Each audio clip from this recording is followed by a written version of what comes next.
How's it going, everybody? That's right, it started a minute early. Look at that. Welcome to Yoshi's Island. What a paradise.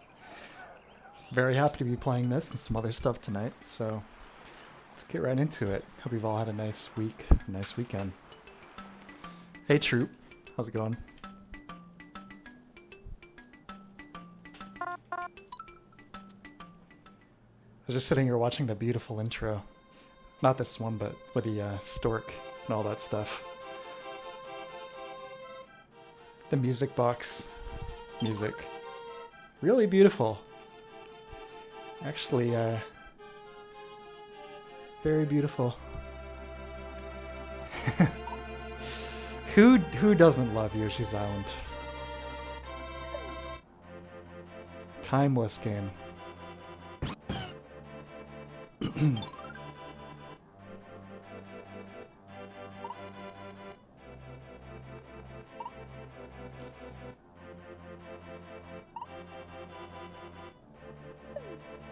This definitely one of the best NES games and one of the best Nintendo games.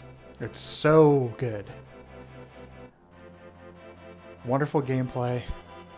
Beautiful, beautiful, beautiful graphics and art. Wonderful soundtrack. Oh man.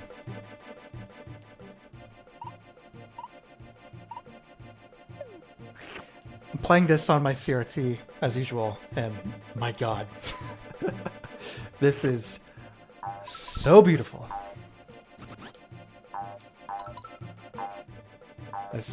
I wish you guys could see this.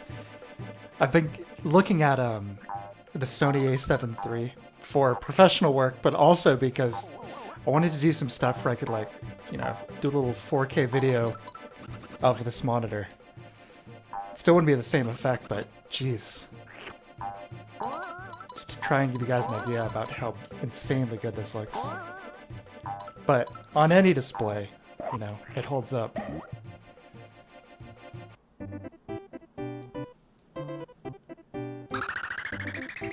True, we played Super Mario World a few weeks back, genuinely hated it. What?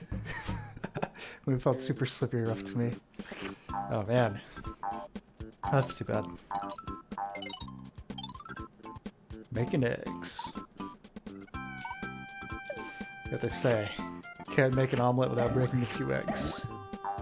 Ankre, hey, how's it going, pal? Graphics indeed beautiful.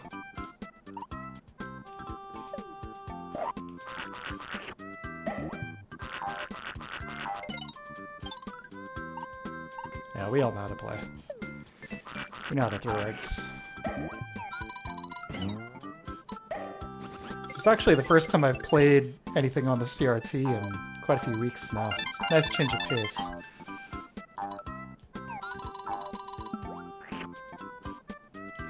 Yeah, it does repeat a few tracks.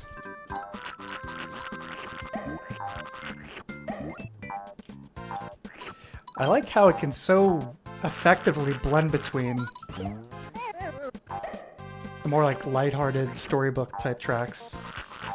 Just the right amount of suspense, you know, in the dungeon tracks, if you want to call them dungeons, I guess. Bosses, and then the endgame stuff where it feels very dramatic. You know, a really, really effective way. Really beautiful game.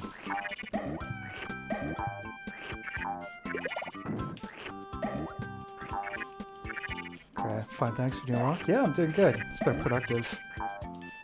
Good luck on the videos. Thank you. It's about 25% of the way there. I didn't get any work done on it today. So I was having lunch with my parents and then had to put together the crappiest desk of all time. You guys ever had a screw that was so low quality that it actually snapped in half while attempting to hand tighten it? It's like, I'm not He-Man here. I'm just a regular guy tightening a screw with a screwdriver, and these screws were so bad they actually managed to snap one in half while getting this desk together. Just a joke.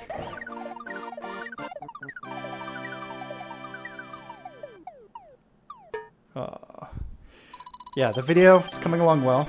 So it's about 25% of the way there. It will be done within a couple weeks before the end of the month, and I have a few other videos that will be out before then. But I think it'll be the best one yet. It's gonna be a throwback to the first Demon Souls video in a few ways. It's like really getting into some alternative forms of art and their influences on the game.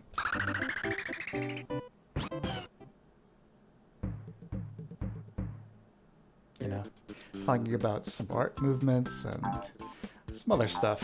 So I'm really happy with how it's coming out. I think it's going to be the best one yet.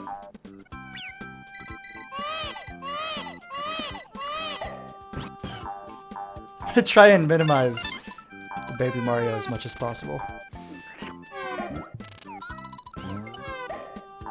I could have gotten the mod for this, the ROM hack that removes the crying sample, but we wanted to have the authentic experience here.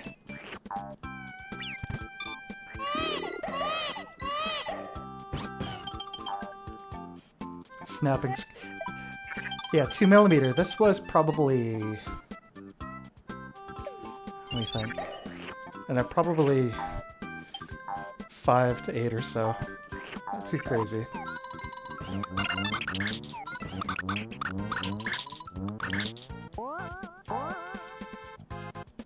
Hey Mouse, how's it going? We're gonna break new ground into Demon Souls 5 Berserk. Yeah. That's the plan.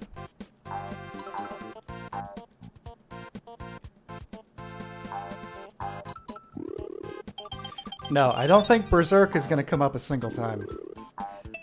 I might use one of the tracks from the anime, but as far as discussion goes, I don't think so.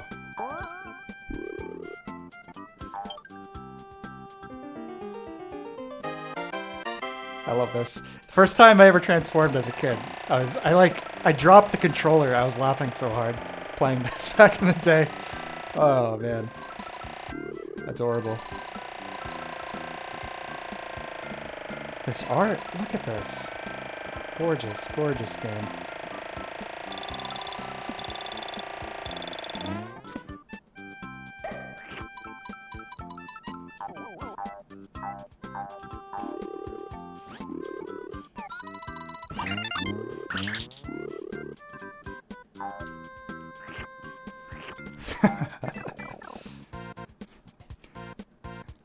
Berserk was inspired by Demon Souls. Time travel is real. Yeah. Big brother. Oh. I got stuck in the PS3, big brother. That's so strange, man. I mean, we joke about that, but what the hell? Why is that? Weird. The nose. Yeah, it is very cute.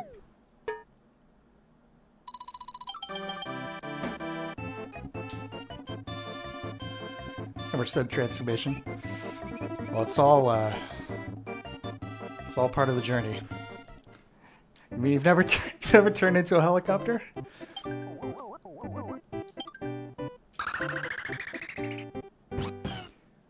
Most people usually get the opportunity to turn into a helicopter before they get their wisdom teeth taken out.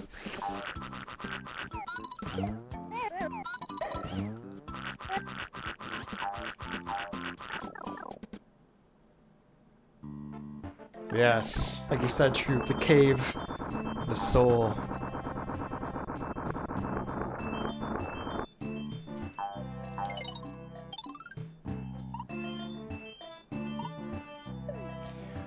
So, this is one of the later SNES games that used, I believe it was the SA1 chip, which is kind of like a little bit of an expansion chip that was built into the games that used it, right in the cartridge itself. Got like an additional mini processor, basically. It's used for a lot of the effects. Like the SNES can do like the Mode 7 stuff with the rotation and the sprite scaling, but the SA1 takes it to the next level. Really, really smooth.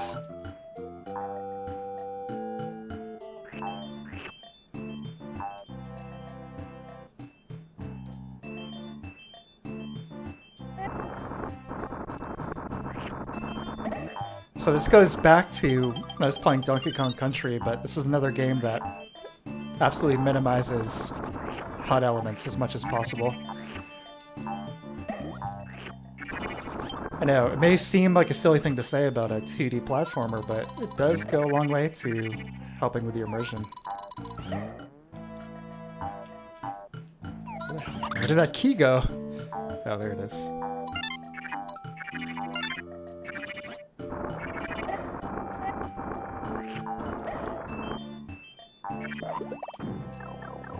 I'm partial to the light blue Yoshi here. Other than the OG green, probably my favorite.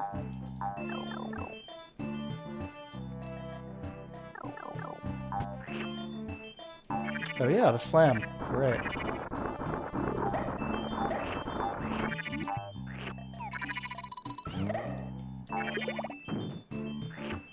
Thank you.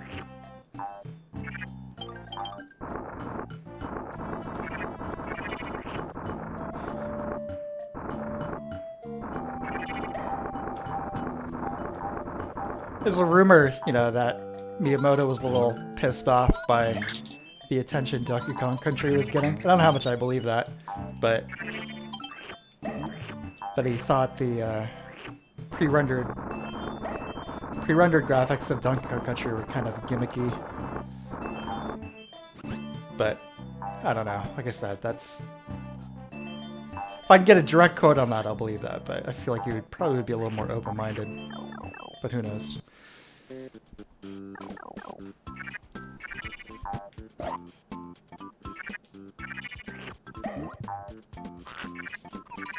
They're pretty similar. I mean, Super Mario World, you play it and it's, you know, it has a theme, but and a world map and all that stuff.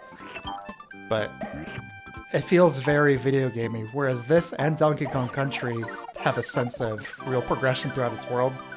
I guess there's like a little bit more of a emphasis on world building, probably more so on Donkey Kong Country, but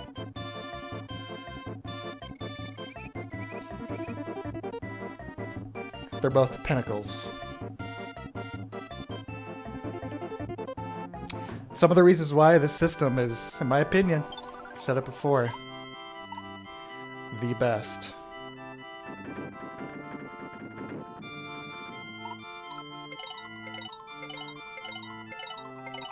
I feel very, very fortunate to have grown up with a Super Nintendo. I mean, we had an NES. My mom was playing Mario Bros. While I was in the womb. That's where it all started. Shortly after I was born, I was like, what's he doing? Oh, he's playing Nintendo. But, no, for real though, I was a little late on the curve, behind the curve for when games are coming out, so I was getting a lot of like used stuff from yard sales and all that. Which meant I got to try a lot of great games even though we didn't have very much money. But just resourceful and got to play a lot of cool stuff. And playing these games as a kid was just unreal. I want to shoot an egg right up there.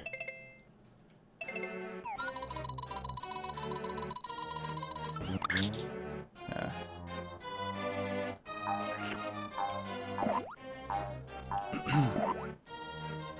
First to believe every anti-Miyamoto thing you've ever read. My favorite was a joint interview he did with... what's his name? The Sonic guy, Yuji Naka.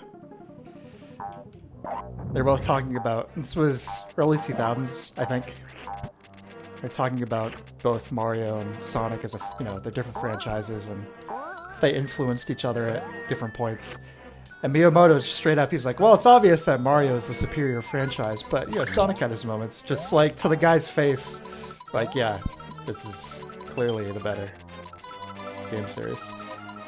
And he is right. I mean... is there anybody out there who really thinks that Sonic is a better franchise than Mario? And I'm not trying to be, like, immature here, like, 1990s Playground, but strictly speaking from, like, manner of quality games. I mean, it's ludicrous. You can't even compare. It's absurd.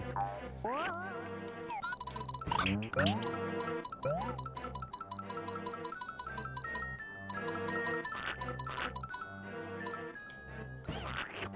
back down. One thing to say about me is he lied through his teeth. Pikmin 4 for years. Sorry about it. I've actually never played any of the Pikmin games. That's definitely a blind spot for me. I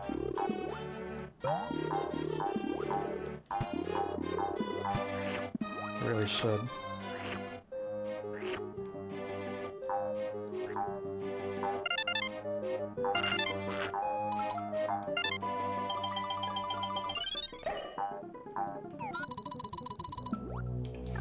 Yeah. So I had a rocky transition to 3D. Sonic Adventure is not bad. I guess before that you had Sonic Racing, which is, I would say, not a fantastic game. Has some character to it, but maybe not a great racing game. It's like with Mario, you have all these games that are not only fantastic, but are genre-defining. You know what I mean? It's like these games set the template for the industry. Just something that no Sonic game ever did. Maybe with the exception of creating characters with attitude, you know? You know, we can probably thank Sonic for Bubsy. We can thank Sonic for, what's his name? Gex? What could possibly go wrong? Yeah, we can thank Sonic for that stuff. Shadow the Hedgehog. Probably a good bit of modern internet humor, I guess we could give to Sonic.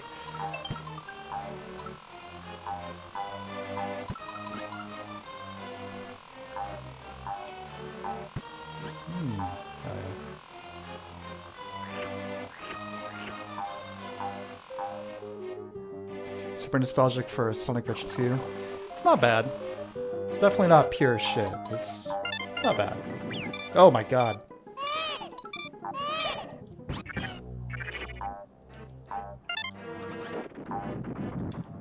Yeah, there's some more of the SA2 chip at work. That super smooth scaling going on with that sprite. Let's take a look at him. Look at that. Beautiful.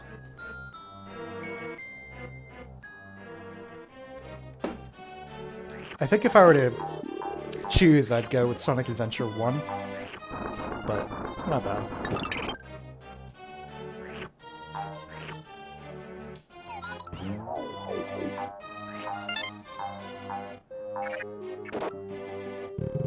But for me, I would imagine many other people, the best Sonic games were on the Genesis, and then nothing else since then has ever really compared. With the exception of Sonic Mania, which is a great game.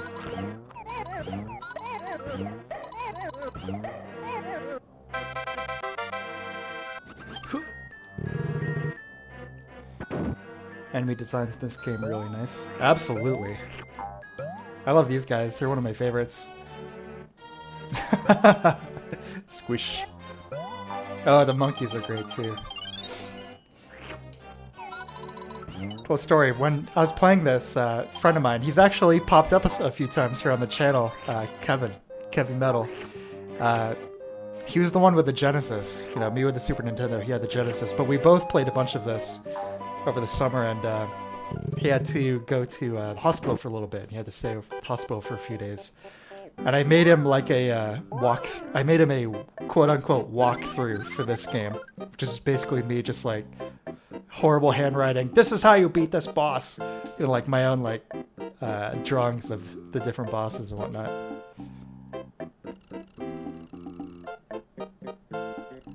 As a get well card kind of thing. This guy. Yes. Whoop whoop.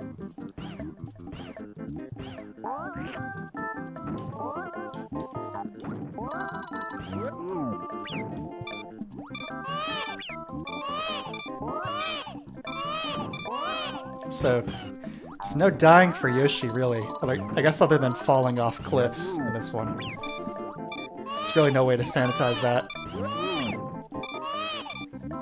Let's just drop Mario here. Uh-oh. Ho-ho! Clutch. Oh.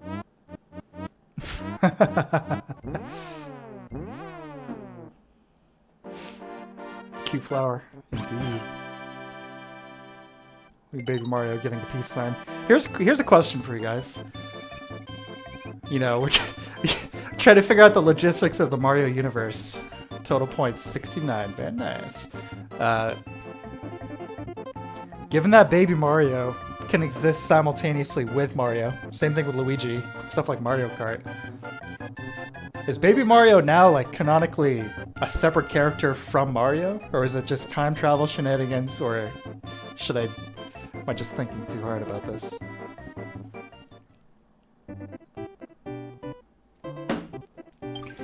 How do I manage to keep a friend for more than a few years?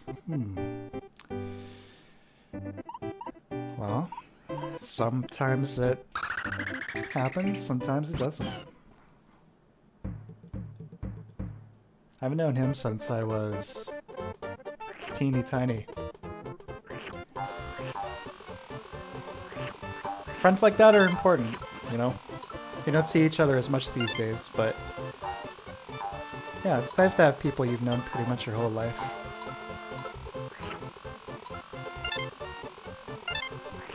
I think one important thing is sometimes you need to be... I'll give you a serious piece of advice here, in case you are being serious. Sometimes you have to be deliberate with making time for people, you know? Just like being a deliberate, you know, conscientious thing.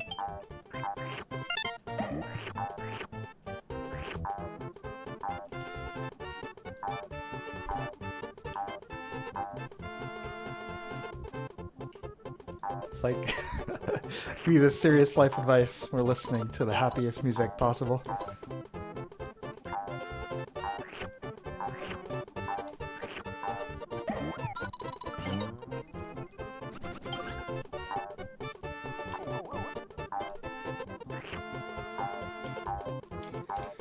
Show them the little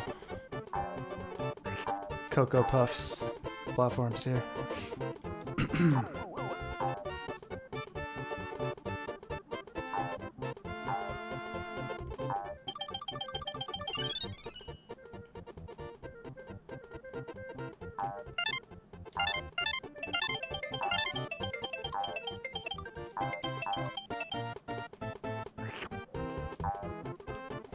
Big Mario feels like a thing that Nintendo would try to ignore, like 9 kind of thing.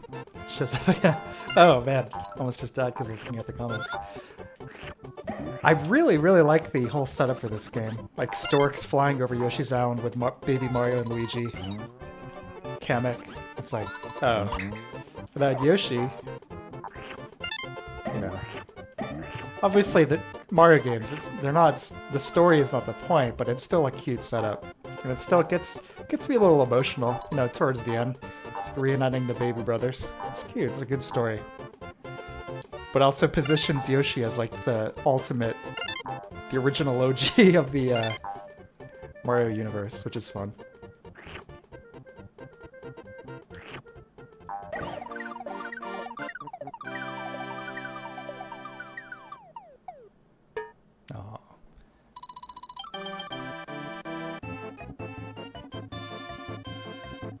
The fact that you still have Mario riding around on your back, just like in Super Mario World, but now you're Yoshi, you're in control.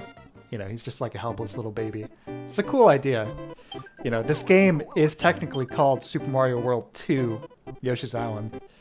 You know, it's like definitely following in the footsteps there. And it's a sequel, prequel.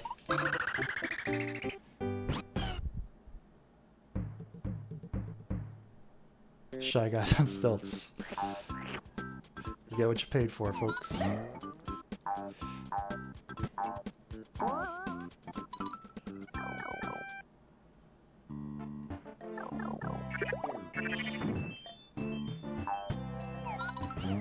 It's just, to me, it's that Nintendo's magic. You know, it's a very simple thing, but it manages to be very successful with that whole concept. Just like Yoshi's, you know, really good-natured race of dinos or whatever. It's like, we need to help this baby out. That's all. That's really all there is to it, but I don't know. I think it's really neat.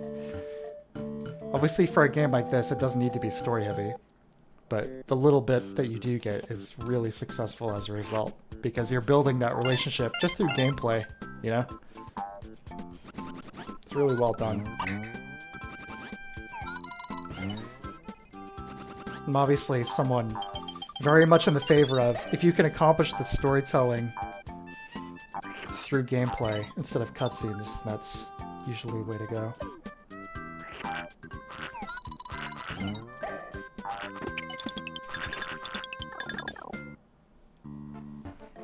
Heard that music in quite a few YouTube videos, huh? There we go. The transformation. It's got the shades. Controls on this one are a little funky, but it's all good.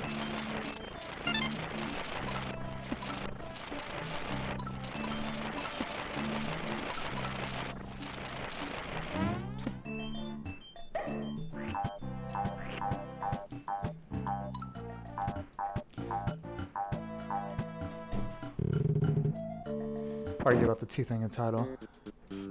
I mean, Super Mario World takes place on Yoshi's Island. It's the same place. Maybe the other side.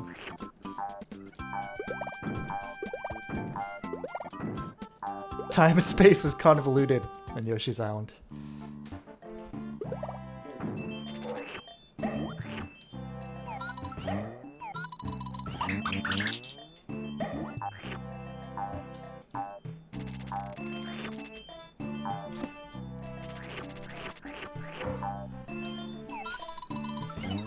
Now here's the question for Miyamoto. Does Mario remember all of this?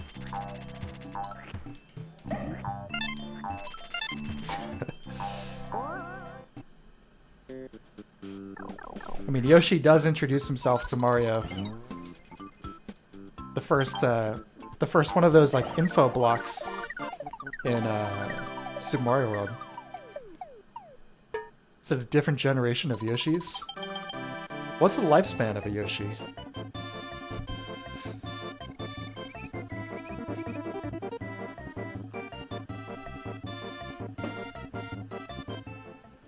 Oh, mouse. Oh boy.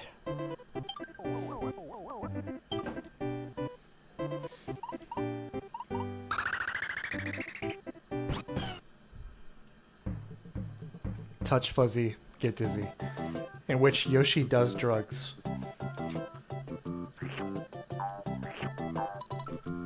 It's one of my favorite backgrounds here. Also one of my favorite pieces of music. Here for these chords. Ready?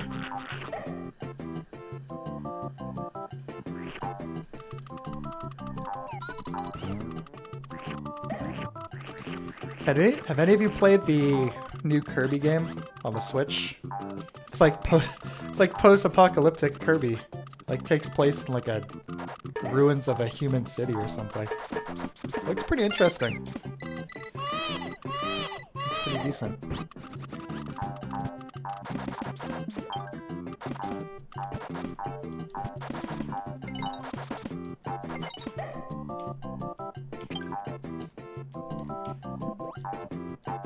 This game has so much soul, it's nuts. Yeah, it's kind of unbelievable.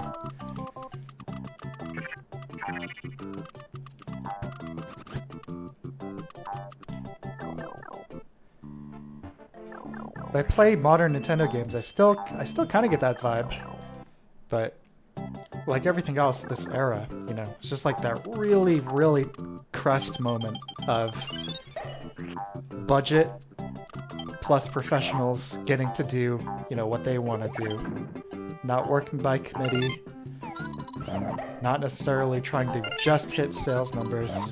Although obviously that's you know. Oh, there we go. Here we go.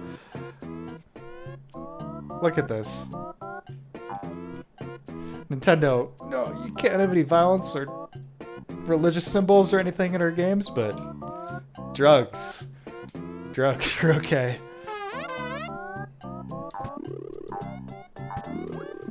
I mean, I'm not trying to be funny here. Yoshi's, he's tripping out. I mean, what other explanation is there? I guess you could say we're not doing it recreationally. You know, it's more of like a work hazard here. Oh boy. His eyes. Oh.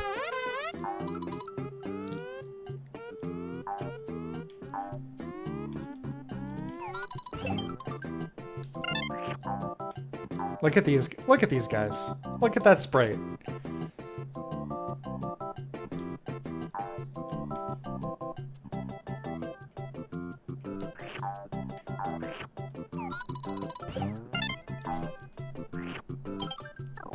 The dizzy stuff, yeah. It's like, why do you guys need to put this expensive chip in there? In this SNES cart? This is gonna raise production costs by 25%. Well, you see there's this part where Yoshi gets really, really stoned and starts stumbling around and the background gets all wavy. Oh, okay.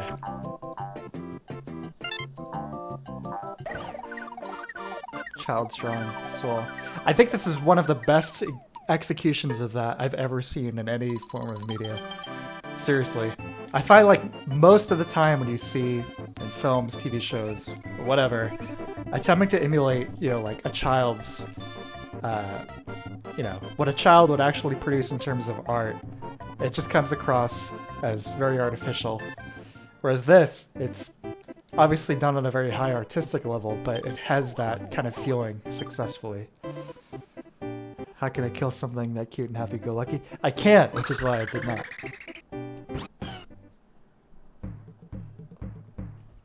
Okay, salvo the slime. There we go. Some Star Fox barrels here.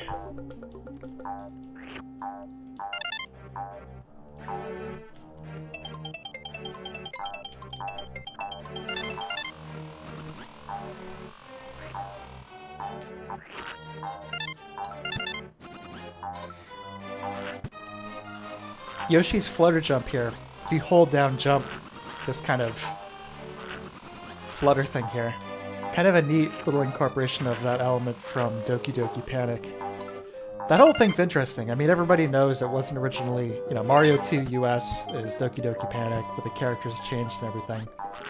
But the fact is, you know, it still ended up contributing a lot to the actual Mario series. You know, Shy Guys, some other stuff.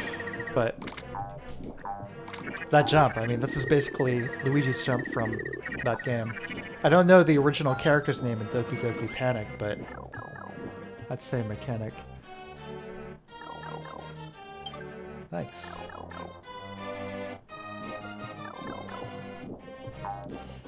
This game also does feature quite a few Shy Guys.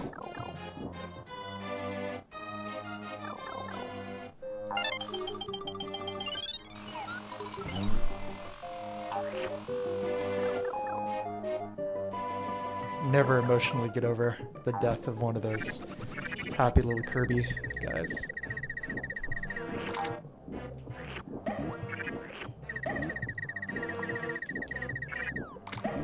What came out first, this or Super Metroid?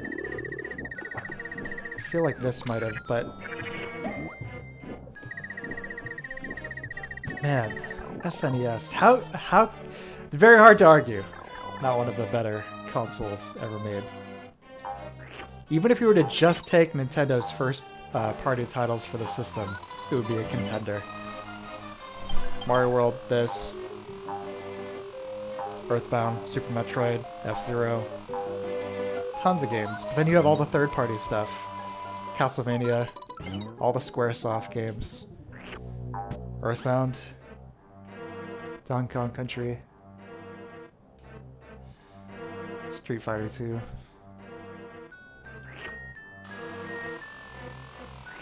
Untouchable. I like the Sega Genesis a lot, don't get me wrong. Plenty of great games on that system, but man, I'm so glad I ended up with a Super Nintendo. And not the Genesis as a kid.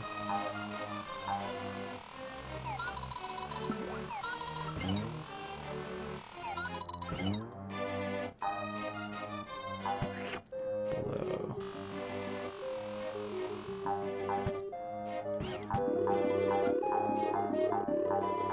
Super Metroid was a year earlier. That makes sense. That game is a masterpiece. I mean, everybody knows that. But I'll flip the red.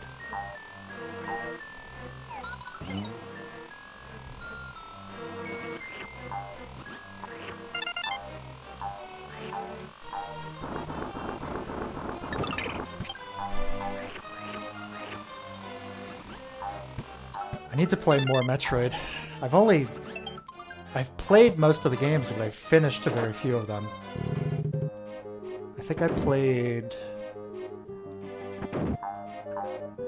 the original Super Metroid. Okay, I have never ever tried actually eating one of these things before. That's handy.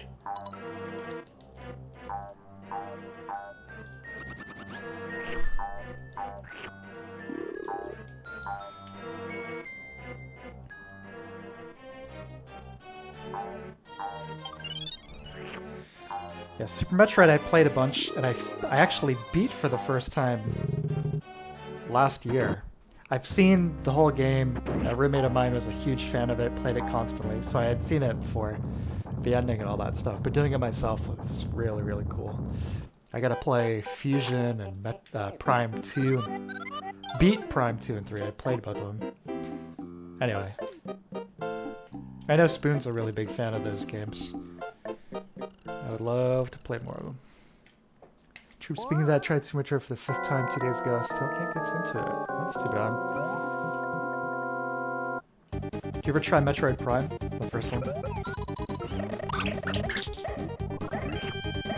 Yeah, the serious boss music.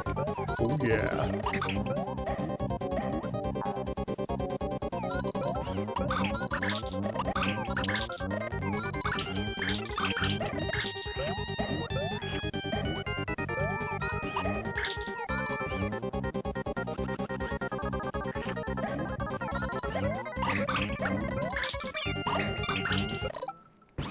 These guys are almost like the little yoke of the big guy here.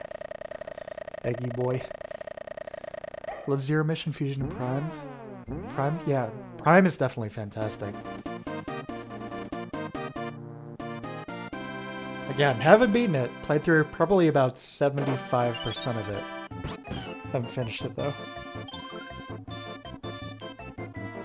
I've got the Steelbook trilogy for Metroid Prime about 3 feet from my face right here, just waiting to get played. Although I don't know if I'd want to play it on the Wii with the pointer controls or emulate it in Dolphin. Have it be all HD and crispy.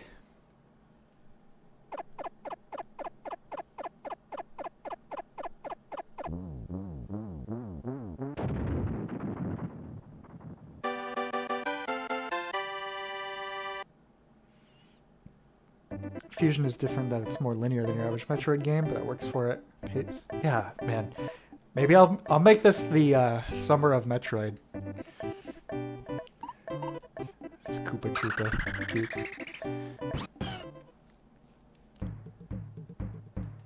How do you feel about Dread? We may have talked about that, so forgive me if you've already told me.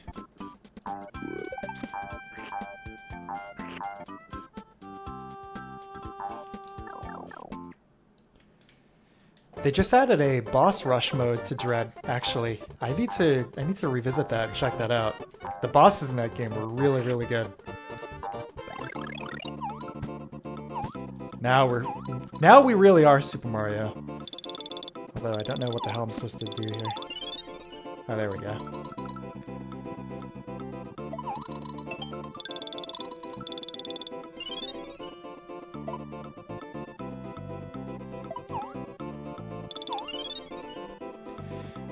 Boss rush, yeah, for Dread sounds like a really appetizing experience.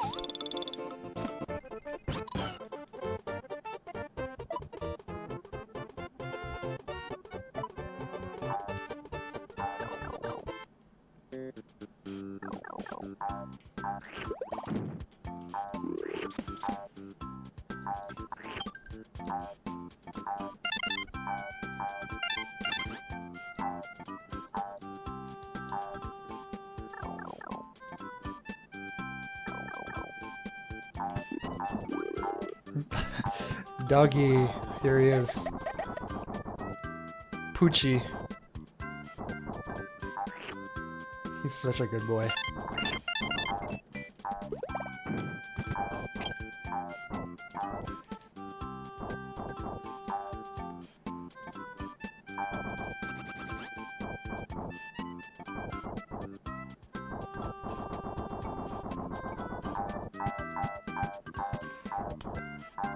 Played a first-person Metroid game on the DS. Huh.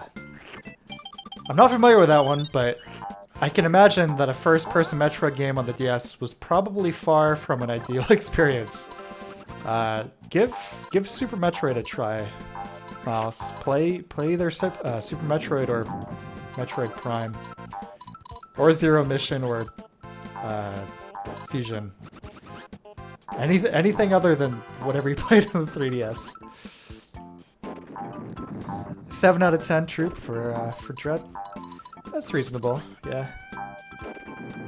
I'd probably give it like an 8.5 myself. But I'd say my problems with Dread would be, number one, the soundtrack I thought was really, really subpar. Like, it had a couple of good tracks, but those were basically the ones that were reused from other games. Most of the original tracks I thought were really bizarrely bad. Like, strangely bad, you know? Plus the kind of forced linearity. I didn't mind it too much, but compared to some of the more open-ended games, I thought it was a little weird that they kind of funneled you around a lot.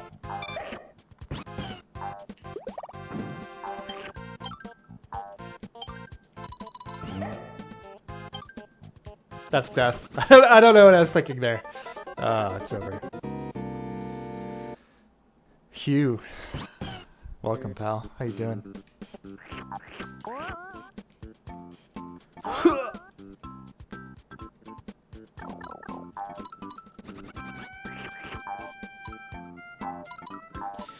Yeah, Prime Hunters. There was this weird period. Nintendo, they like didn't know what to do with Metroid. All these strange little experiments. What was the latest one? There was one on the 3DS. Federation Force or something. It was basically like a arena shooter or something. Kind of like Quake 3, but with the Prime POV or something like that. Really weird. No!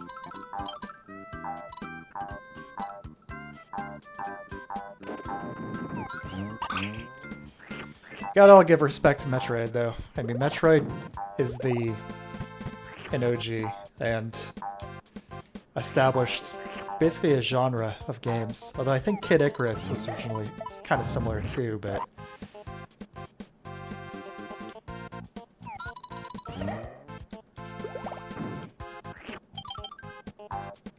all that nice non-linear exploration.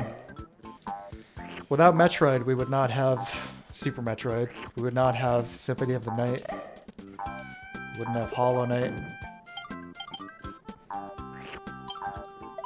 Well, obviously, who's to say in another universe? But pretty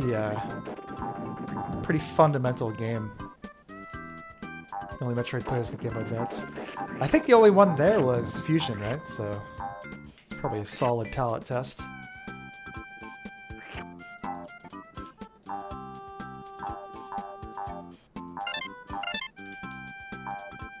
Alright, focus for a little bit here. I'm like, I'm going cross-eyed, keeping one eye on the monitor and one eye on the comments here. The OST is weak, found the world to be very not immersive, way too many teleporters, trains, loading screens, linearity, too many cutscenes. Yeah, I feel you, all that stuff. I did not feel a great sense of immersion with Dread. I mean, even compared to Super Metroid, you know, Super Nintendo game. There are parts of Super Metroid where I felt it's like a really, really, really, really awesome sense of truly exploring like a weird alien planet. Dread just kind of had a video game vibe the whole time, which like I said, I enjoyed the game, but I didn't find the atmosphere to be that compelling. Maybe the underwater area. I don't remember what any of the areas are called in that game, but the underwater one was okay. And it had a pretty decent soundtrack. Oh, too bad, Yoshi. Like an OG Yoshi. That's right, exactly. Considering it was 19 years since the first wholly news 2D Metroid, feel more like a blip on the radar. Yeah. I think it's Mercury Steam, right? Who developed it.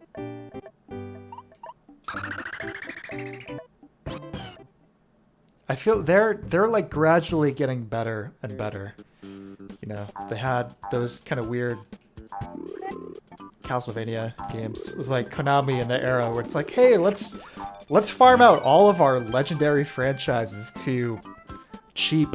And I'm not saying this, you know, to criticize them, but the fact of the matter is, these like cheaper, smaller Western development studios. It's like Castlevania, Silent Hill, Contra. Although I think Way Forward did a really good job with Contra 4 on the DS.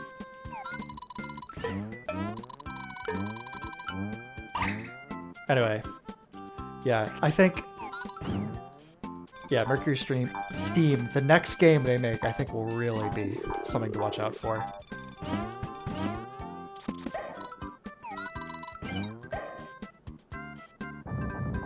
Oh, the game froze for a sec there.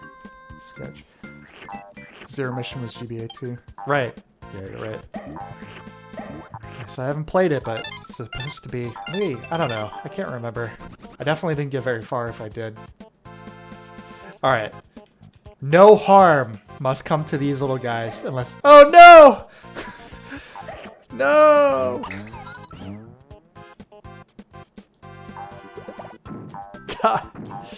Oh.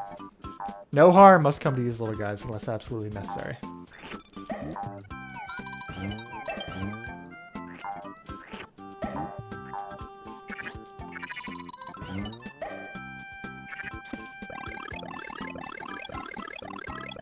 Like that Simpsons game where time return to... Yeah, exactly.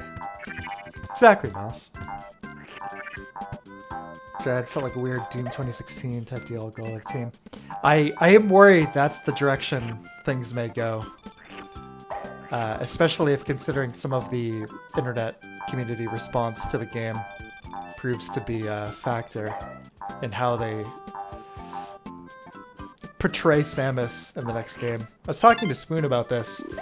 There are a few moments where Samus goes into kind of like, yeah, power fantasy, like badass mode, and it's like, that's the absolute last thing that should be happening in a Metroid game. With the exception of maybe the end game, you know? Like, yeah, true, exactly. Isolation, tension, and exploration. Not like, oh my god, you guys, Doomslayer, he's such a badass. It's like, even the original Doom, oh man, I prefer the vibe of those games compared to Doom 2016, where it just feels like, man, I don't know. You know, it's really fulfilling when I play games like that, is when I, you know, get good enough at the game where I start kicking ass on my own accord, and I feel like, oh wow, that was a really cool moment. Not having, like, cutscenes or, like, codex entries where it's like, they were so scared of the Demon Slayer, he was such a badass, all the demons in hell, they were so scared, because he's, you know, he's so tough and he's so cool. It's like, that's the last thing I want to hear. Anyway, getting off on a bit of a tangent here. Only someone small can go on from here.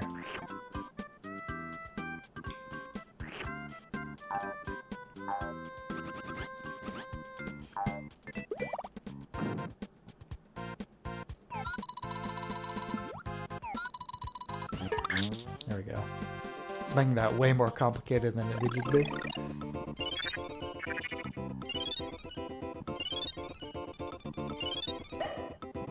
Oh yeah, we're going completely vertical.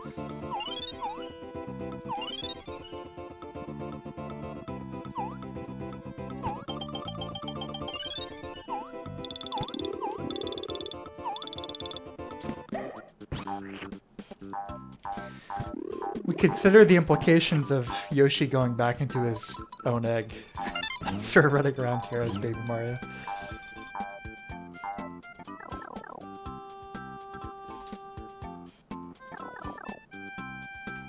Let's see. Is that characters that stoic, level-headed, strong? Exactly. Yep. It's like how beat up you saw the Doom guys break it. Yeah, totally.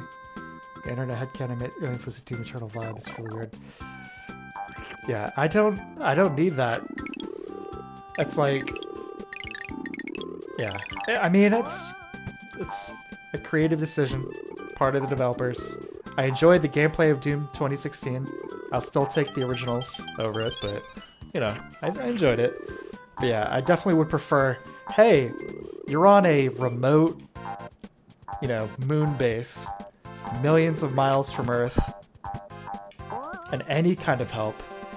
You're totally isolated, stranded, going up against the literal forces of hell, and eventually making your way to hell. It's like, I don't want to know about the bureaucracy of hell. I don't know about the like power structures of hell. It should be completely unknowable. It's hell. You know what I mean? Like, the more you try and explain this, the less intimidating all this is gonna get. But that's just how I feel about it.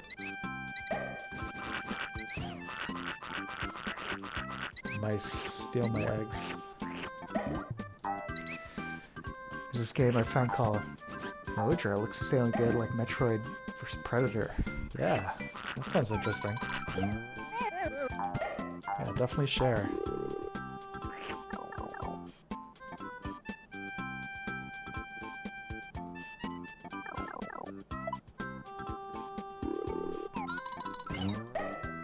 Here we go again.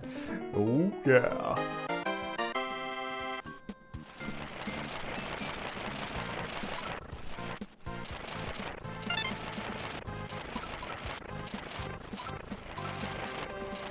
I think I need to tweak the geometry on this monitor. It's looking a little funky on the edges. Not too bad, though. Oh. No! No, too bad.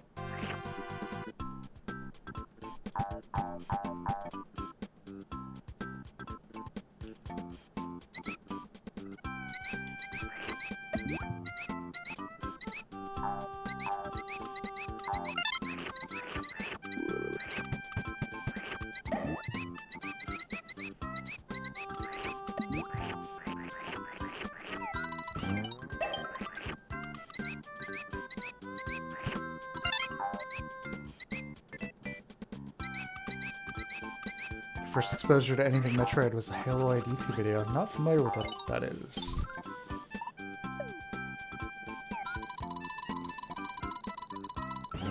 Oops.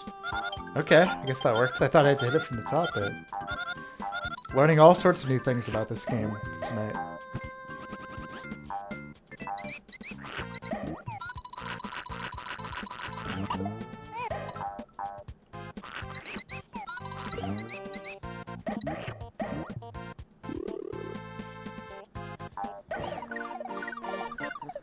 Mr. Remember, did you stream Demon's Crest?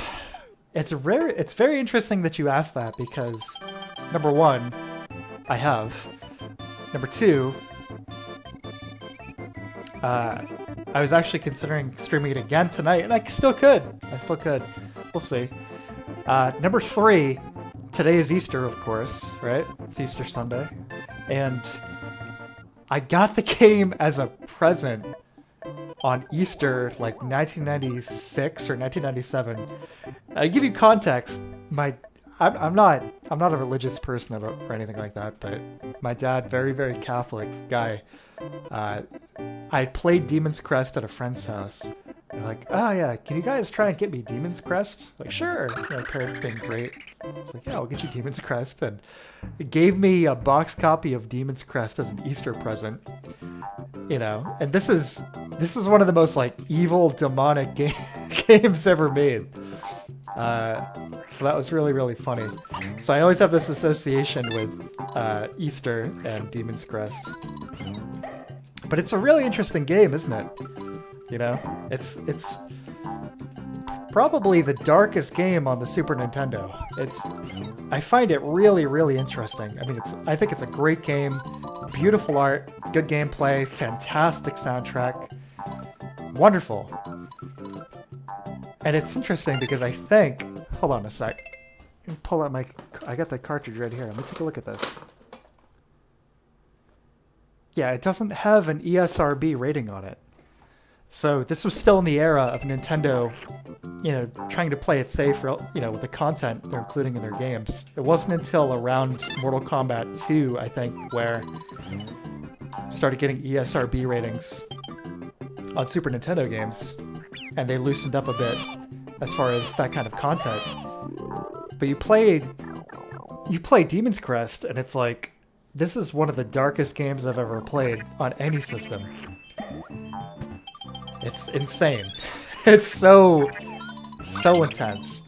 Very, very dark, demonic visuals, of course, as you might imagine from the name there. You know, there are like mountains of human skeletons in several stages. Very, very, very grim vibe. I don't know the name of the guy who did the soundtrack, but it was this Capcom regular. He also did the soundtrack for Mega Man X4, which is also a favorite of mine. But that game is something really special. And it's a shame that it never really got a follow-up, because I think it's way more interesting than any of the Ghosts and Goblins games. You know, it's a spin-off from that whole series. And I like that series, but I find the world of Demon's Crest to be very, very interesting. It's hard to find much material about it. You know, you can find a few interviews here and there, but it's like, what were you guys thinking? You know, what were your inspirations when you were approaching this project? It's very interesting. Very, very interesting.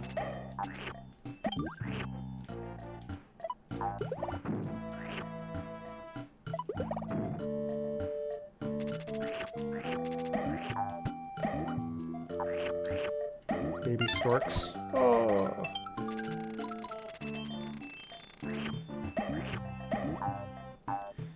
Never played what I always wanted to. Stellar pixel art. Fan of Maximum. Yeah, I could. Like I said, I'm definitely gonna be playing a few more games after this evening, so I can play some Demon's Crest. It's Metroidvania light. It's a good way to put it.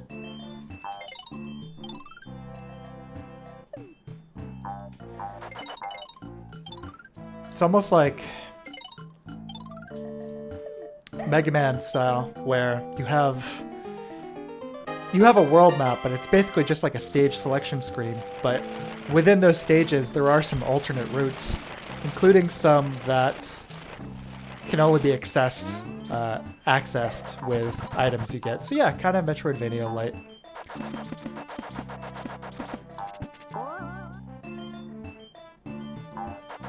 And yes, beautiful artwork here. Alright, gotta protect these guys. Jump in between them.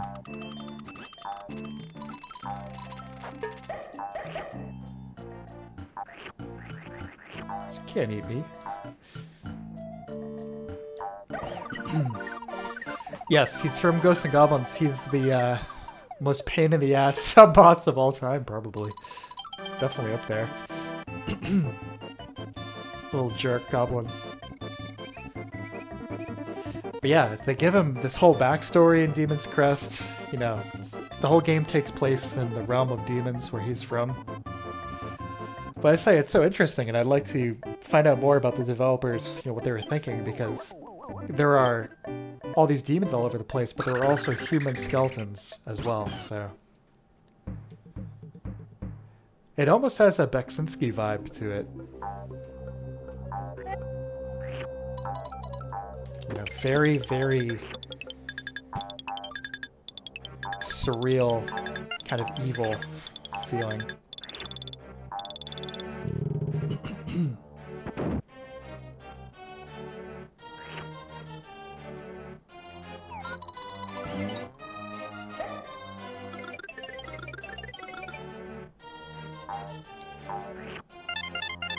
It's actually easy to beat. Just stand in front of him and he'll run towards you. Just sort of a madman.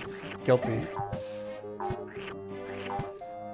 I played through Super Ghouls and Ghosts on the SNES, I should say, on the Switch service for the SNES a year or two ago with Nintendo, taking turns playing through that. That was really fun. I think if I were to play it again, I would play the Genesis game. I think that's the best out of the Ghosts and Goblins titles. The slowdown in the SNES game is kind of frequent.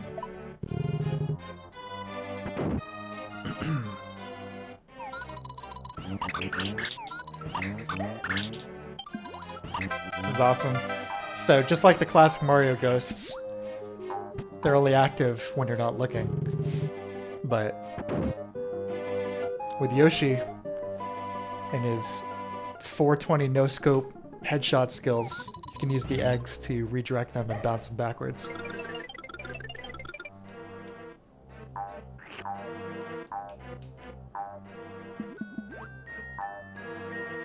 This one last year was called, yeah, Resurrection. I really wasn't a fan of the art style they ended up going with for that one. It's really strange to me.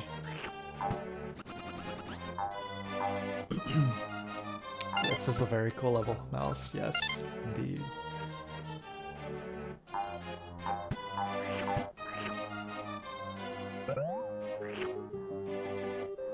I got the key. Where am I going with the key? What's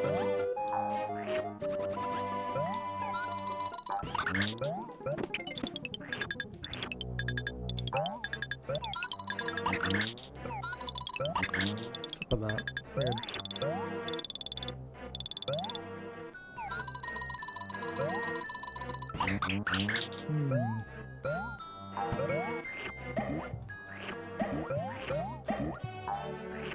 Alright, focus on the game for a sec here. Oh, it's right there. Duh.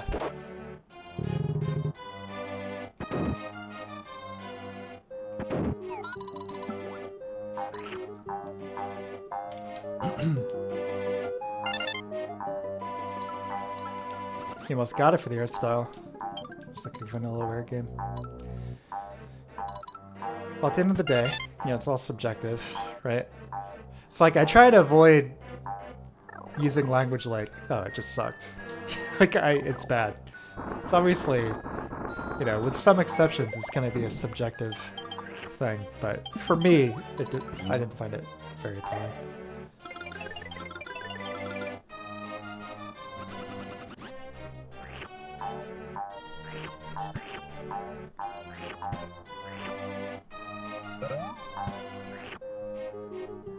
Art style is liberated, looks better in motion. Shows Matt's game of 2021. Interesting.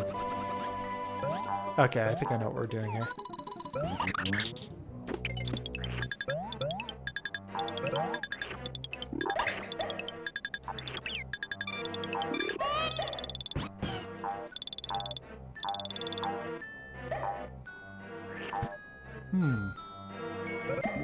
Alright.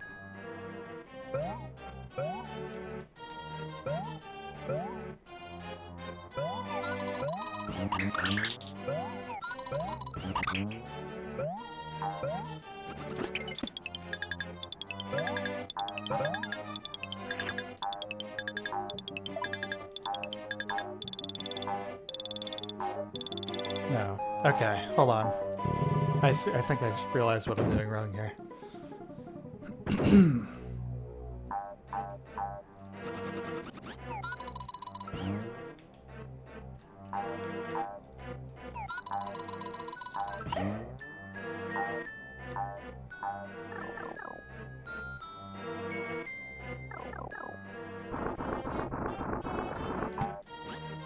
You go that middle route without hitting the beams.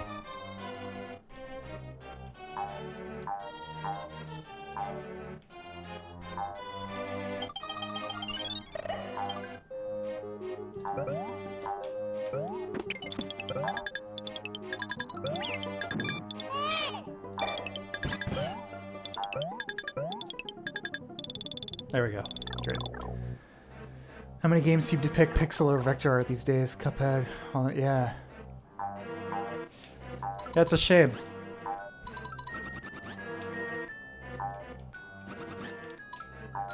Seems like it's only the more low budget, and I don't mean that in any kind of offensive way, the more low budget indie games that are still utilizing the pixel art.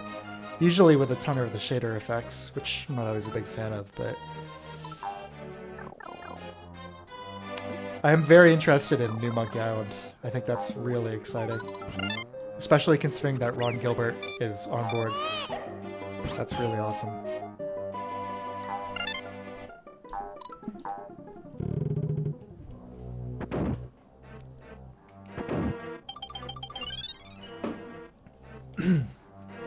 I love Monkey Island. Nope.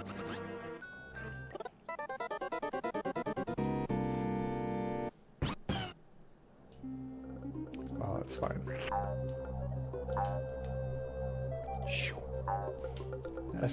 SA1 chip at work here. It's more of those Star Fox type polygons.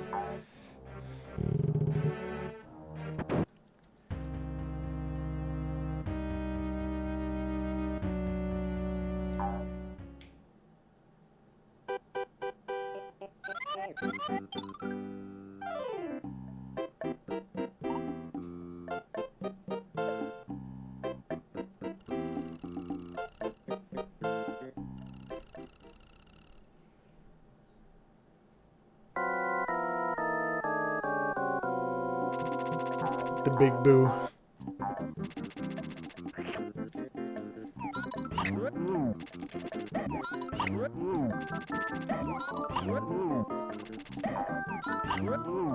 Pretty easy, boss. Maybe the easiest one of the game.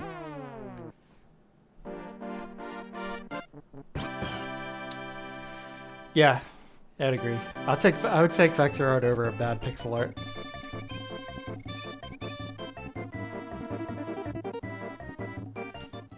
I had kind of a dumb argument with a friend of mine a few months ago about this topic.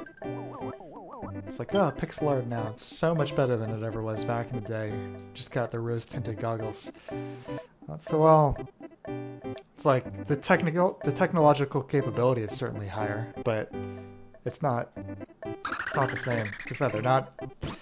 It's a completely different like school of an approach. Yeah, all these games on Steam can throw as many shader effects on it as they want, but there's a level of artistry to something like Street Fighter 3 that has not been matched, you know? It's like pinnacle of classic school of sprite art.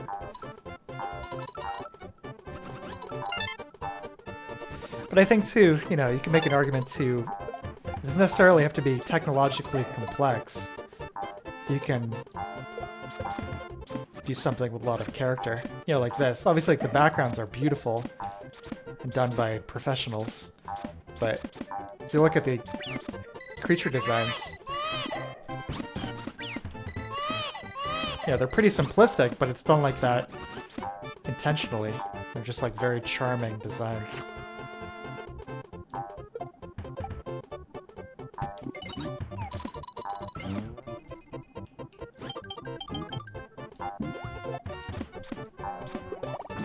Death! Oh boy.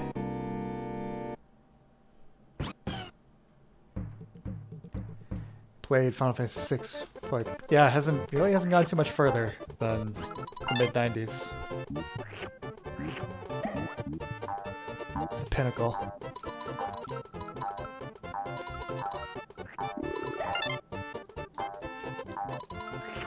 How far did you get in that, by the way? You need to go back and beat it if you haven't. And that's the bottom line.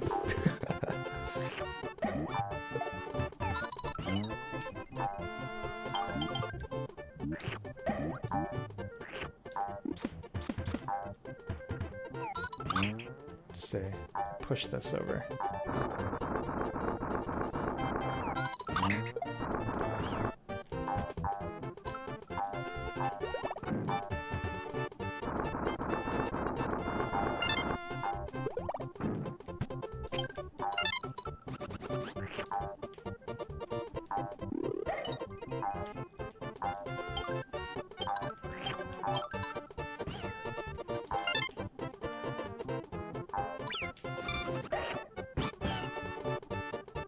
One, two, three. Yeah, exactly. Huge team of professionals, not just hobbyists. Yep. Yeah, you're right.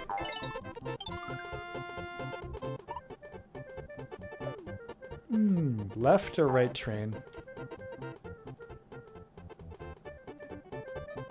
This is a really cute little touch, okay? So we look up with Yoshi here.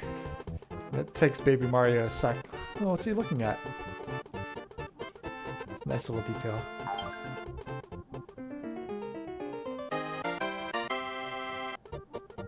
Our train, Yoshi.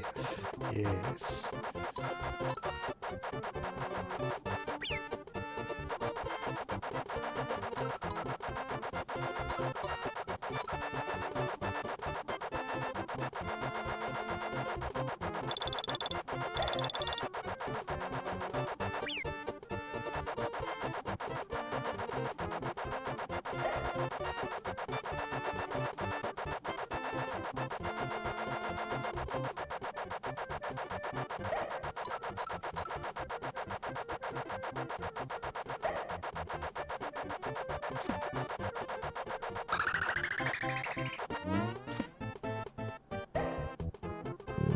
Excellent.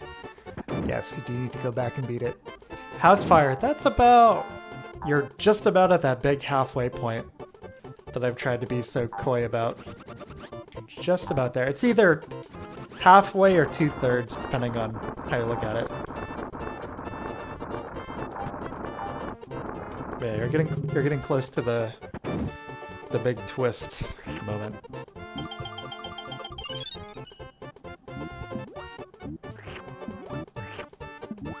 Oh yeah.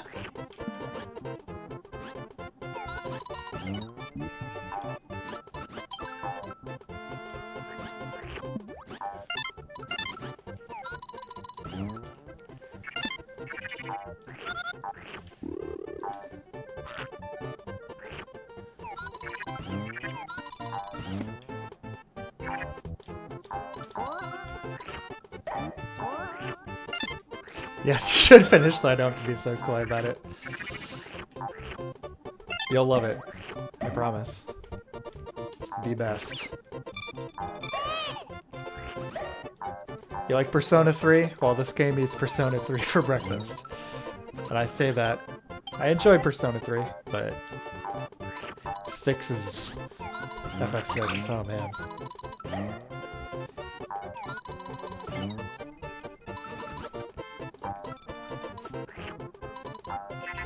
Oh! Bushwhacked. The Shy Guy, he was jumping on Yoshi's back there. No, it's all good. He's still on your back. Don't worry about it.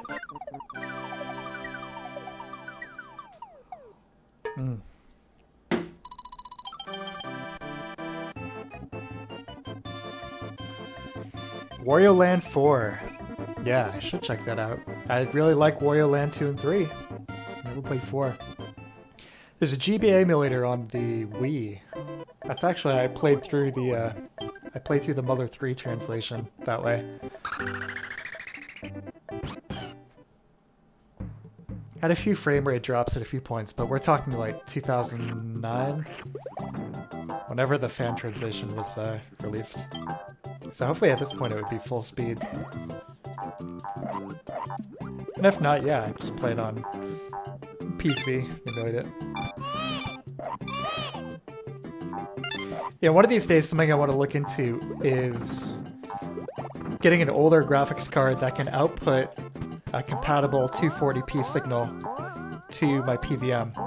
So I could use stuff like, you know, the systems that I'm maybe not necessarily willing to invest in, You know, so like a bunch of arcade games, Neo Geo, PC Engine, all that stuff. Be able to play that, you know, authentically on a monitor.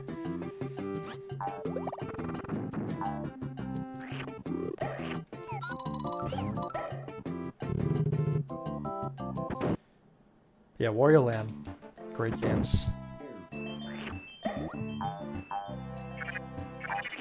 Another really beautiful level here.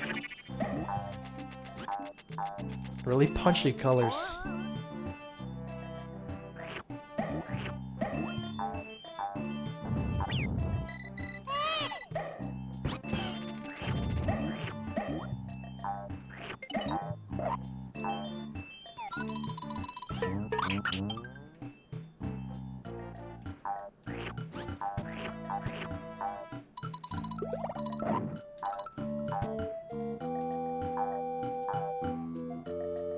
I think I'll clear World 2 in Yoshi's Island here.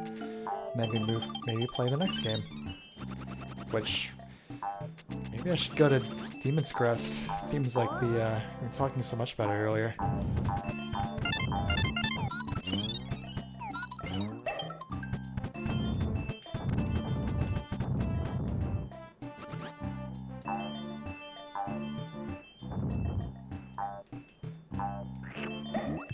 Another side-scroller, but a very, very different kind of game, Yoshi's Island.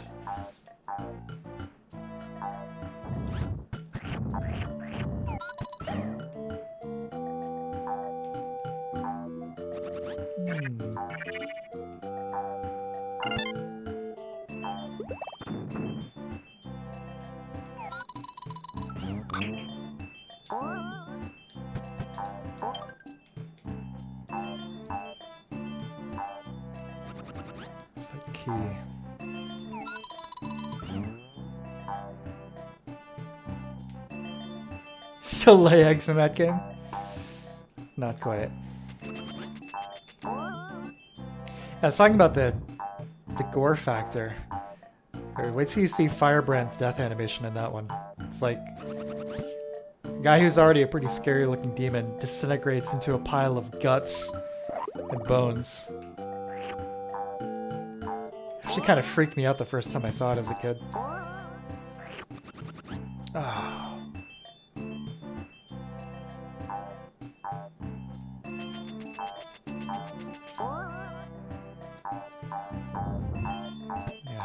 Through this.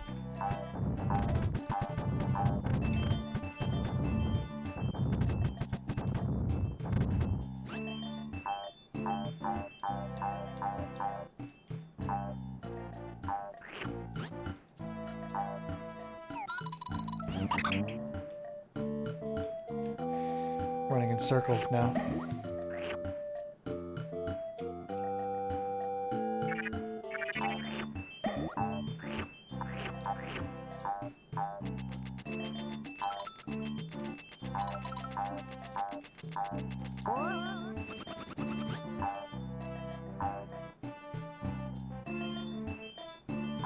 How do I get up there?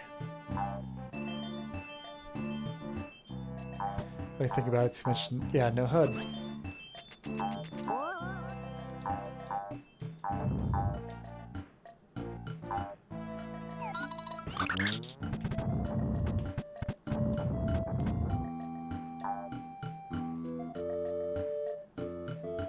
And down and to the left here. Try this.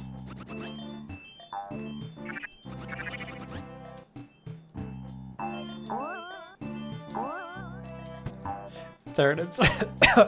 Excuse me. I said just didn't hold the jump button long enough on that last bounce. My bad. Yep, that's my mistake.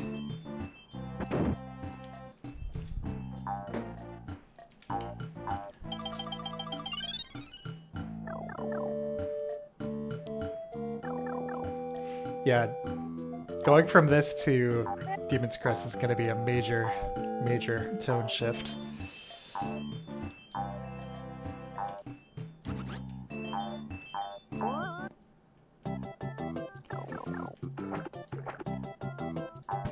beautiful.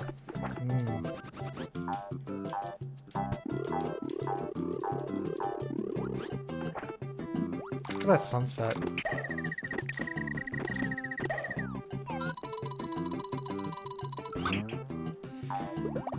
Any of you ever played Yoshi's Story on the N64?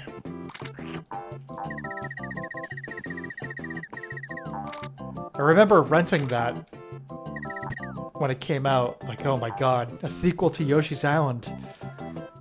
It would be interesting to revisit that because I haven't played it since, but I remember just feeling pretty disappointed afterwards. Nowhere near this game. I can't remember anything about it, to be honest with you. I think it was a 2D platformer. I played it that weekend and then never again.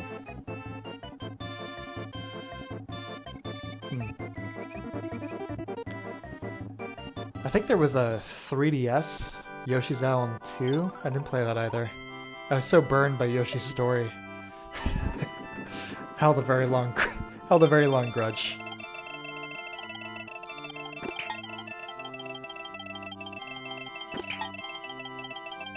It's not looking good, Yoshi. Oh, too bad.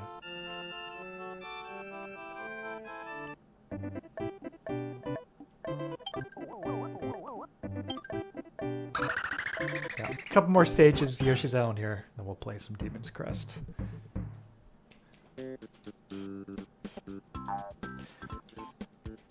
Thick.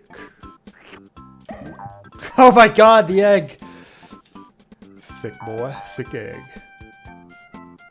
Alright, look out, little buddies.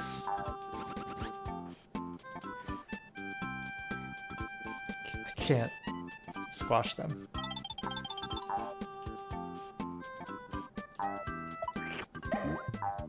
Everything else is fair game.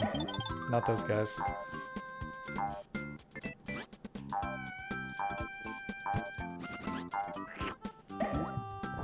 Whoa!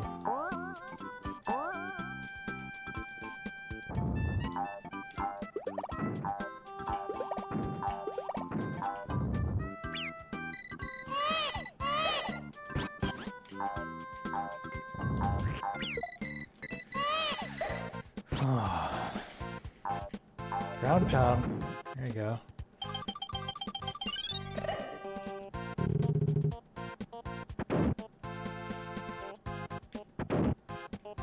Look at these guys. What's going on here? Why are they so big?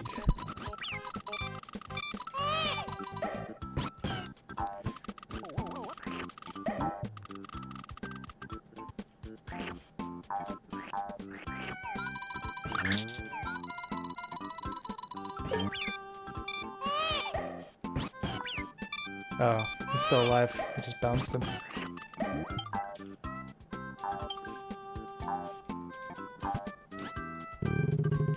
Big Yoshi. Last time I was playing Mario RPG, I kept feeding that Yoshi. I really wanted to see what was going to happen, but I only managed to get into stage 2, where he was big Yoshi, but he didn't give me anything. I gave him all the cookies I had, but there was only so many hours of Yoshi racing I could do. Again, highest recommendation, Super Mario RPG, if any of you haven't played that. Another phenomenal all-time classic RPG by Squaresoft. So good.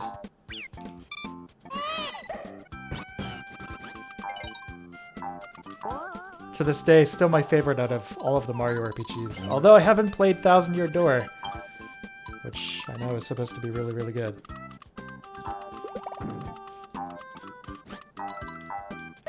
Oh no! I killed one of them. Sorry, buddy. Wasn't even thinking.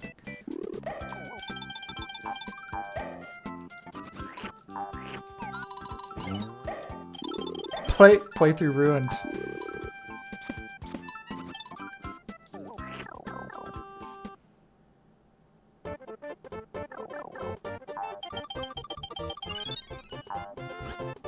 Oh yes.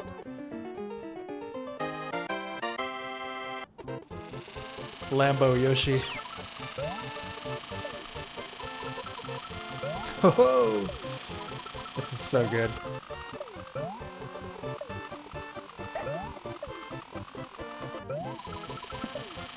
Whosever idea this was, I hope they got the compensation they deserved for working on this game.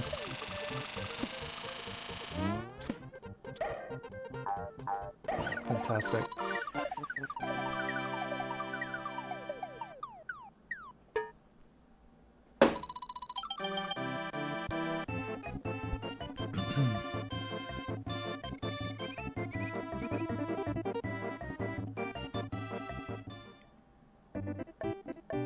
Okay. Second B castle. Oh, this one's cool. At least the boss is. My favorite is either the end boss or the Raven on like the sphere. Those are both fantastic.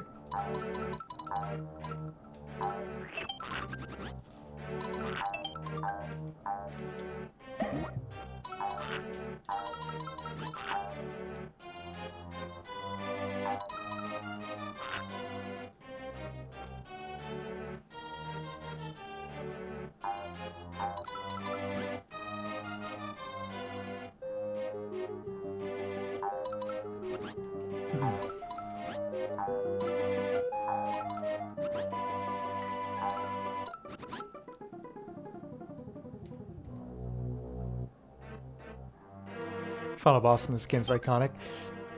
I'd say it's one of the best in any Mario game. Maybe Mario 64, but it's, out of any of the Mario games, probably my favorite final boss.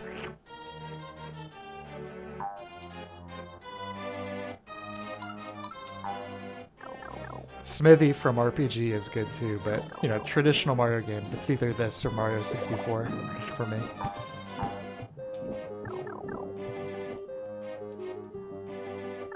Super cool.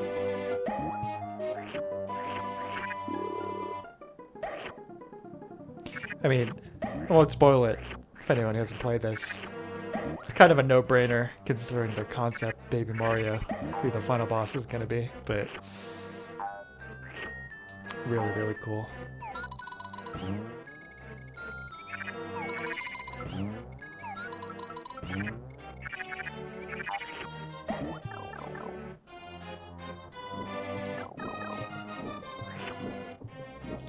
Oh, my key.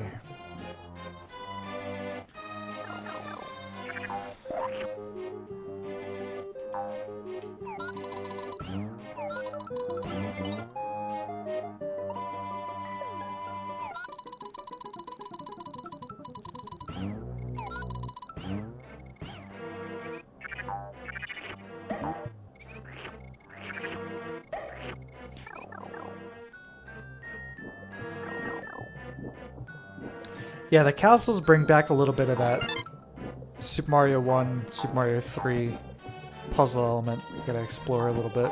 Came up that way, yeah. It's cool.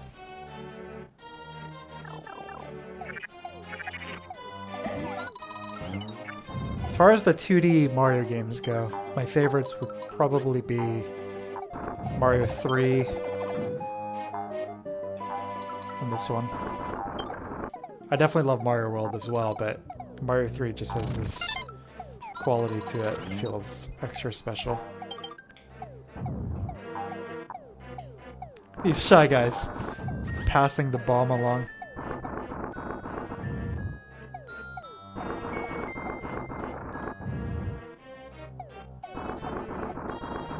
That's how Yoshi handles. Yeah. One big difference between this and Mario World is that there's no... You don't have to hold Y to dash. Like Yoshi achieves full speed just with the D-pad alone, which is a pretty significant difference. So... your momentum is determined primarily with the length of your run versus modulating it with the Y button. So there's a pretty big mechanical difference there. Just coming to a stop, too. Feels pretty close to Mario, I think, but yeah, it does feel really good. There's no doubt about that.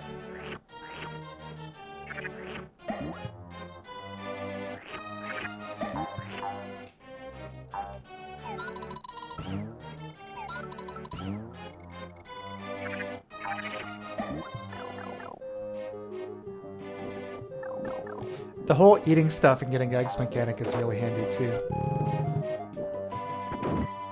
Just a little bit of Kirby in the DNA there, but handled in a way where it feels more unique, has its own kind of a gameplay identity.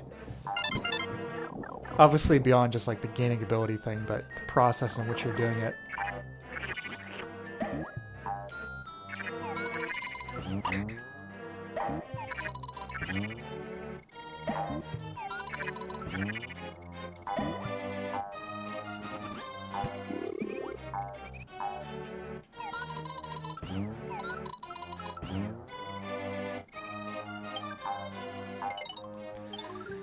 Do not touch the thorns, they will knock you out.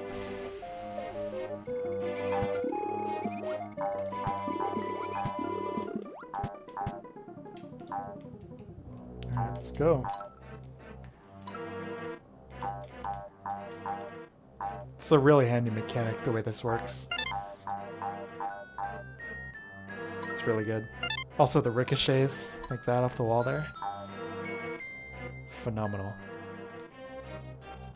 That's egg refill.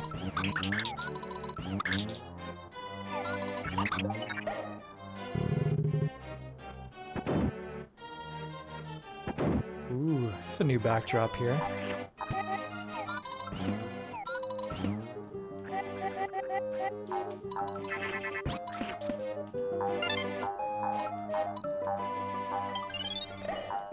Checkpoint number 2.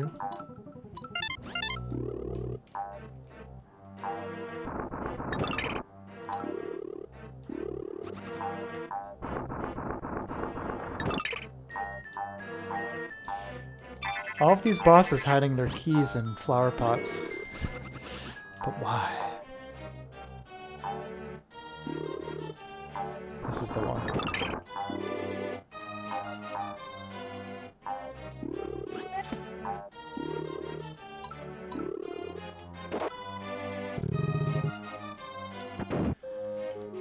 It's good. So I really need to take a little bathroom break. It's good that we're coming to finish up here. Yoshi's Island. Still got the evil red boss doors from Mario World. A little bit of visual continuity there.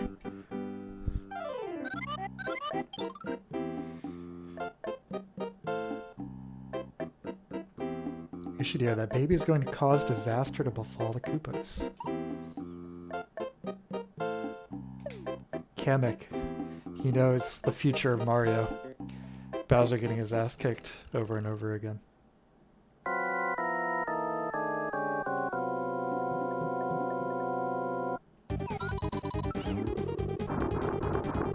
This is so good. The Shy Guy's trying to push back. Oh, it's good. I love this.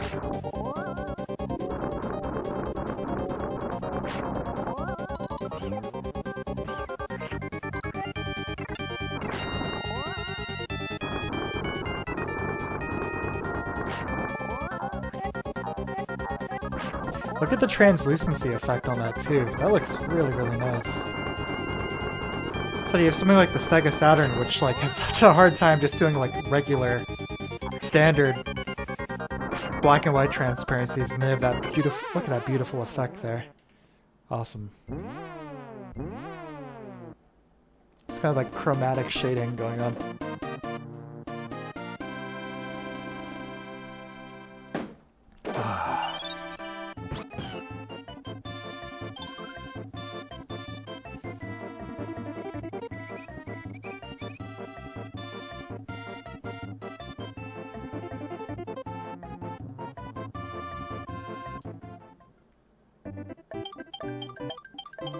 Excellent.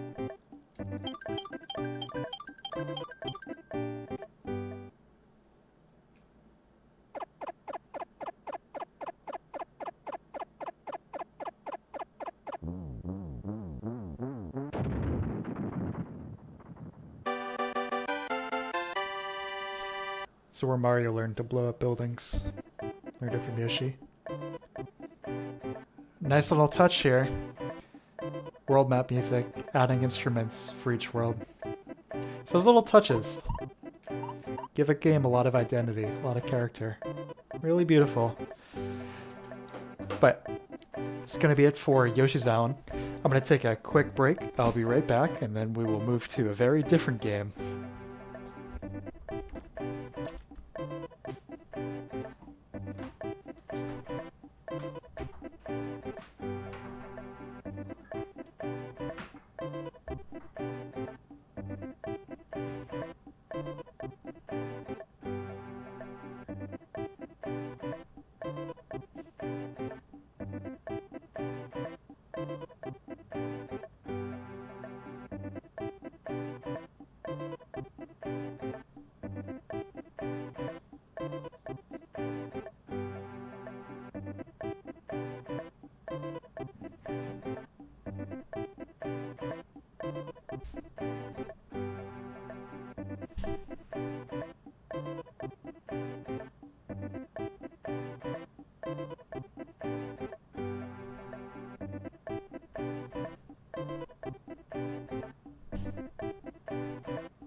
Okay, back. Thank you for your patience there. It's like I like to admire a really beautiful sunset that's happening over here. Really lovely. It's nice. The day is getting nice and long. Summer's coming. Really nice. So I live in a place where winter or something that resembles winter, constitutes basically about half of the year, so you really can appreciate the nicer weather when you get it. Anyway, time for the next title. So as I mentioned, let's go ahead and play some Demon's Crest. Talking it all up. So goodbye to Yoshi for now.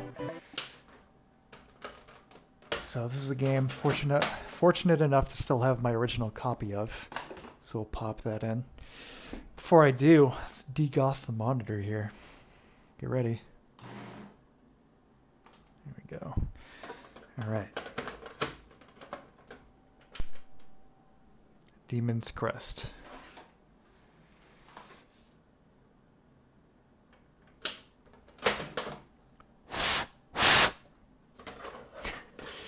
Some things never change, huh?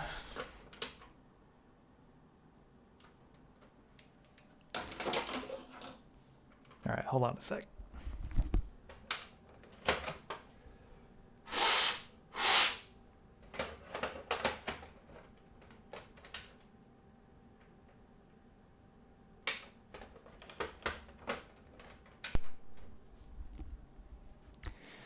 Alright, here's what I'm going to do.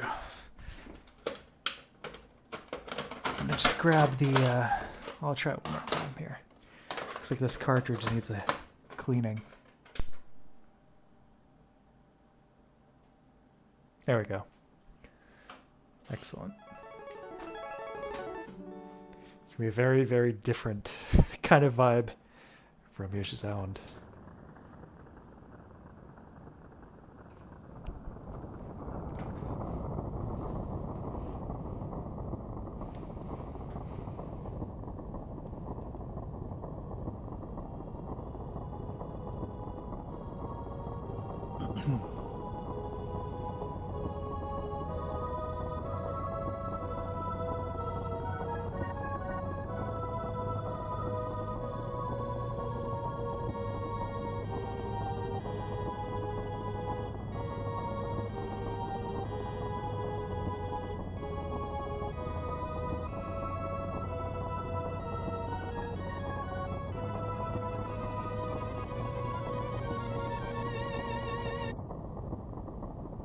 Go. The most satanic game on the Super Nintendo, Demon's Crest.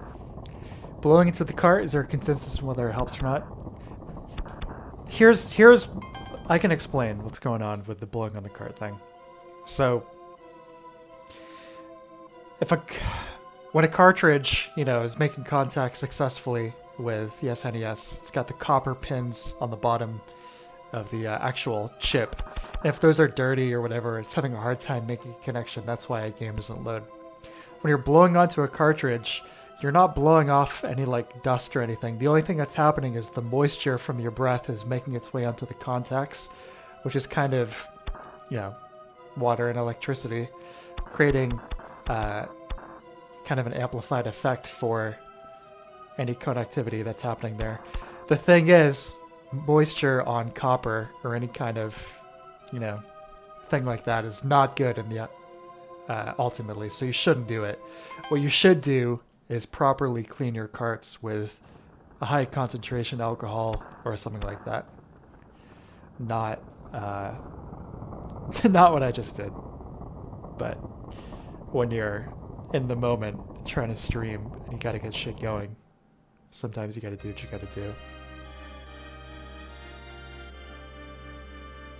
Now let's check this intro out. It's really interesting.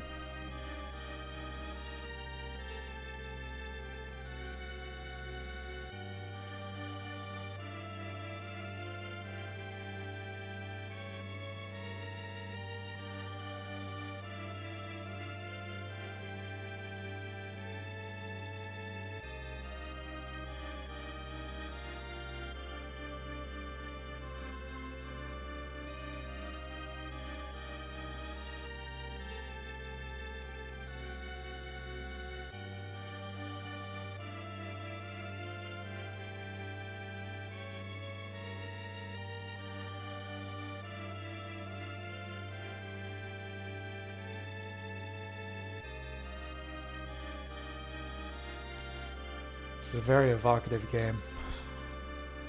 Its designs, the art, its music.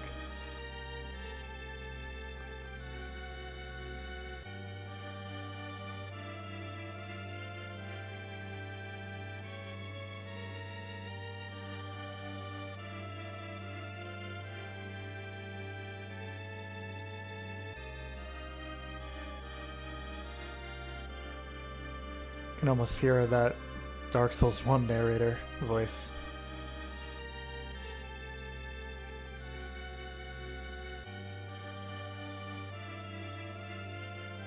Yes, indeed.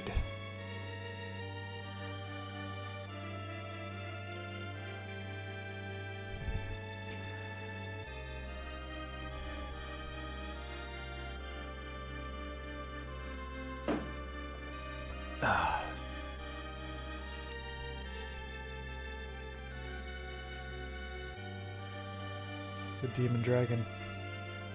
We beat him.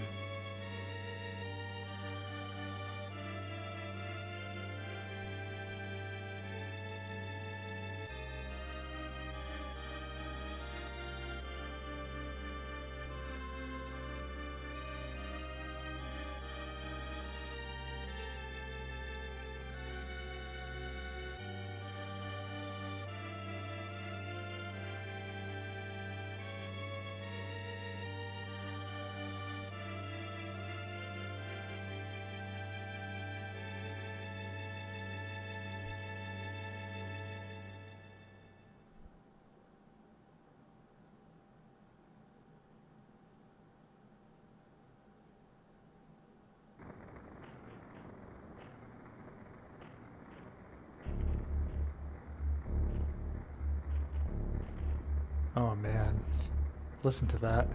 Look at this.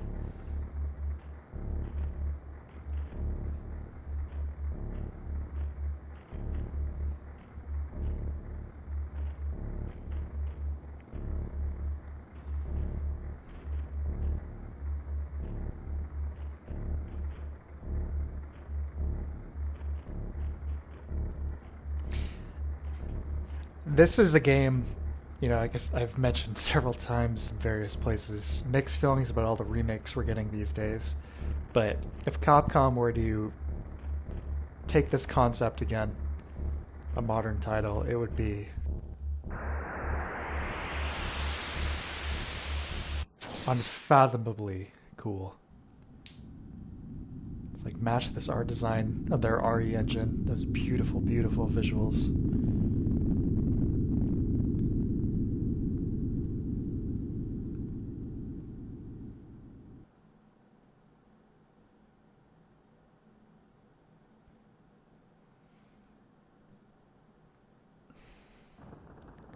Hidden gem. Adventures reference, yeah, right. Anyway, let's start.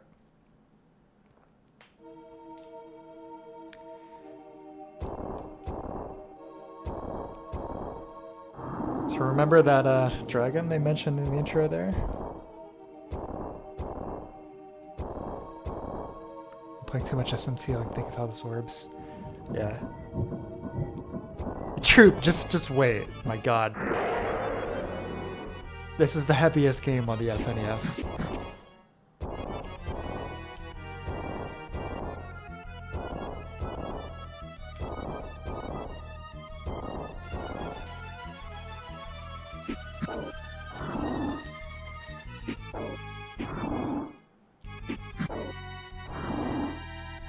Very intimidating first boss, but extremely easy. Just looks scary.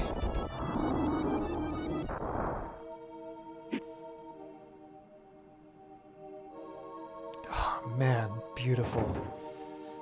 That fog in the background. The flickering of the torch on the trees.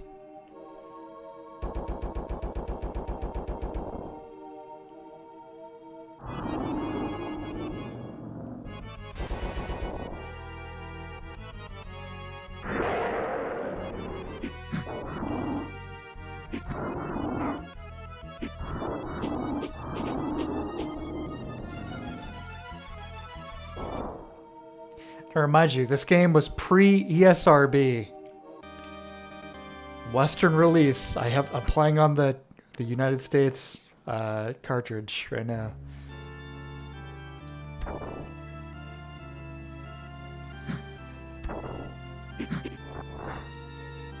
How gorgeous is this game?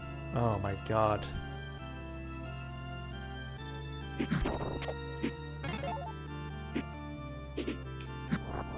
soundtrack is, of course, beautiful. Like I said, this game is a very unique vibe. It's like very demonic, but the music is so melancholy.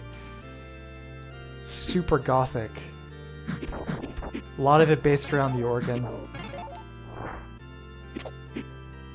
Really something else.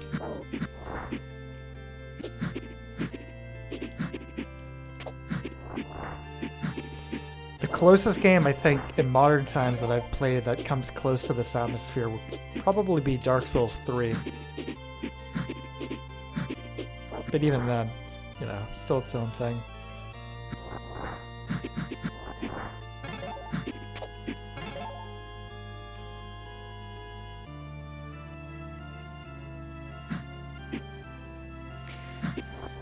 As mentioned earlier, I'm curious, you know, it's like the intro, like, oh, the two realms, the human realm and the demon realm. But right away, we're seeing what are clearly human skeletons all over the place. Chained, tortured, and all this, like, very heinous stuff. Very spooky. It's like, what's going on? Like, I'm totally captivated, Capcom.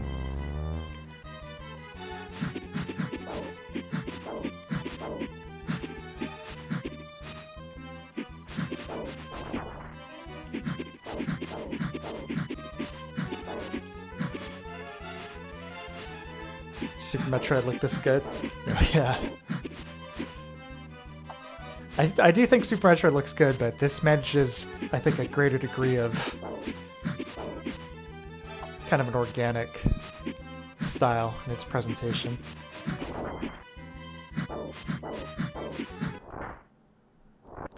Isn't humanity totally wiped out in this game / series? I don't know. I mean, just like I said, going by the intro, it's just mentioned that there were two realms, the human realm and the demon realm. And in Ghosts and Goblins, you have the demons, you know, messing around in the human realm. But, you know, what's the deal here? I wonder. Beautiful, beautiful backgrounds.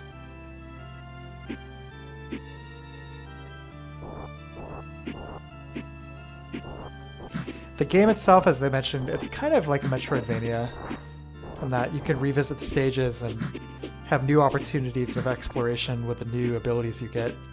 But it's also kind of like Mega Man, because we don't have any yet, but these different crest powers are akin to the different robot master abilities you get in Mega Man, where they're all different kinds of attacks. And just like Mega Man, Firebrand changes... doesn't just change color, it actually changes shape. Like his actual form changes. Different demons. It's really, really, really cool. This game is definitely a hidden gem.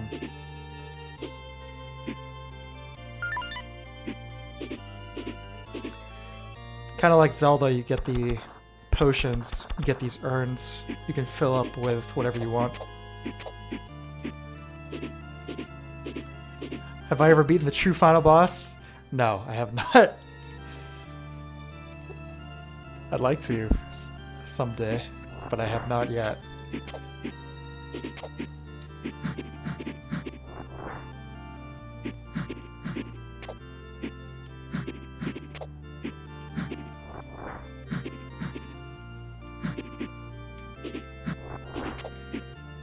Some of that nice Super Nintendo stereo going on with the fire effects here.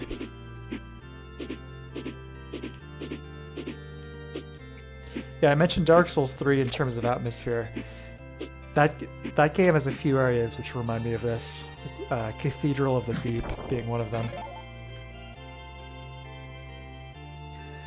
So you mentioned this pre-RCB, I was curious about its current values on eBay. US version is $150.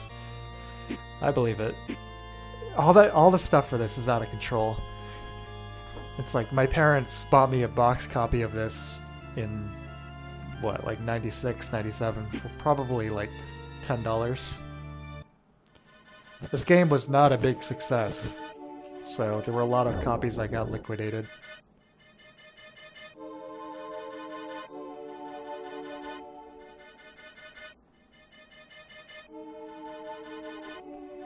Japanese is like 70. Yeah. I think I've probably mentioned this before, but if you guys are into physical, retro games, whenever possible, if you can, if the system supports it, and it's not like something, text heavy like an RPG or something, the Japanese versions are almost unanimously much cheaper.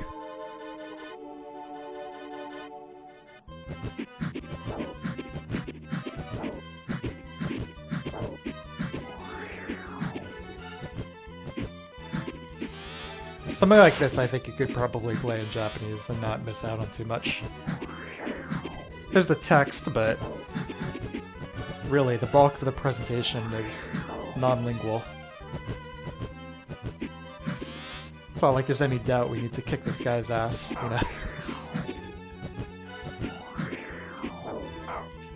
Kind of a cool mechanic with Firebrand too. There's different forms. It's not just your attack, but your methods of movement. Like on his own, Firebrand can only kind of float. We can't really fly yet, but we can get another form later on, which will allow us to do so.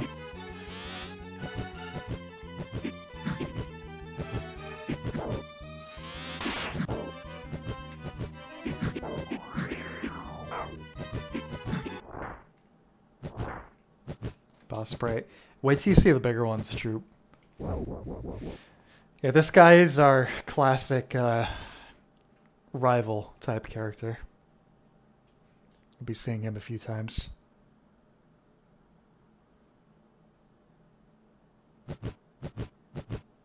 Those wing samples sound fantastic.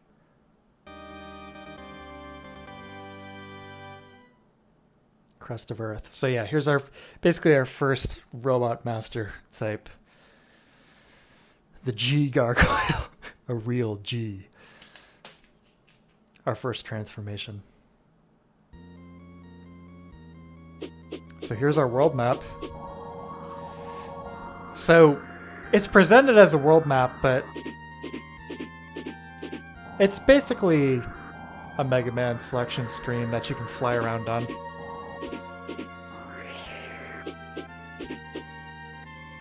You get an overhead view, see the areas currently available to us, in addition to some shops and whatnot. So we started. Stop in one of the stores here. It's been a long time since a customer has visited my shop. Trio the Pago. Gaming for demons. Level 1 is easy. 5 GP. Let's do it. Headbutt challenge.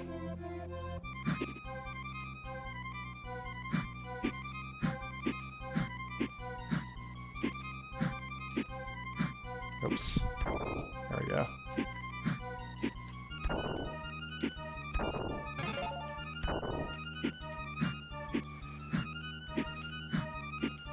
Tight timing on these.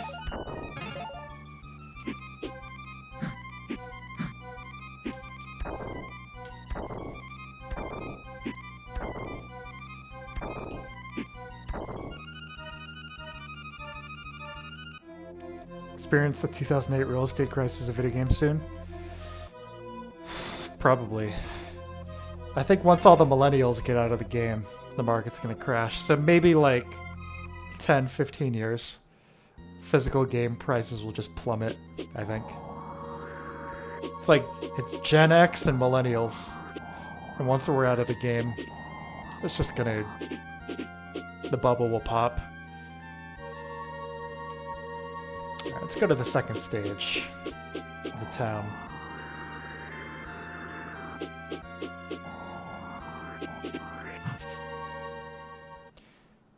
Really beautiful music here. Also, more destroyed civilization.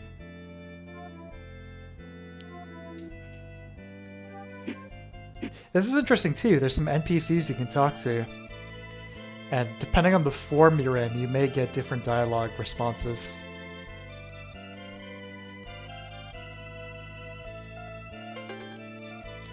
They say that the red demon known as Firebrand has risen.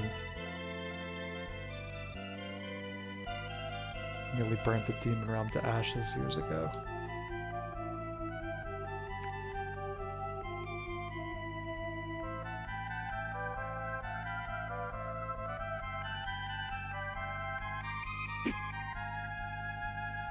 This is so cool, and it's so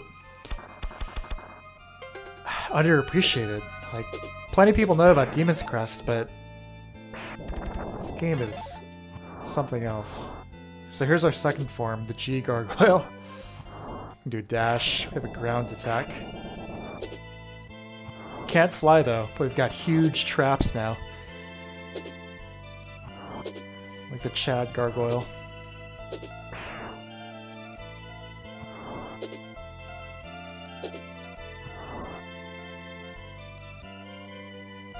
The general is wearing a uniform, something like yours. Yeah, see what I mean? I saw him run and break one of those fountains into pieces once. So yeah, this is where we start seeing the levels start to open up.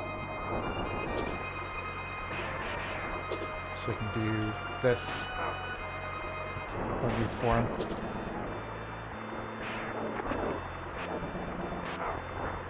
But let's switch to regular Firebrand mode. Is there a form or two that are just objectively best? The last few forms you can get, yeah. Time and Heaven. Plus the fire ones, it's like you stay in regular Firebrand mode, but your projectile changes. It takes on different attributes.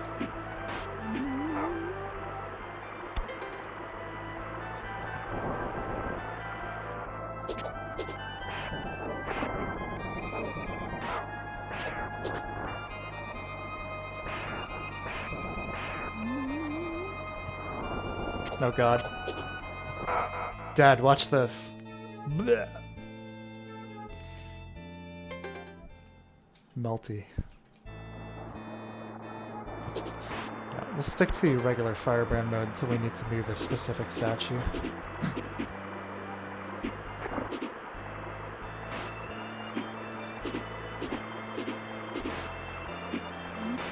It's like the stage has at least 3 exits, I think, if I can remember correctly.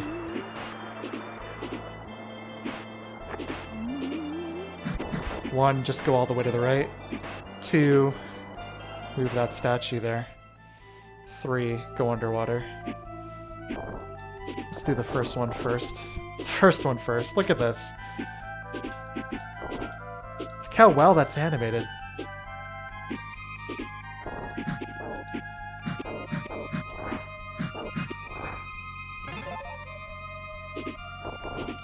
So I would be, as I said, super interested to talk to one of the developers of this game and just try and get in their headspace, their influences.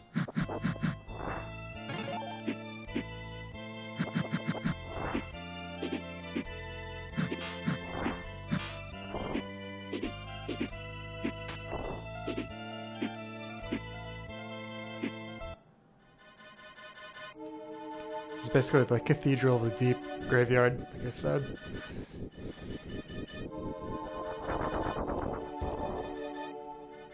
Alright, this is a tough boss, so you focus.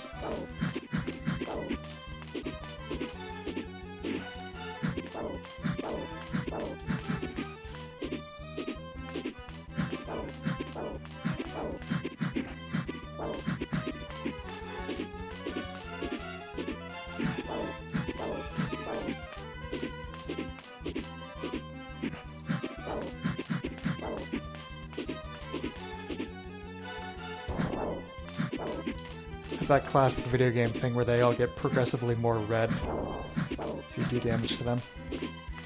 But he's got a lot of health, especially for vanilla Firebrand mode here.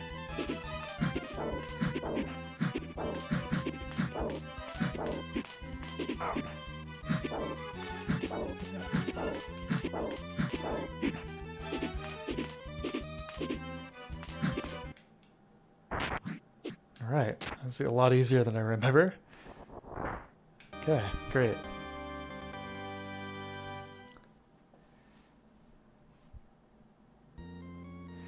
And how well GG Resurrection Soul did while continue crest. Firebrand was playable in Resurrection as unlockable. Now that's interesting. I might check that out now. Alright, let's check out exit number 2 here before we go any further. I was very surprised when they added Firebrand to Ultimate Marvel vs. Capcom 3. That was cool. He's not quite as... It's definitely more his Ghosts and Goblins style presentation in that one. He's a little bit more silly. Also, his voice acting, if you can call that, it kind of sounds like evil Beavis, basically. Like, he doesn't speak English, he just, like, you know, makes demon noises, but it kind of sounds like Beavis attempting to do them. So I guess depending on your characterization of Firebrand may or may not be appropriate. Very technical character too. I wanted to play as Firebrand, but it didn't really click with my playstyle. Alright, let's check out this alternate route here.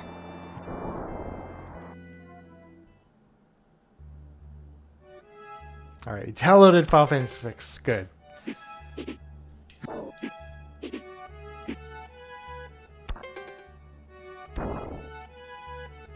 Pop up quite a lot. It's a very memorable character.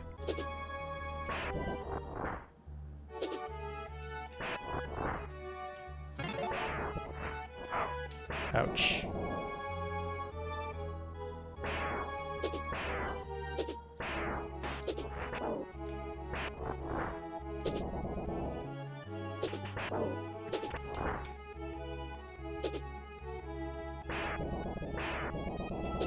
Yeah, Capcom. He's a very memorable character. Give him a new game, Capcom. The time has come. I would say remake this, but just the same kind of vibe and world. Make like a beautiful, you know, modern 3D presentation on the RE engine. It'll be really, really phenomenal.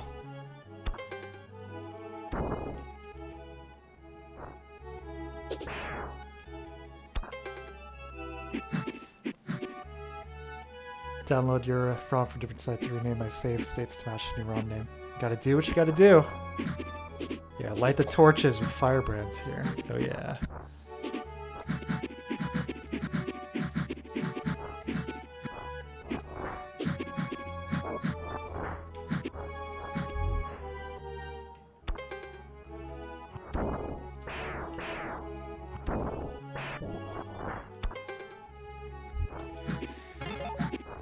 Now, I think what would be really incredible is if you were to play this, but they had it like in Mega Man X, where you could switch between the different powers, you know, toggle through them using L and R instead of having to go back in the menu. You don't normally have to switch that often. It's like with the way I'm this particular stage right now, you don't have to switch that often, generally. But it would be really cool to see that as a gameplay mechanic.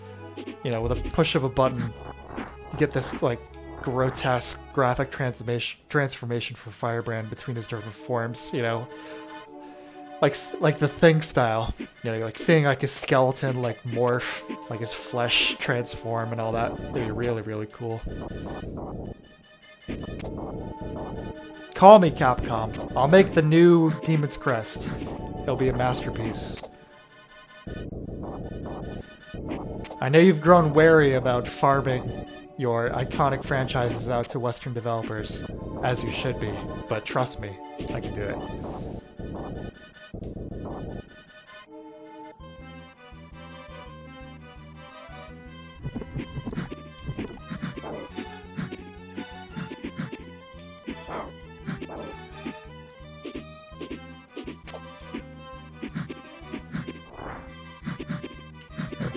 Yeah, it's awesome enemy designs. This game has some wild ones. This one's good. But I'm hoping to show you guys quite a few of them because this game definitely has a lot of cool ones.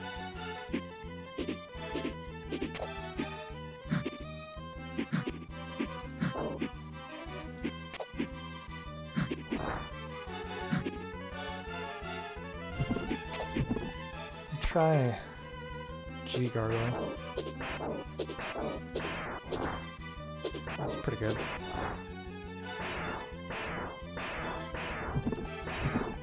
Yeah, Alien Soldier, I still need to play that.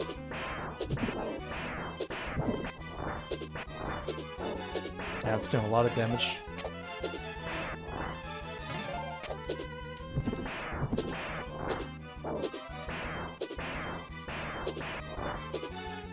Alright, Eyeball. It's down to you and me.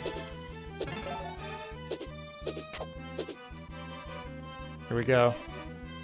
So well animated. I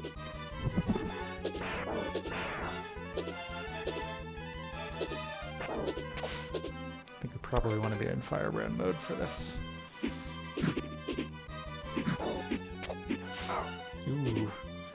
That was nasty.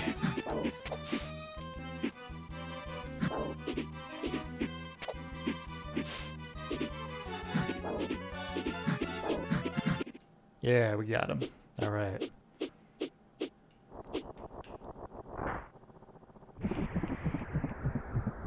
How cool is that?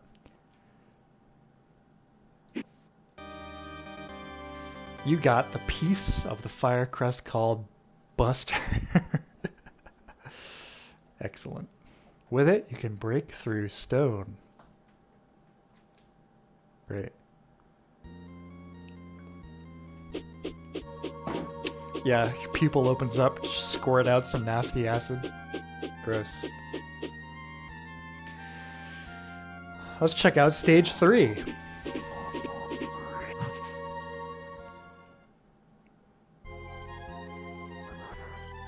Some of those beautiful Mode 7 effects here.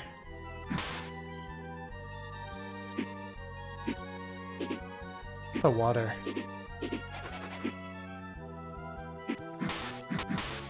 Those fuzzy guys freaked me out as a kid.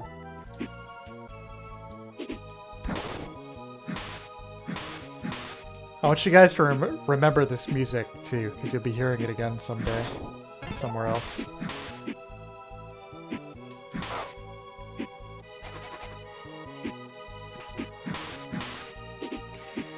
As I mentioned earlier, this is the same composer who did Mega Man X4. I think these are his two biggest titles, Demon's Crest and Mega Man X4. You can kind of get a similar sense of drama, although obviously this is a lot more gothic than the X4 soundtrack, although they both have a pretty serious vibe going on. Get that.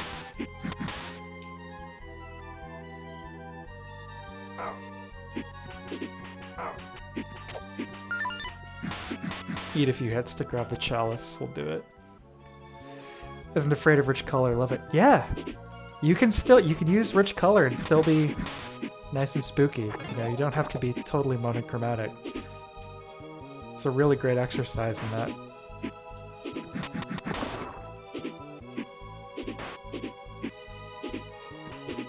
So here's something I'll recommend to you guys. If you like this game's soundtrack, make sure you check out... Oh god, I'm gonna die. Yeah. If you like this game's soundtrack, look up Benoit Adam, I think his name is. Here, let me double check. I'll look it up right now. I think it's Benoit.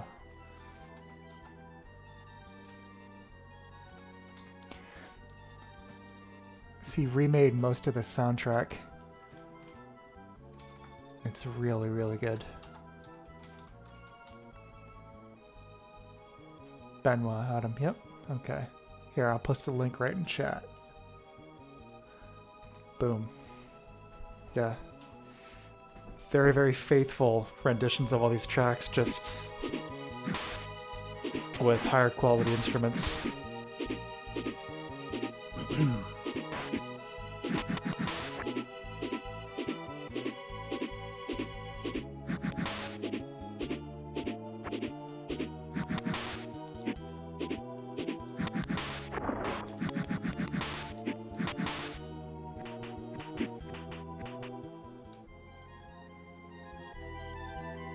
check this out.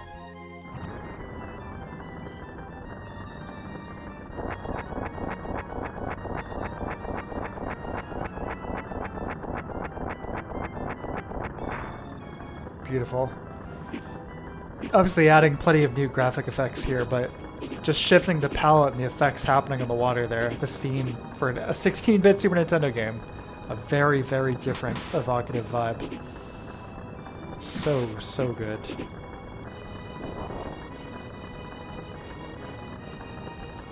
Oh, I remember these things.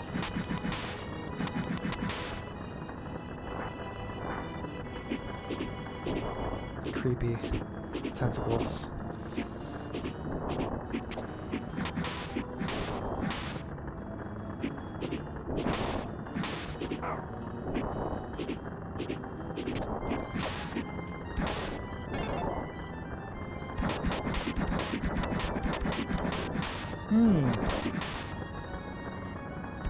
Alternative exit number 1.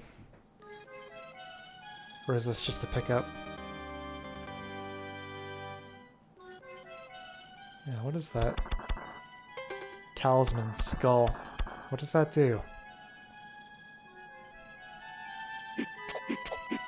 Yeah, you can equip talismans. I don't remember what any of them do, though. Google that real quick.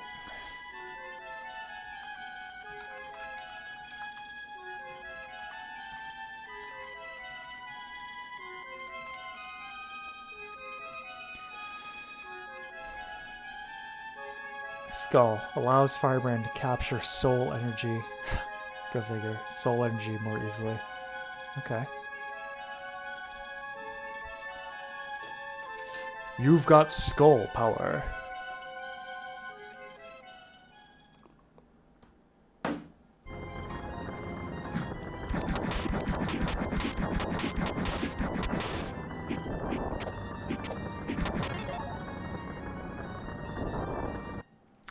Boss fight.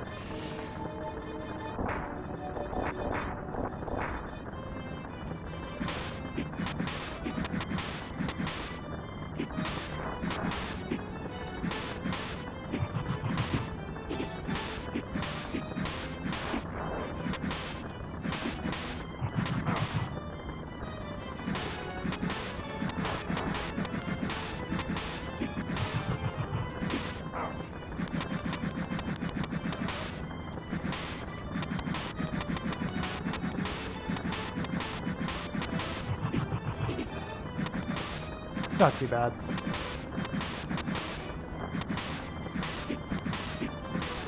Beautiful designs. Wow.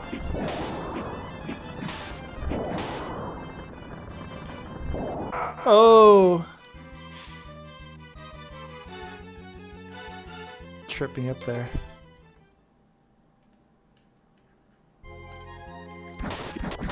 Keep mentioning Dark Souls 3, but I'm getting very nostalgic for that game. The PC servers are still offline. I really hope that Bandai Namco isn't just bullshitting us. I really hope they are really coming back.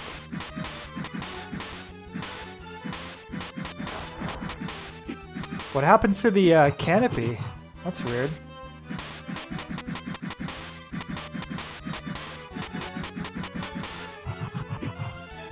That's really strange. What happened to that? There's a forest canopy that first fight. Now it's gone.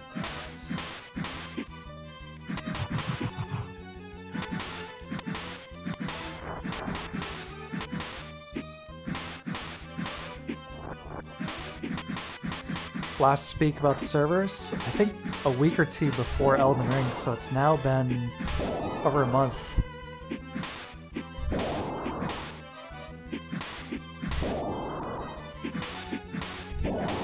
So obviously you can still play the game, but not quite the same without invaders and co-op and all that stuff.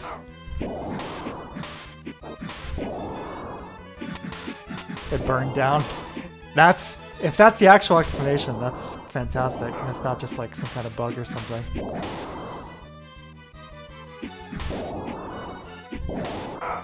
Tough boss. They're never coming back. We'll see.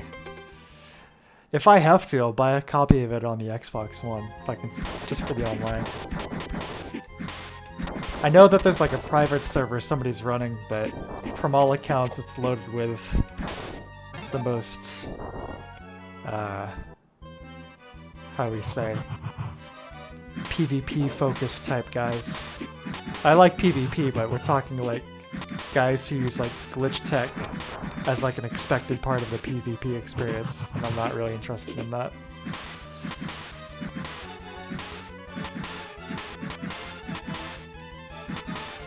I actually emailed Bandai Namco, their website, their like customer support.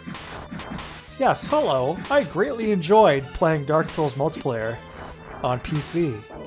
I know that it has been taken down for maintenance, but could you give me an update as to when it may return? And no, of course not. That's okay. I don't expect some entry-level service help associate to know what the hell is going on with that. I don't even know if is it just a Bandai Namco thing? Are they the ones solely in charge of the servers? Does From have anything to do with it? Who knows?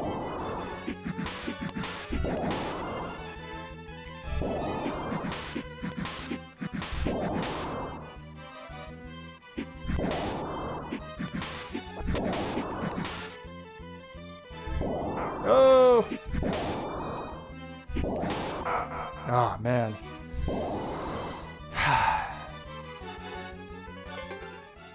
Alright. It's part of the meta story of funneling the cycle fire. Yeah.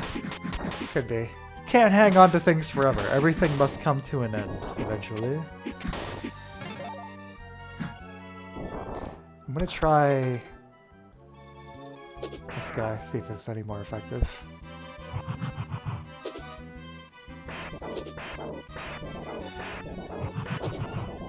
No. Just because we can't fly over the attacks.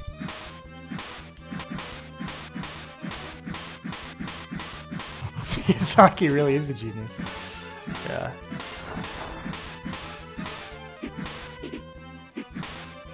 Did you wreck it?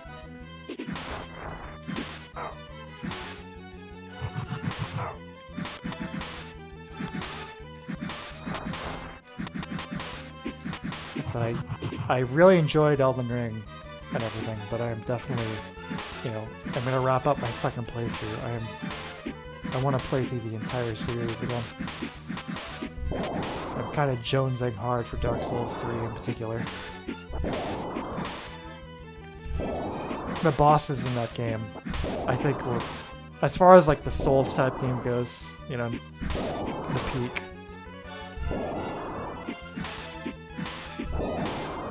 I like the bosses in Elden Ring, but I think they're starting to kind of hit the wall in terms of what can be done with that combat engine.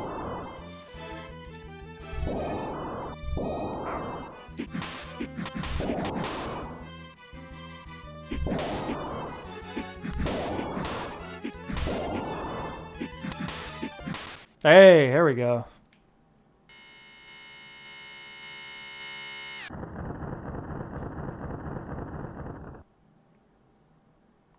Yeah, Dark Souls 3 bosses for me are, I think they're the peak.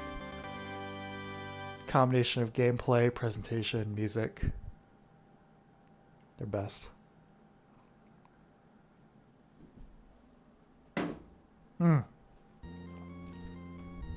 Things are heating up. Yeah, alright, we're done there. So now, let's take a visit over to the shop. Fill up some of these potion vials we've got here. Look at this guy. Don't you want to drink some stuff this guy has for sale? Black Lotus. This might be a Conan the Barbarian reference. Stygian, the best.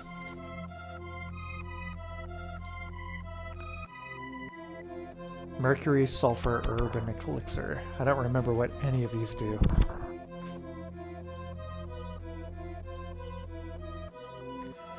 I'm gonna look this up. Hold on.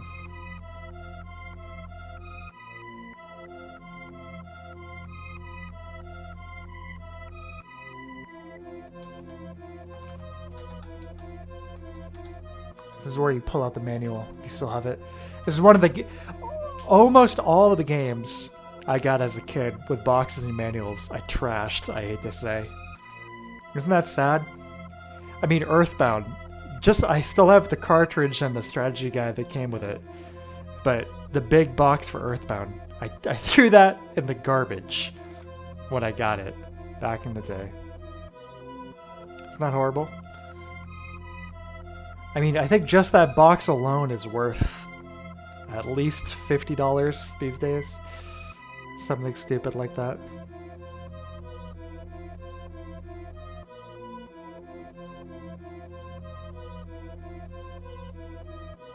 Okay, here we go.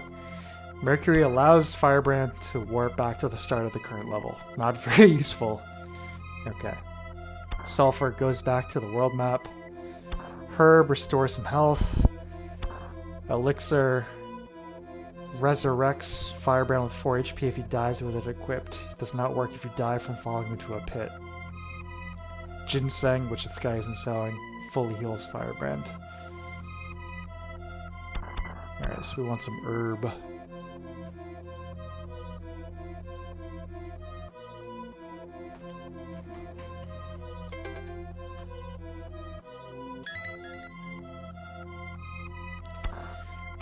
Take herb and what was the one? Elixir? Does that resurrect us?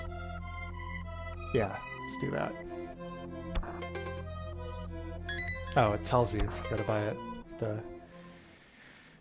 Everyone's a demon in this game's buying is fine. You can trouble buying a human. You can trust all these demons. It's not like the box trying to have a lot of value.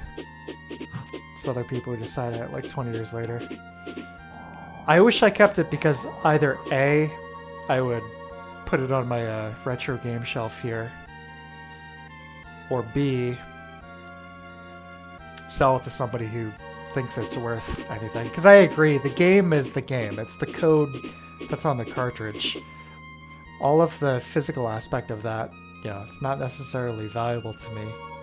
Depending, you know, just certain factors notwithstanding, but if I could unload just like several pieces of cardboard to people on the internet and make a few $100s, I would not mind that at all.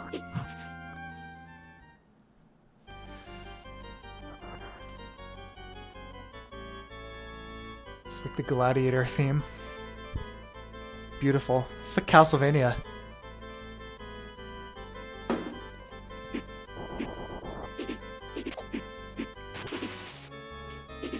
More gorgeous sprite work.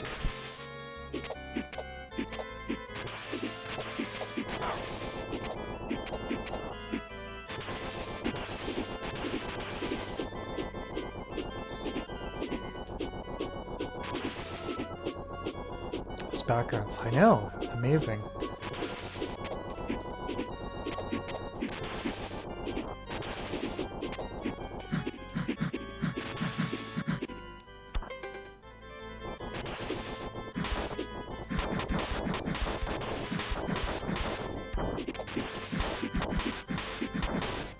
Goodies? No. Well, it does let you cling.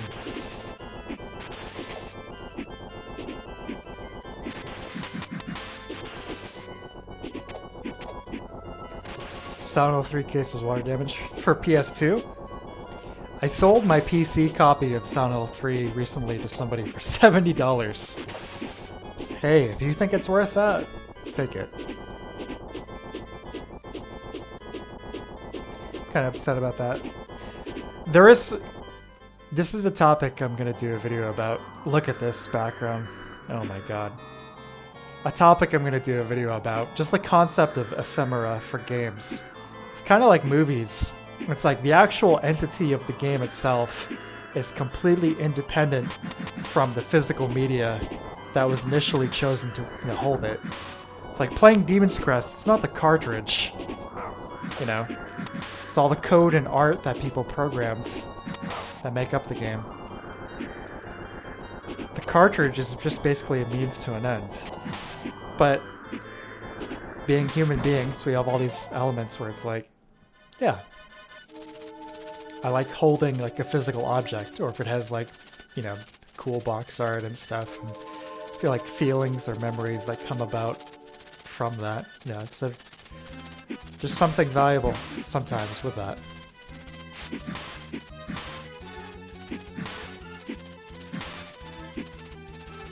It's, yeah, very beautiful sky. I keep trying to, I'm almost saying skybox. But yeah, beautiful background here.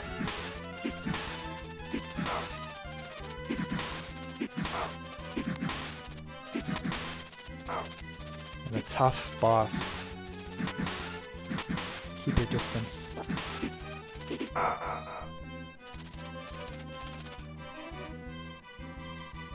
What happened to my elixir? Oh, I didn't have it equipped. That's the problem. There we go.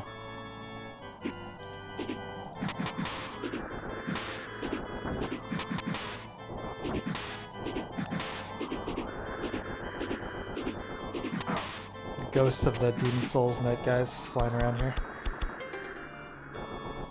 Oh, it's not working.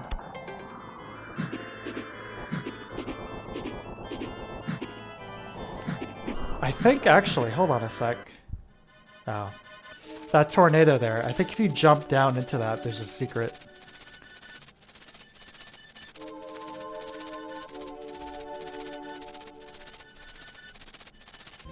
I'm gonna suicide just because I want to see if that's actually a thing, if I can. So I'm pretty sure that's a secret.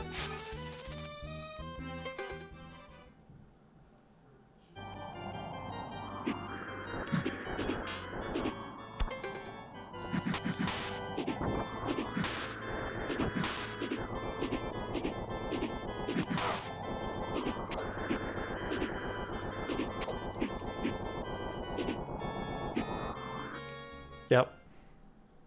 Just like I thought.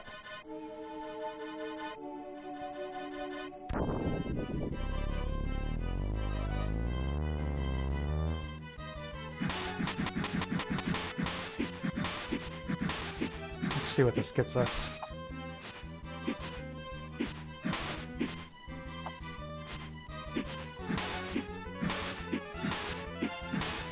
One of these demons.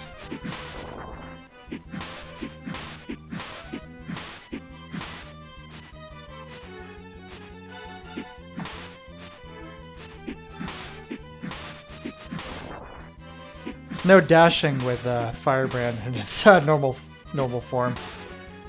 You can only do the strut. Yeah, easy.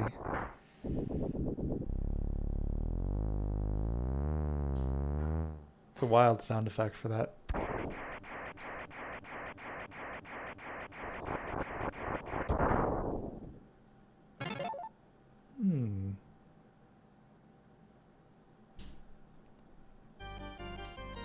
Yeah. Look at this. Look at that sprite art.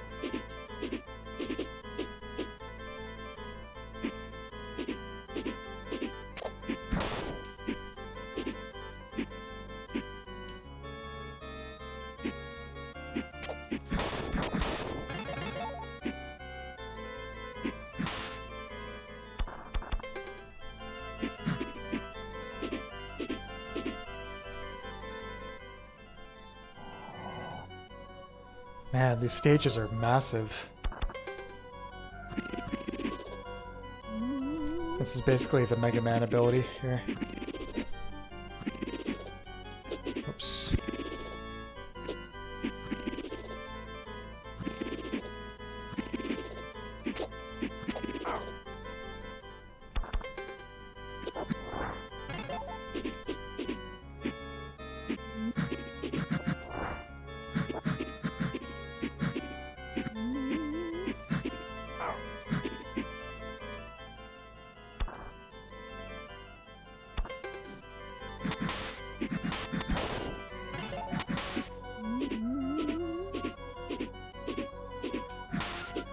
We need the flight ability to go any further up.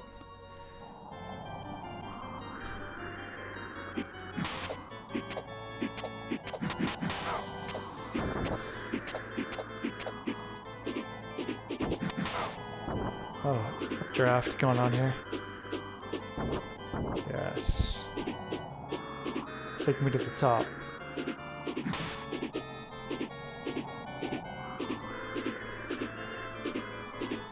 Ooh. Just need to learn a spell.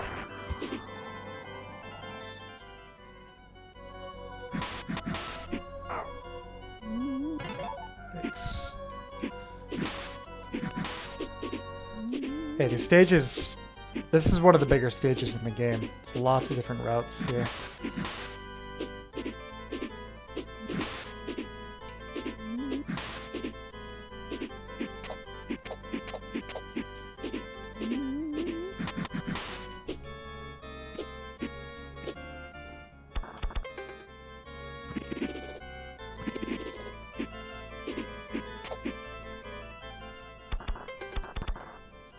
Let's use the herb.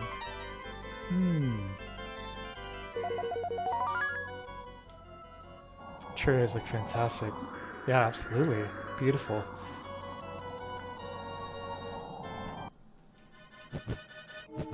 Rematch.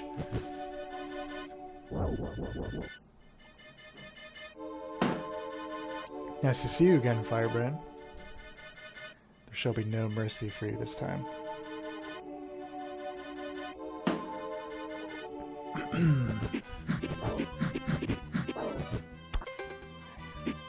Let's put the Buster.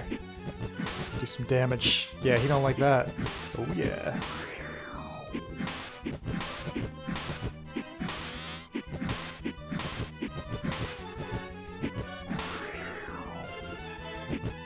This game has multiple endings too, depending on how powered up you are before the end.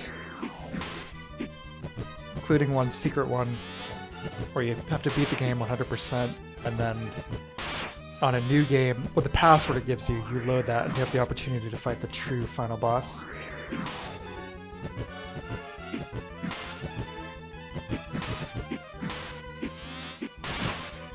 Rabbit in the Moon, even in the SNES game. I'm not sure what do you mean?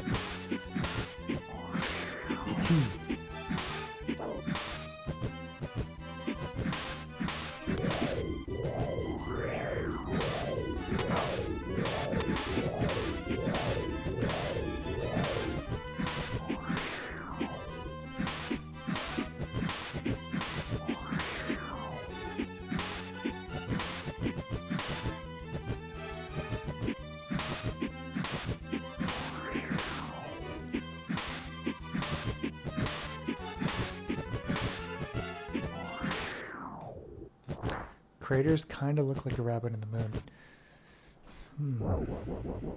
I don't think I see it. Could it be? My whirlwind move has been defeated? What are you? Goodbye for now, Firebrand. Leaves us with another crest. Oh yeah. Air. With it you can morph into a gargoyle. I think that's short for air gargoyle.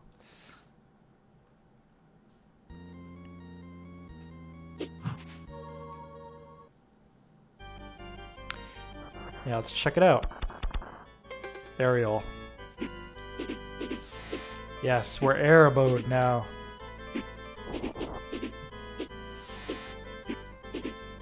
How do we move upward? Oh yeah, there we go.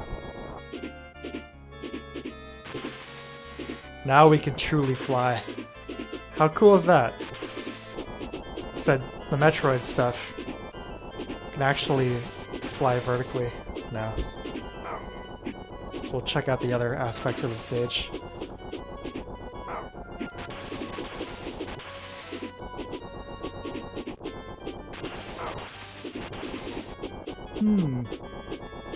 Okay, interesting, you guys. Rabbits on the moon. I'll look into this.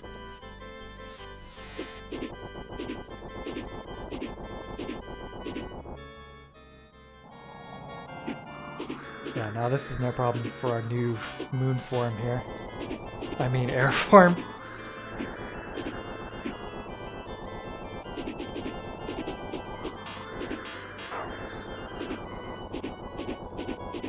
kind of weak, but we can fly. So that's nice.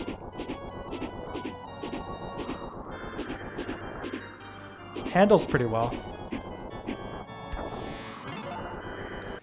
Rematch against a sucker.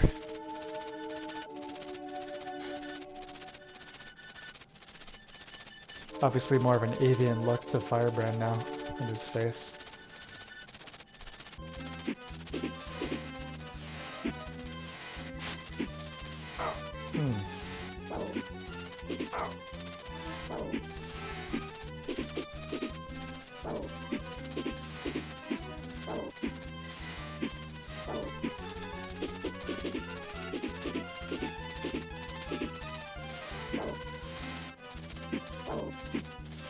Oh man, that took him out real fast. Super weak. So dominating the frame rate here. There we go. Got the piece of the fire crest called Claw. With it you can climb up walls. Couldn't we do that already? Cool.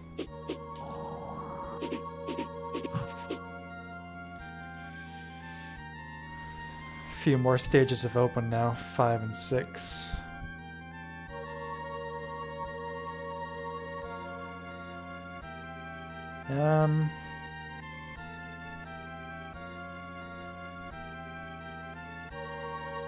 Let's go back to 5.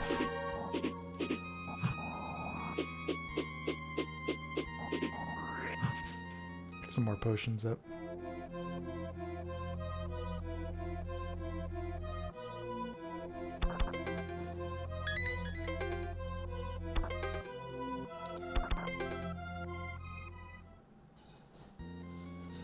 Head to stage 5.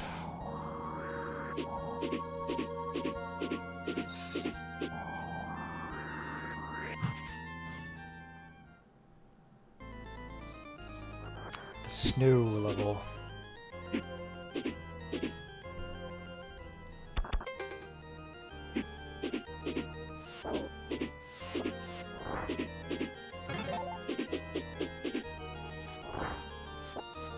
Another gorgeous stage.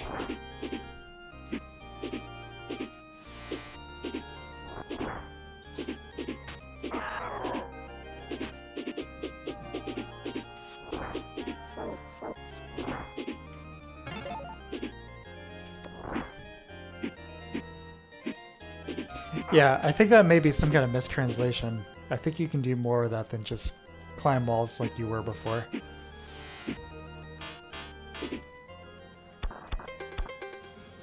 This one?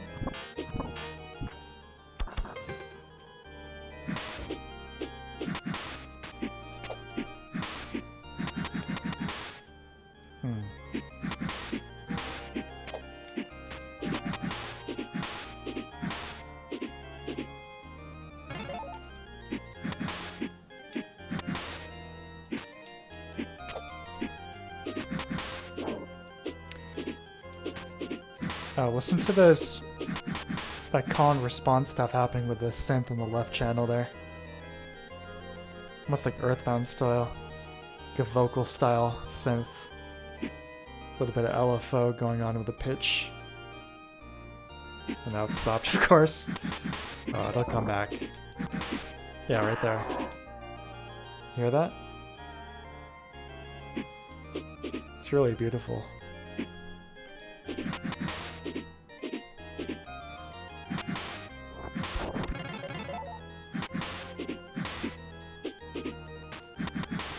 He's going for the three-pointer there, the demon.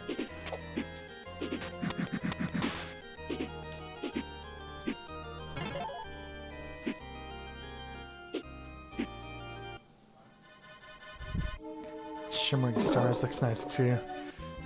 Oh god.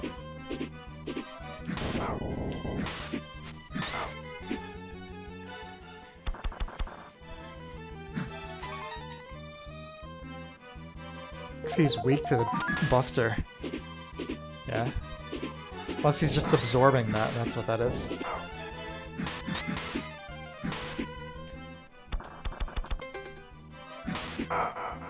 Elixir, do your thing.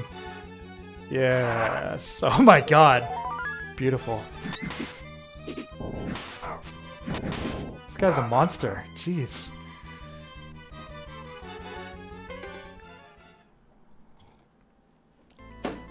I don't think you get your potions refilled. Nope. What does this potion do? This spell do? Oh, excuse me.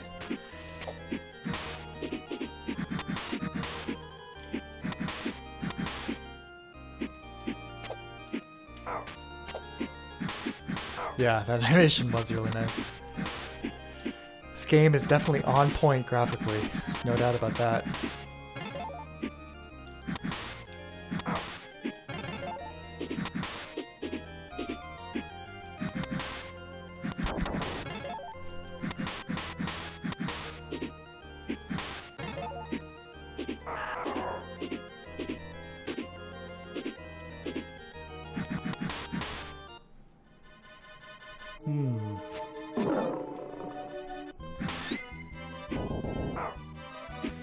Yeah, maybe. Let me try the spell. I don't know what that. Okay, it's not gonna do anything. No.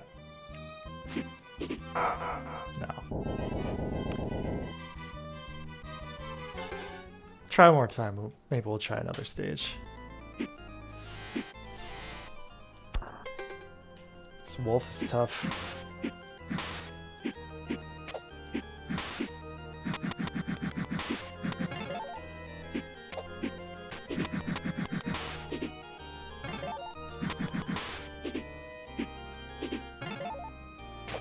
Blowing bubbles at you.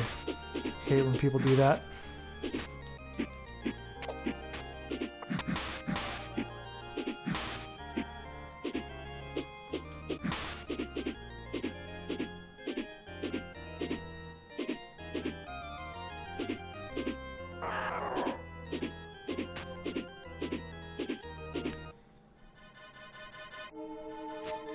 Yeah, fly for him. Alright, let's do it.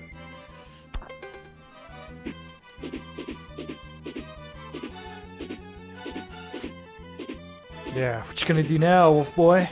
Oh. Oh, how about a ton of damage to you? How about that? So we could try hitting him with the Buster and then flying away. It's gonna be tricky to do though. It's a pretty good job of staying on top of you. Alright, one more try. One more try.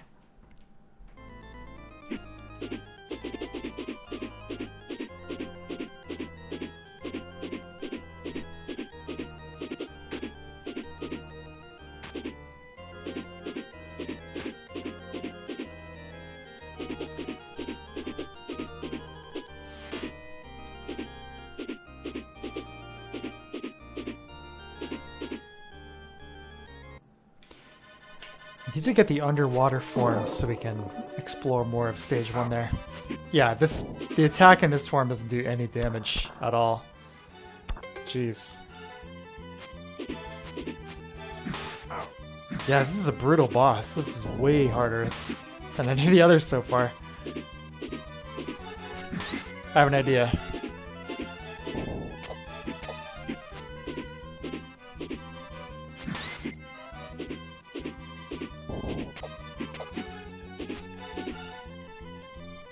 This is the pro strat. Here we go.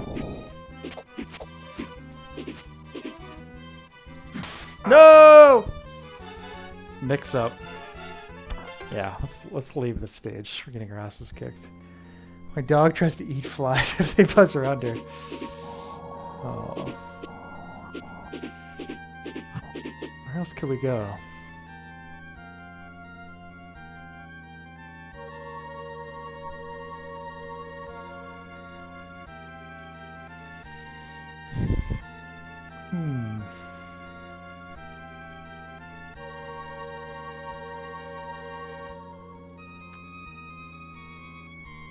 So we need the water ability to go anywhere else in stage 2.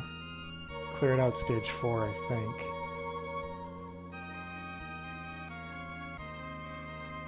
So we can go check out stage 6. Wait, is that where we were? Yeah, that was stage 6. Let's go check out stage 5.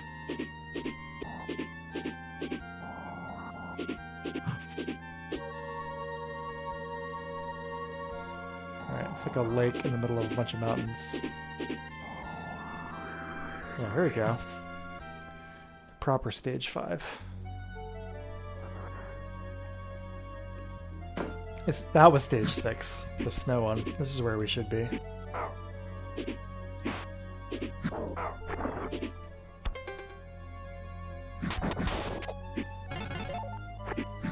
Extremely gothic music.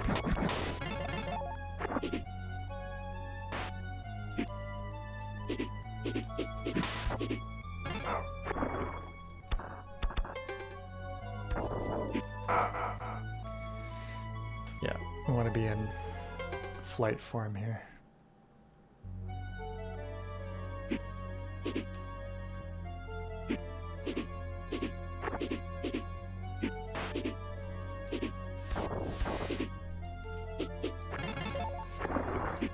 So we should destroy the flyers.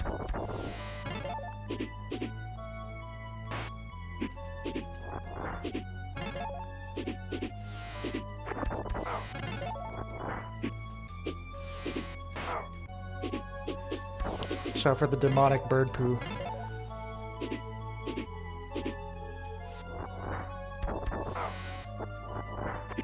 Ah, man. Ah.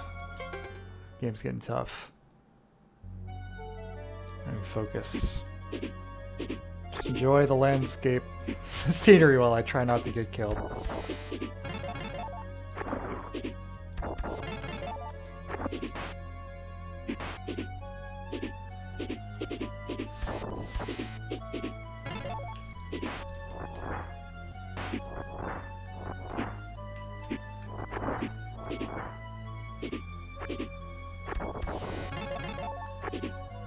There we go. Demonic poo, no joke.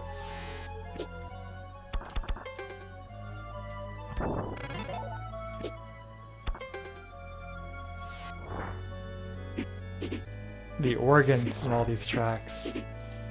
Listen to that.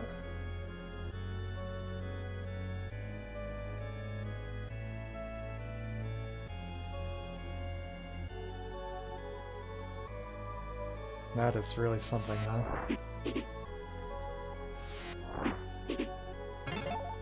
Dungeon synth.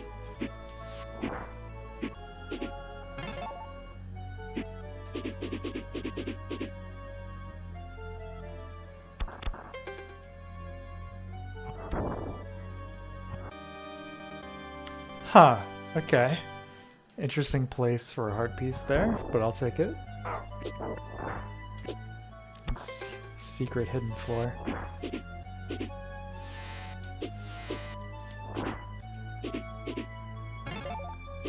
Demon iPod. Yeah. Jump around!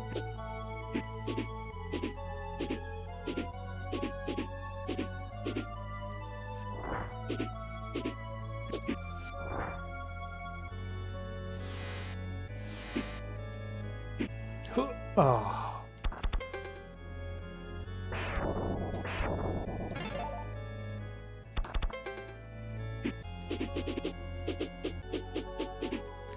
All comes back to Demon Souls. The undead guys. Uh-oh. Oh my god!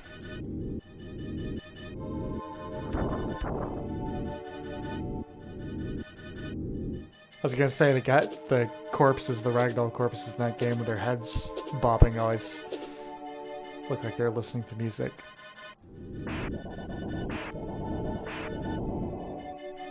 It's devouring the corpses. Look at this.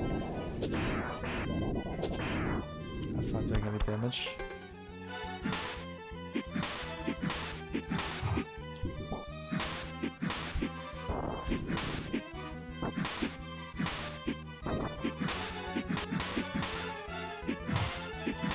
Another awesome boss here. Look at that thing. Those little weirdos crawling around.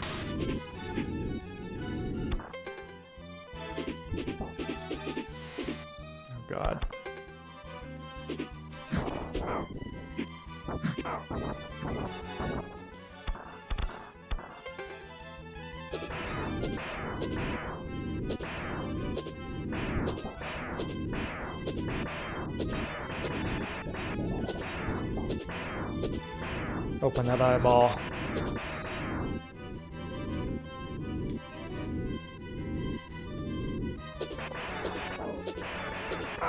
Oh. Alright. Well, we know the strat. Anyway.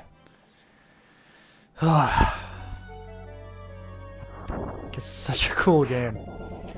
My god.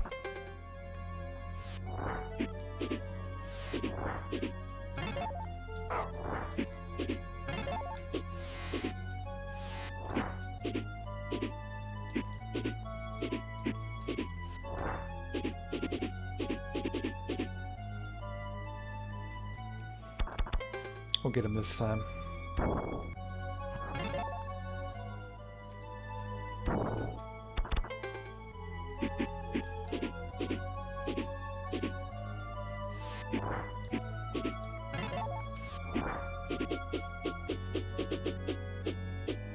Secret the water at the bottom?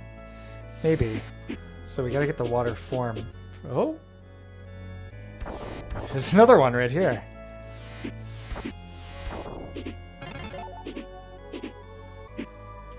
Secret. Nice. Well, there we go. That'll help. Another heart piece.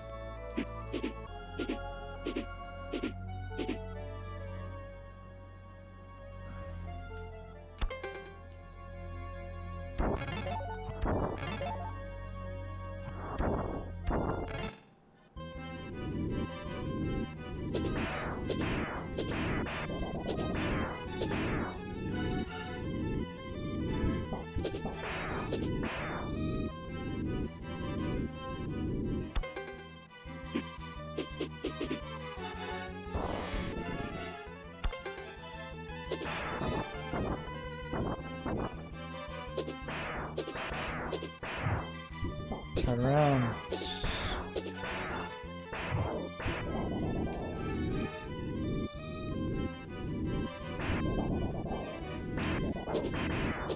Yeah, as soon as we get the creature from the deep transformation, it's gonna open up a lot of opportunities for us.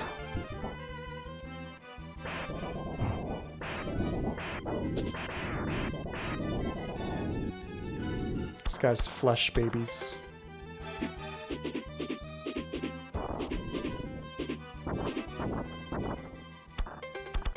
Is there a buster?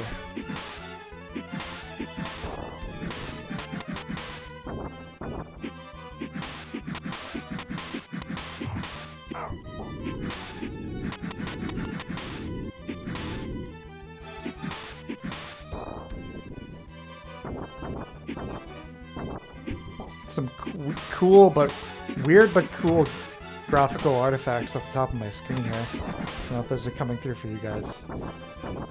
It's kind of like tracking my vertical position on the screen. Excuse me, not my vertical, my horizontal position.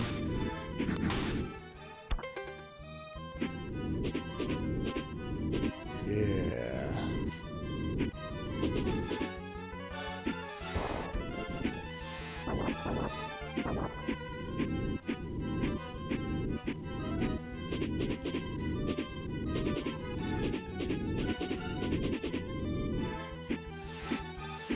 Yeah, this guy, I can't do any damage to him in this form.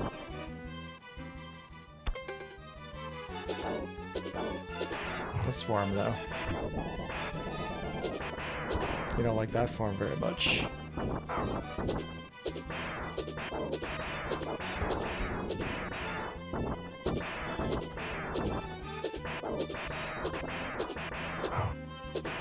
Just gonna hang back when he throws there. His hand does a lot of damage. Oh.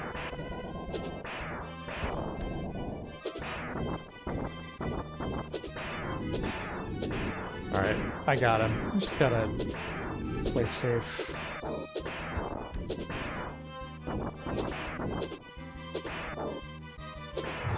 Oh!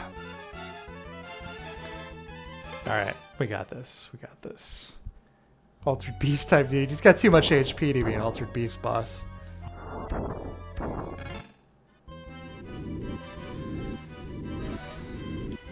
That game is so strange. It's so short. It's so devoid of content. Yet it was the packing game for the Genesis. The US release. Weird.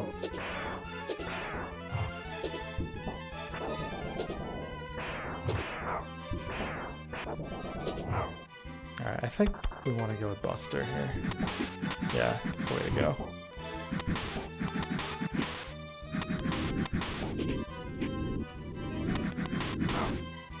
Jeez.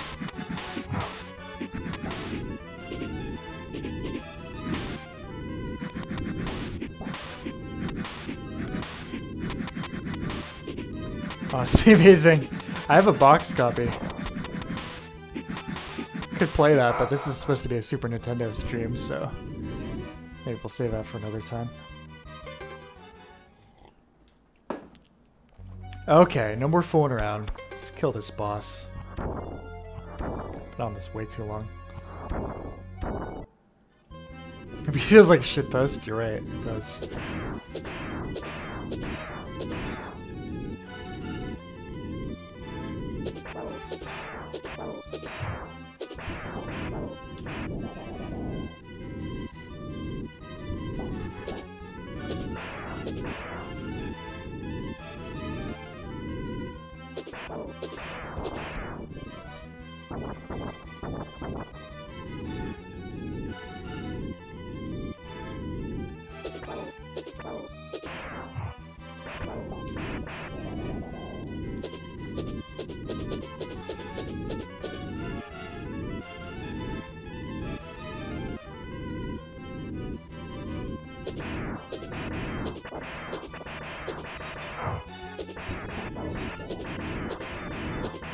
But it's the same as Golden Axe, which is particularly just a good time anyway.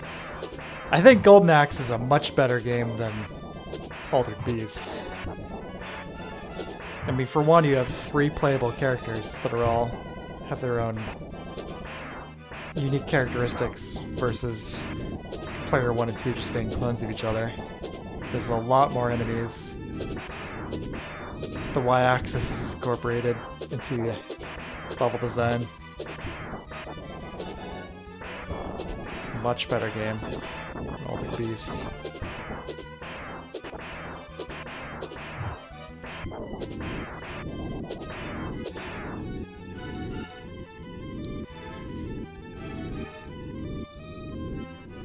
Yeah, Altered Beast is like, even for its time, it's like this really isn't that great. I'll finish off this boss though. I'm getting very frustrated with this guy.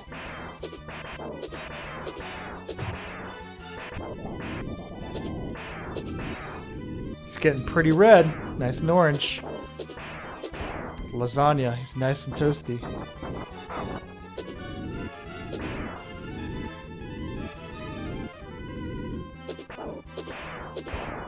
Alright, come on. Yes! Alright. Yes. See you in hell. Oh wait, we're already there. Found a crest of water! Oh, yes, we've got it now. Tea gargoyle, swim beneath the oceans. Very nice.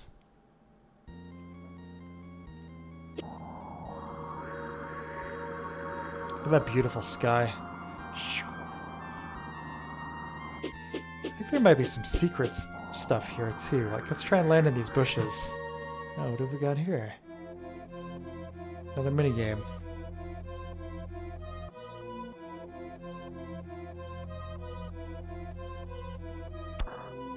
Yeah, alright, we'll play this again.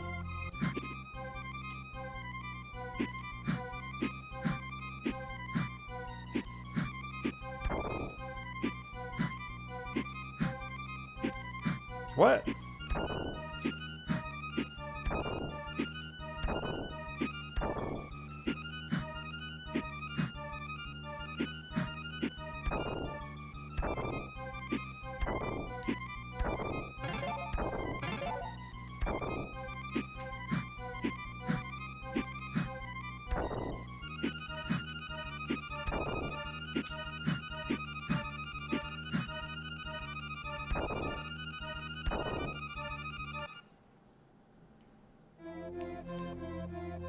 Too difficult for you. Up yours, demon boy. I had to look up what all the beast was. What the hell is that? A weird game is what that is. Power up. It's the original soul. It's the original souls. Wise from your grave. Alright, let's go back to stage 2 here. Check out the underwater stuff. Oh yeah. Tidal gargoyle. Look at that. Just straight up creature from the Black Lagoon. Whoa, you can swim? They say that there are treasures under the sea.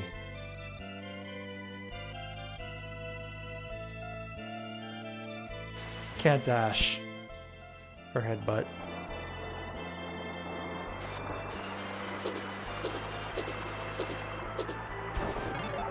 Just might imagine this guy out of the water is kind of pathetic, but once we're in the water, oh yeah.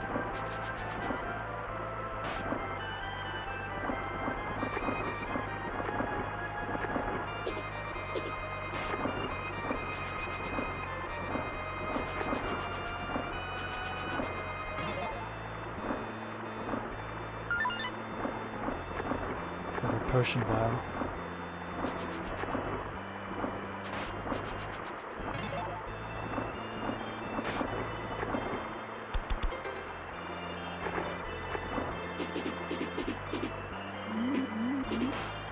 Shantae? Haven't played any of those games.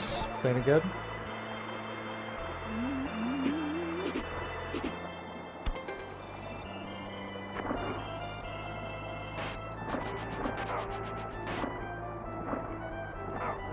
Ouch.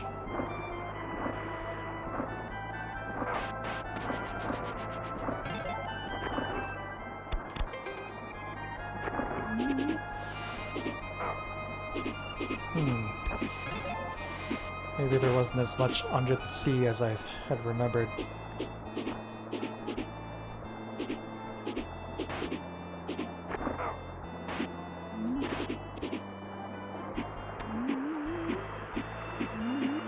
Go check out that other... We'll go back to level, what was it, 5 there?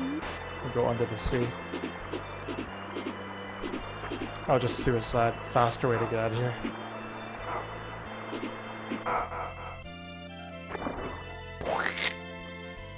20 plate is really good. Nice.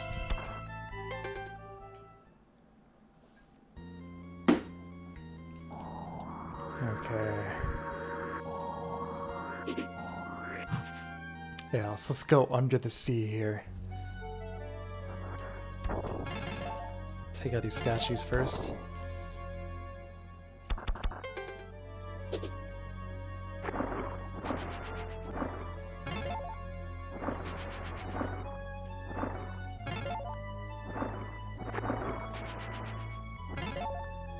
Now we're talking. Again, what looks like more human ruins underneath here. You can kind of see some Greek or maybe Roman columns back there.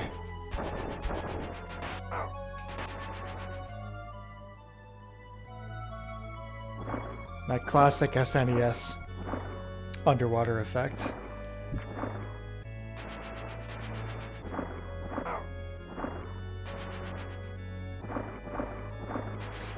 Look at the effect of the like sunlight beams coming into the water back there. That's a really cool touch.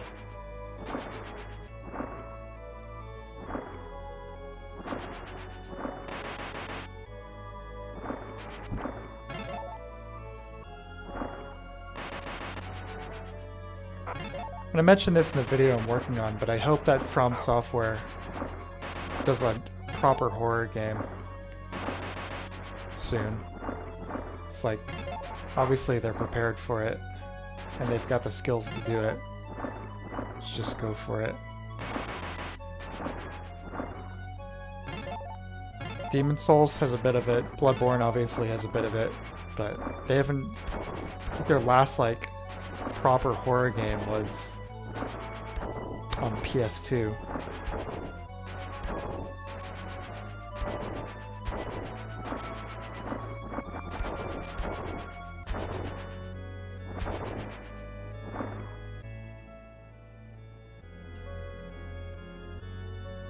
This is so lovely. Look at these effects, the fish in the background.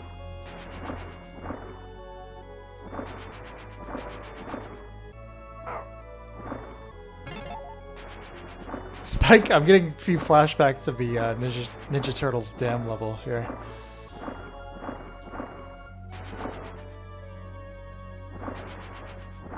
Not quite as ridiculous, but close.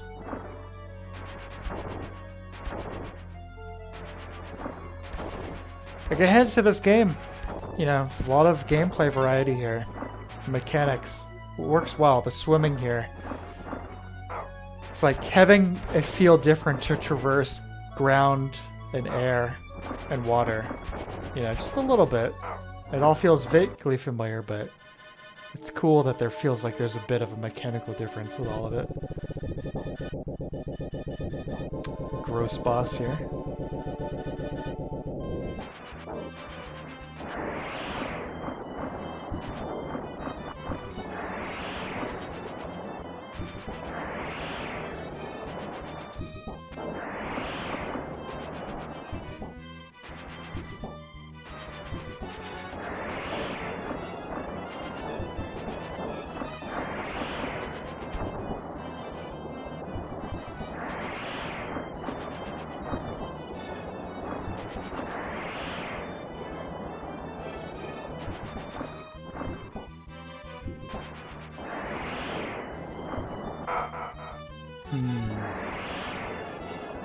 Oh.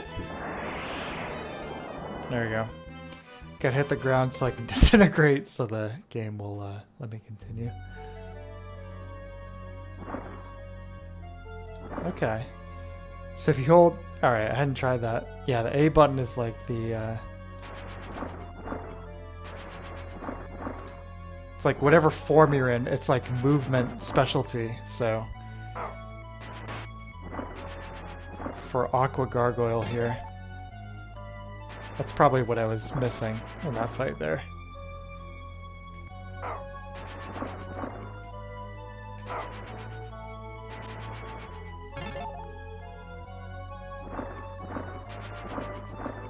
Swim straight forward.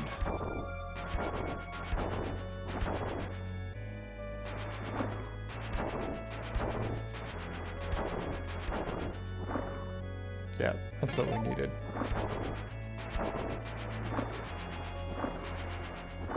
Escargot. Somebody refresh my memory on what that is.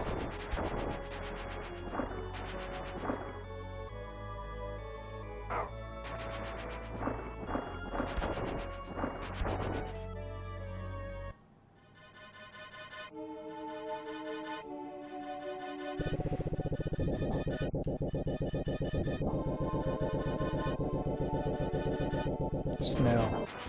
No, I'm good on snail. Yeah, that's what we needed right there.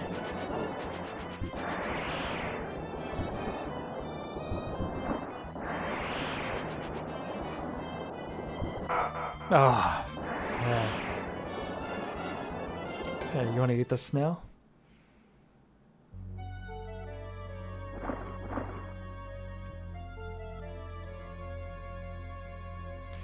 So I mentioned this Discord, but I watched Spartacus last night. And there's this, you know, this movie. It was originally released in 1960. You know, slave revolt in Rome. And there was several scenes cut out of the original theatrical release that were restored, I guess, in a version, every version since 1991. There's a scene where Crassus, a Roman senator asshole, is getting bathed by one of his slaves. He's asking him if he prefers, or if he feels like there's really any difference between shellfish and... No, it's like mollusks and snails, shellfish and snails, something like that. The whole thing basically is a very thinly veiled allegory for sexuality, male and female. It's like, I prefer both. But apparently that was too risque for 1960s film censors. So that scene was cut entirely, which is ridiculous. I mean, the scene is homoerotic enough on its own. It's like two oiled up, you know, Roman guys like bathing each other. Like, that's fine. Can't have them talking in any kind of metaphorical sense about sexuality, though. All those scenes of people being crucified, literal fields of bodies, that's all good, but can't have anybody talking about consensual sex. Can't be having that.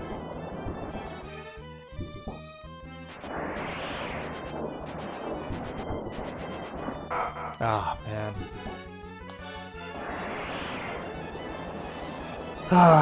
Alright, we'll try Snail Boy one more time. My god, 3.5 hours! Doesn't feel like it. This happens when you play Super Nintendo. The best games ever made. Time flies. I take my time with this first section so I can go in there with full health.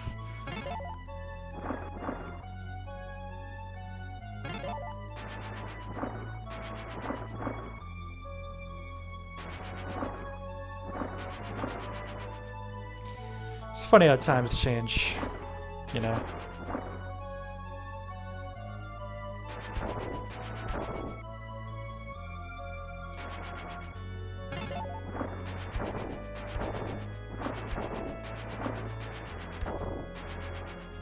Wanted to make a joke about fixation gladiator music Rack Comfy. Couldn't figure it out.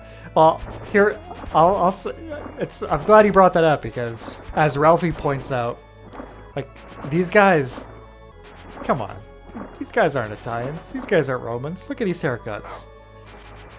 Just watching it, it's like pretty amazing because the set design and all that, very historically accurate, but then something as simple and obvious and dumb as haircuts. It's like you've got Kirk Douglas as Spartacus, who's got like your classic, you know, 1950s American guy crew cut, you know. And it seems like almost all the characters, other than like the Roman antagonists, all have like, you know, they're like New York accents. Like, hey, Spartacus, what we gonna do about all the slavery, huh? Yo, I don't want to be a gladiator. It's a little silly in that regard, but I enjoyed it overall.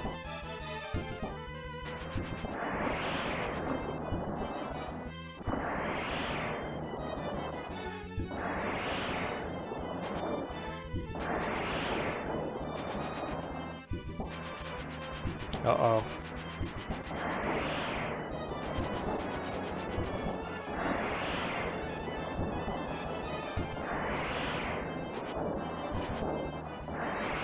I think the tough part about this boss is just moving.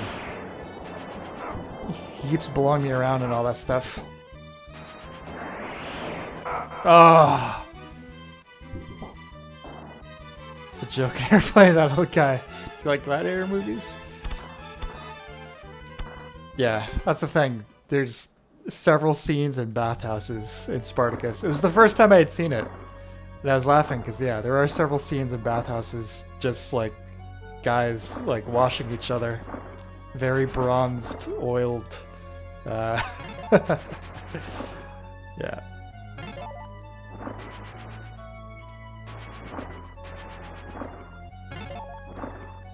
So he's like, obviously it was directed by Kubrick, but it definitely feels like a, you know, it's like, I'm here, I'll direct it, I'll do a good job, but I'm here to collect the paycheck and then I'm out, you know, as far as Kubrick goes. There are a few spots where you kind of feel his influence, but you get the impression he was very, very under strict control with that one. It's all good. I mean, it's old school Hollywood epic. You know, I think it was 70mm. I watched it on the 4K Blu-ray and it was revelatory. It was very, very, very well done.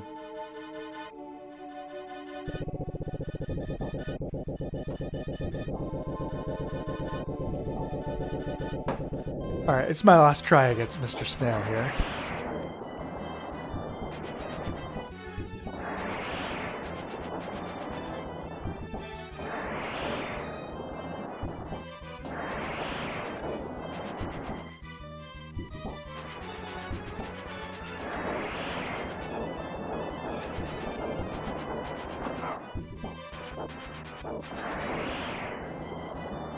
Probably would be a breeze if I had bothered to go back and refill on elixirs, but I did not.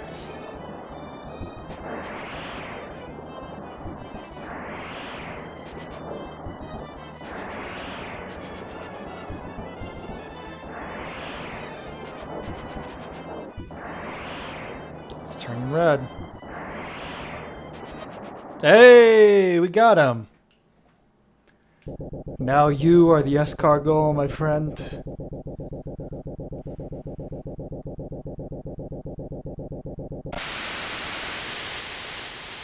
Oh.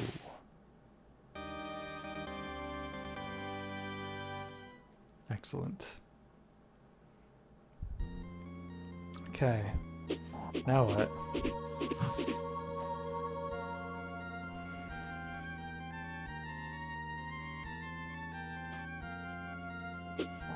We'll go back to stage 1. Clear out any of the goodies we hadn't picked up there in the secondary section. I like that touch of Firebrand flying in, by the way. That's cool.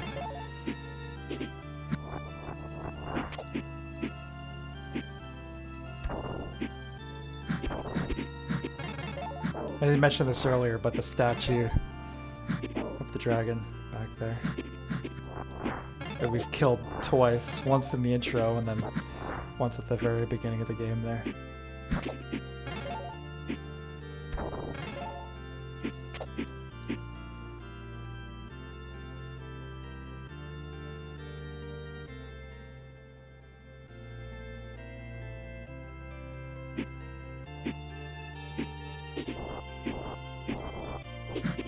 Mentioned Dark Souls 3. I hope we do get one more, like, really gothic, dramatic, medieval game out of Miyazaki. I mean, Dark Souls 3, I guess, was kind of that project. Obviously, all the Souls games kind of are, but Dark Souls 3, like, really twisting the knife with those feelings. They're really beautiful, but get something like this, just, like, straight up, like, demonic world. I'd be all on board.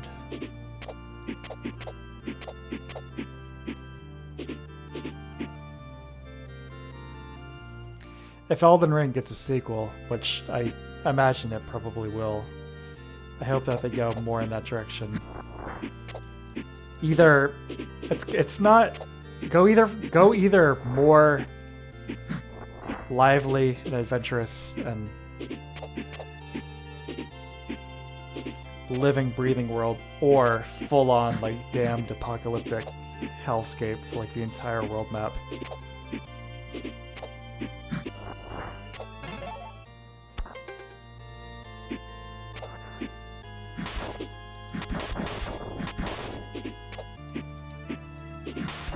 Dark Souls 3 makes too depressed to really enjoy. Yeah, that's the thing. It's like, I get what you're saying, but I love it about that. I love that world as a result. It's like one of the most, like, beautiful depictions of decay. It's, like, strange to say, but I think it really accomplishes it well.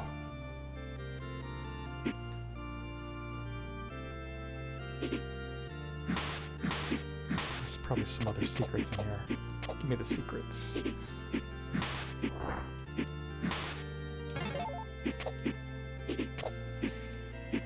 As far as the Dark Souls trilogy goes, I mean, Dark Souls 1 has its interconnected world, which I love, and some amazing atmosphere, but as we all know, kind of slightly starts to fall off in the second half, at least with, like, Lost Eyes with. I like the Duke's Archives, but as far as atmosphere goes, like, the DLC makes up for it for me. But Dark Souls 3, even though it's more linear, the gameplay is so good. And then that atmosphere, I love it. Right. Yeah, this Merit succeeds really well, too well for me. I find it kind of comforting in a way, because obviously it's obviously very dark, but it's also, like the Age of Dark ending, which I would imagine, I mean, it's definitely my favorite ending in that game. Definitely more so than the Lord of Hollows or whatever, but it's like bringing it to an end, It's like appreciating everything that happened and bringing stuff to its natural conclusion. That feels really good to me. Alright, we'll buy 2 herbs and elixir. We'll go kick that wolf's ass. How does that sound?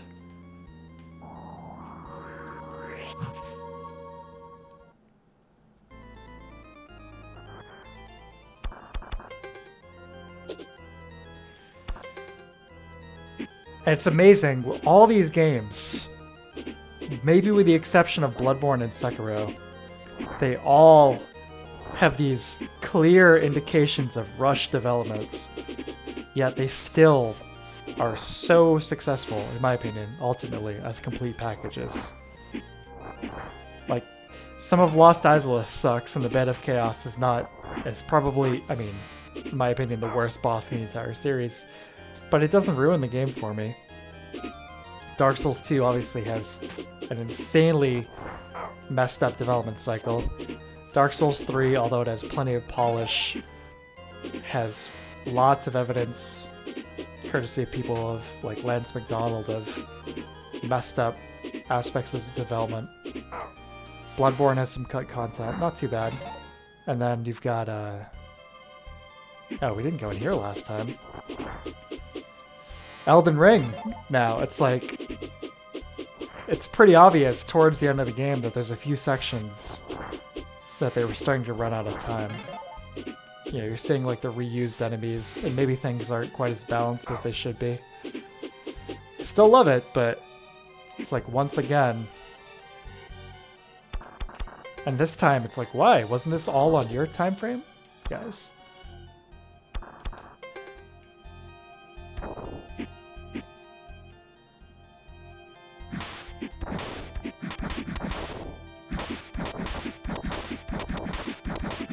But again, my point is, ultimately, it's all still very, very successful for me. Easily my favorite modern game series, without a doubt. I'm sure we heard recently that the whole Lost Izalith thing with repeated tourist demons kind of makes sense for them to be down there. One of them broken under the burger. Yeah, no, that's fine. That's not what I'm talking about. Yeah, it makes, that's where the demons are from. I mean, it's the Demon Ruins is the first part of Lost Izalith. That makes, and that's, that is 100% makes sense for them to be there. Absolutely. Just in terms of like how they're laid out when you walk down there, and it's just like a grid of like 3x3 tourist demons followed by 2x2 capper demons. And that's not too bad, but it's when you enter Lost Izalith with like all the dragon butts. That's where it gets a little funky. But really, it's not until the Bed of Chaos that just feels like they didn't have time to polish it. And it's something that the Dark Souls Design Works book, which I have a physical copy of. There's lots of interviews with Miyazaki and a few other guys from From Software, and they straight up like, yeah, we didn't have time to... We're not happy with how Lost Izalith turned out.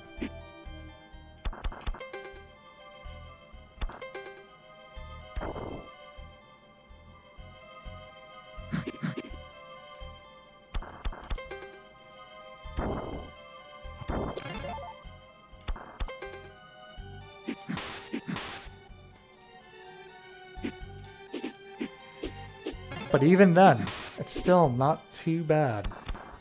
You know, it's kind of like a variation on the Dragon God fight from Demon's Souls.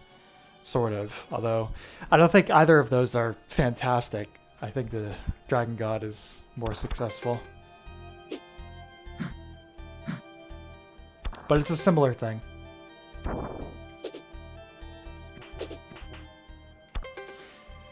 It's crazy how much to this day the same concepts are getting utilized in all of those games.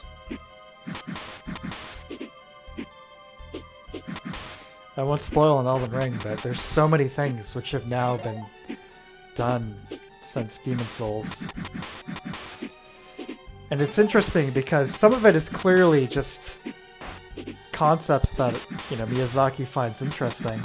But where do you toe the line between that and things that have outstayed their welcome in terms of concepts? Or just like straight up approaching the realm of unoriginality, you know? So my biggest problem with Elden Ring is... Oh, this guy again. My biggest problem with Elden Ring is, like, the amount of times I just felt... And I really love the game, don't get me wrong. But the amount of times I felt like, yeah, I've seen this before. Yeah, you've done this before. This boss concept, this story concept, this environmental concept.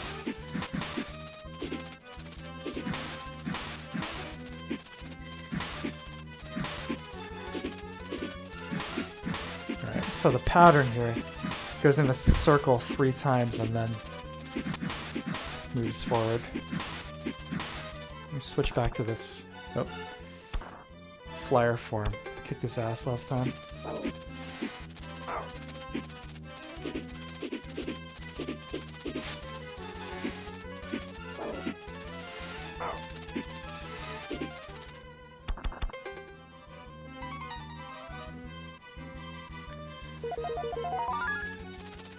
So he's done the tree thing 3 times down. Hunter Stream, Ashwick, Elden Beast, tree stumps everywhere. Strip from Nausicaa. I haven't seen Nausicaa, but there are definitely several things in Elden Ring which I said, dude. It's like, it's hard. It sucks because if I say it, it will spoil certain moments, but big things which, you know, it's like Dark Souls 3 or Bloodborne. Moments where it's like, oh man, this is like a game changer. This is really a significant moment. And a friend of mine, I've mentioned before, he had never made it more than 20 minutes into any Souls game. And one of these moments happened for him.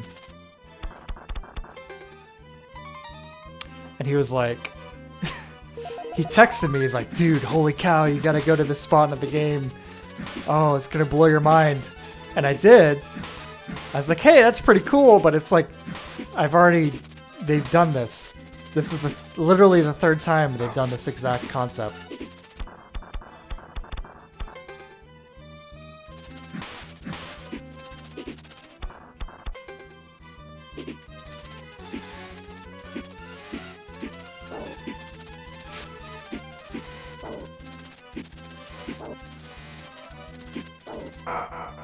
Resurrect my demon. That sample literally reversed. There we go. Alright. I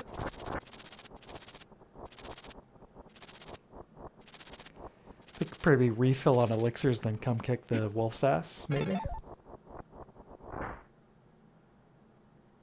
Unless it's not the end of the stage. Nope. Whoa.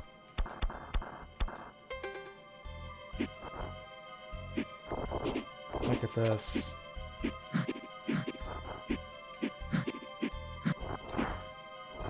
Thought the Basilisk from Dark Souls being an Elden Ring was pretty tasteless.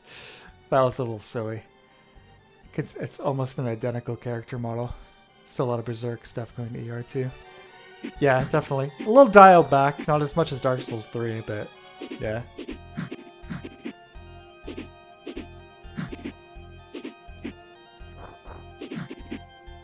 So I'm really curious to see Armored Core 6. Armored Core 6. You can really see.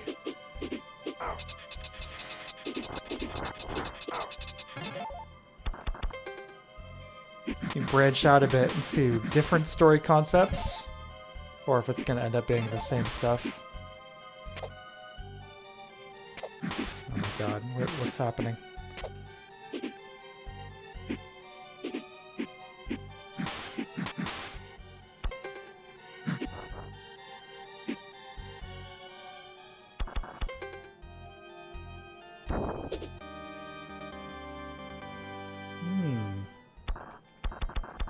Armor. That one seems pretty self-explanatory. Just in case, I'm gonna look it over here.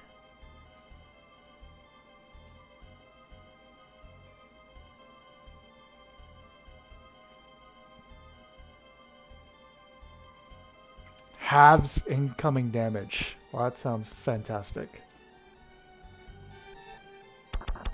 Give me that.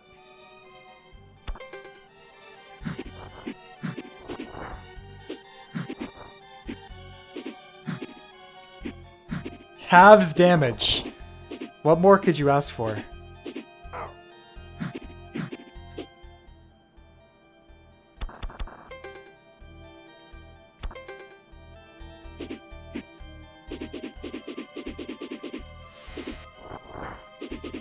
Alright, we're gonna light this fire and then we're gonna fly. Oh.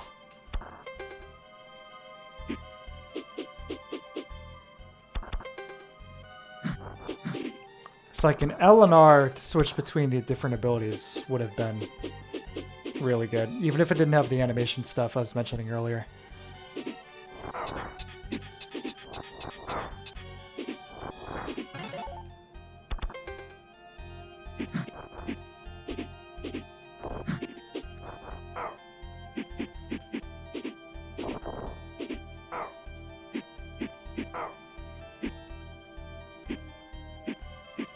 There we go.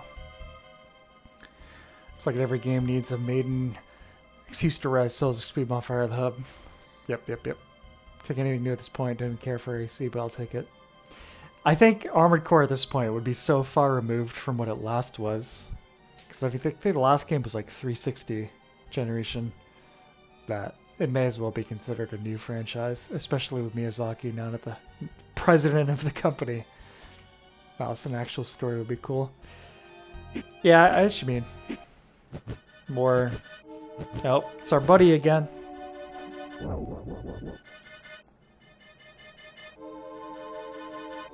This is our final meeting. She'll go no further. I will destroy you or die trying. Oh boy, this is it.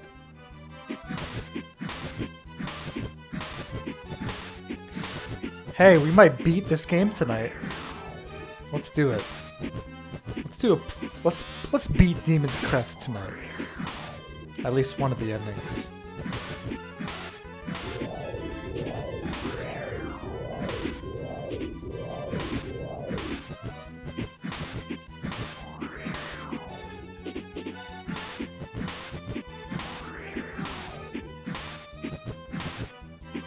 This Jobber Gargoyle. Me too.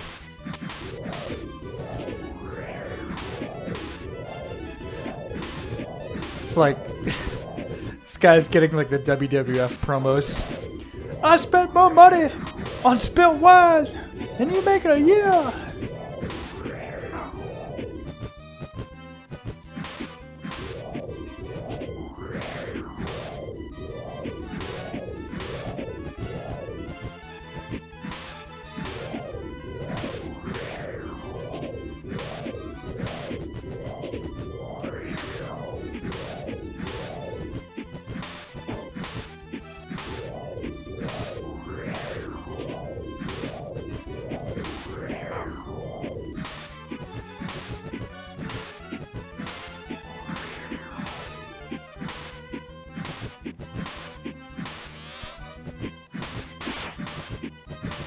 Gargoyle's voice actor provided by Ric Flair.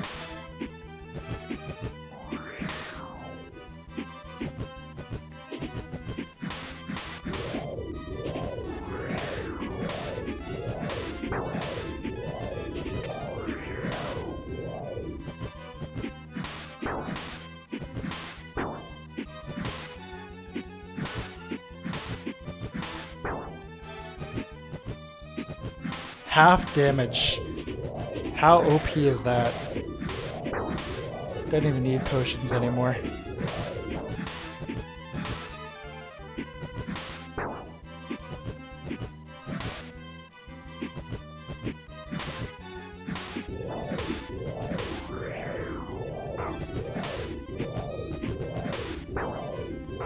Oh boy.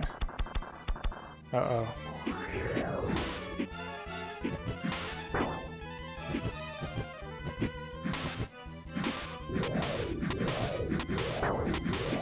Whoa! Jeez, that was close.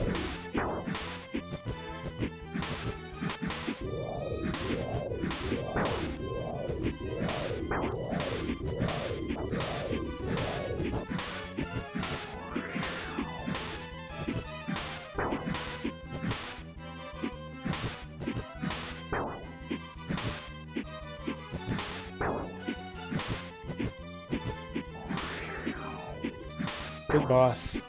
Good boss fight.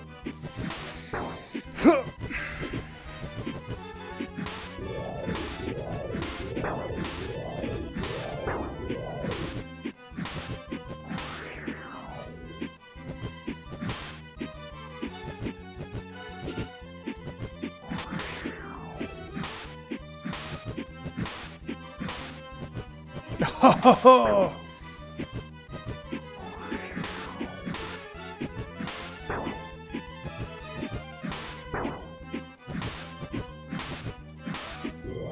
How much HP did this guy have? How many times have I hit this guy?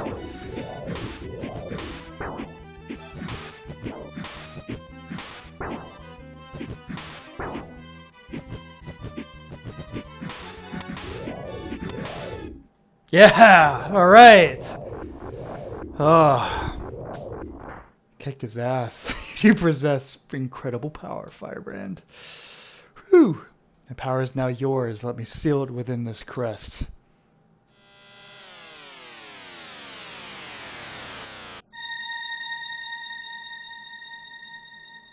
Looks like I missed quite a few comments here. I'll catch up in a sec.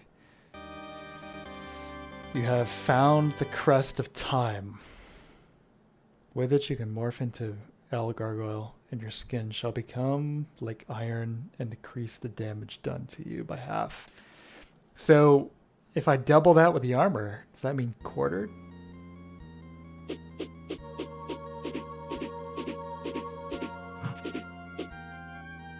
Alright, let's see. The poetic way Souls games play is really cool and really unique for a video game. I agree. Which is why I don't like Vati, because trying to explain and give answers to poetry just completely... Yeah, I also agree very much. I mean, Miyazaki, very, very clear about his influences. Like, hey, I barely understood English as a kid, yet I was reading all of these fantasy books that were written in English, and I had to fill in the gaps myself, and that experience for me was very significant, and I try to bring that approach to my games. It's like, yes, exactly. True. Yeah, exactly like you just said. Bingo. It's a cultural thing, I think. A lot of people like, oh, so this is the story. Okay, yep, moving on. And it's just like they've filed it away in their mind as a piece of art, you know? Yep. Yep. Yeah, exactly. You articulated exactly what I was thinking. Thank you.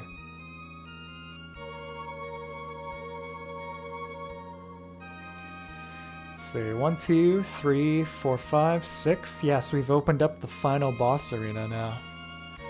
Now, we don't have to go, but we will. We'll wrap this game up here.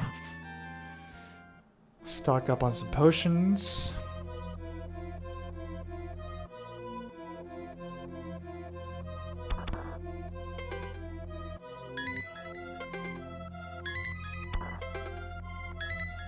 I haven't even got any spells.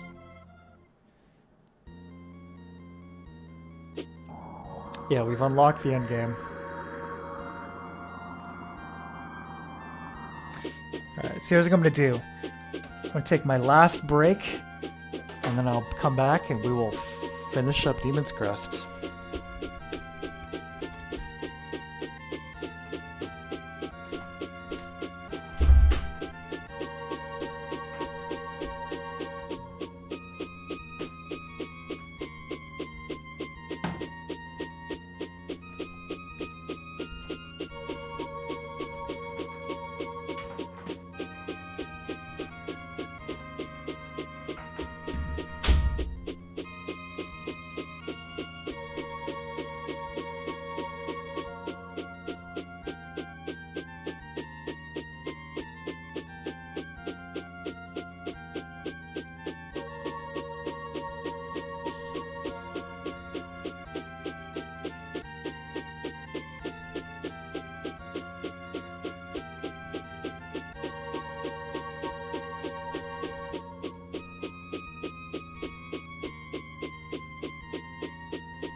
Alright.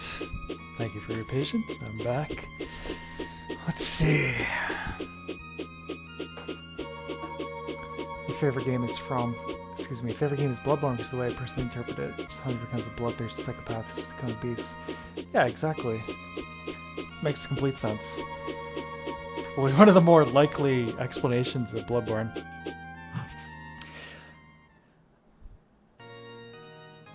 Yeah, that's the thing with the games. It's just... It's so artfully done. And it's so rare for games to leave things open to interpretation like that, you know? And have it done in such an artful, beautiful way. It's like, Ueda's games come close to that. Ico, Shadow of the Colossus, etc. And Miyazaki does the same thing, but in a different way, with his own unique touch. And it's just really beautiful, you know? And they have the advantage of having some of the most, in my opinion, fun gameplay out of any series of the last decade. Where if you had reduced Dark Souls to stick figures fighting in like a white void, the game would still be very fun just because the gameplay, to me, is very, very fun. But then it's presented to you with beautiful art design, wonderful music, and all of these other elements, which I just find so hypnotizing. I was gonna mention this with Bloodborne, but Bloodborne to me has that best kind of power arc from feeling weak and scared at the beginning of the game to feeling like an empowered, you know, killer as the game goes on. You know, the only thing, obviously, there's the RPG mechanics, which differentiate, but other than that, it's just your mentality and awareness of the game's mechanics. But I remember starting Bloodborne, and its opening cutscenes, you know, you're being presented as someone who's, like, very sick with some kind of disease, and has last-ditch effort come to Yharnam, you know, to try and find some form of treatment. Starting the game wearing the clothing, you're all bandaged up. It's like, everything that's being presented to me, it's like, yes, I am someone who is not very powerful. Yeah, the mechanics are already there. If you want to start kicking ass right away, you can.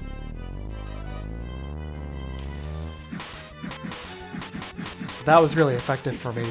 The power arc in that game, even though it's identical to Dark Souls 1 and Demon Souls. Character progression and all that stuff. It was really successful for me in that regard. By the time you kill Father Gascione, you start to really get a grasp of your own capabilities, both as a player and as a character, I think.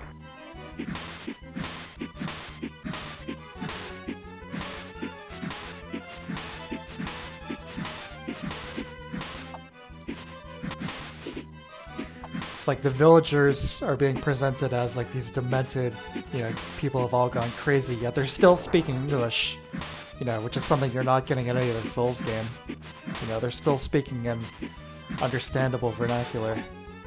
It's like, who's really going nuts here?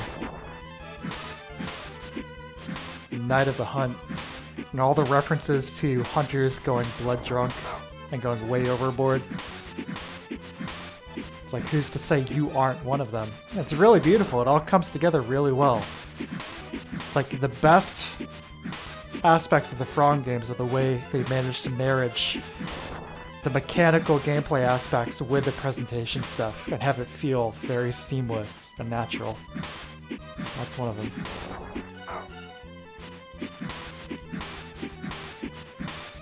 There's something that made me laugh in Elden Ring was that we're still going through fog gates in order to fight bosses, except, you know, now they're gold. Where it's like there's no thematic explanation as to why there may be fog gates at all. And to be fair, there haven't been since Demon Souls. Demon Souls was literally the only game that gave you some kind of reasoning why you're passing through literal fog in order to fight these bosses. This is like an important aspect of its setting. I don't think there's any explanation in any of the Dark Souls games about that. It's like, oh yeah, pass through the fog. And then Elden Ring, it's like, you don't even have the concept. There's still like a mention of souls and some dialogue, but it's not any kind of intrinsic concept at all.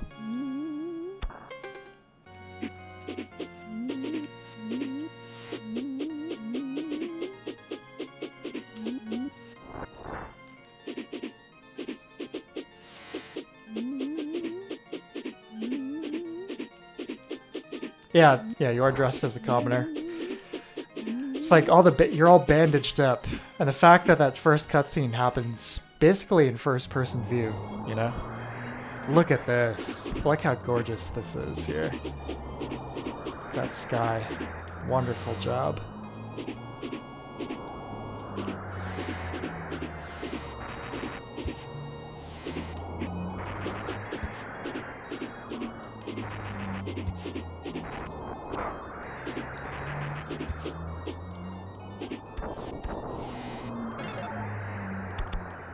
The legendary gargoyle.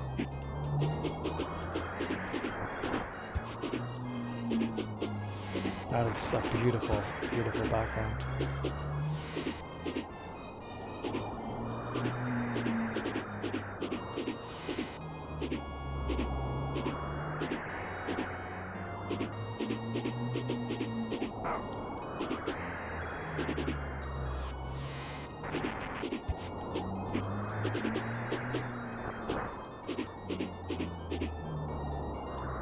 There's no going up there, we're going in.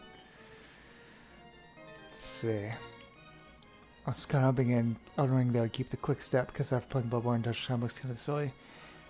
You can still, you can use the quick step. There's a few Ashes of War you can equip that allow you to use it, but the default dodge is the Souls roll.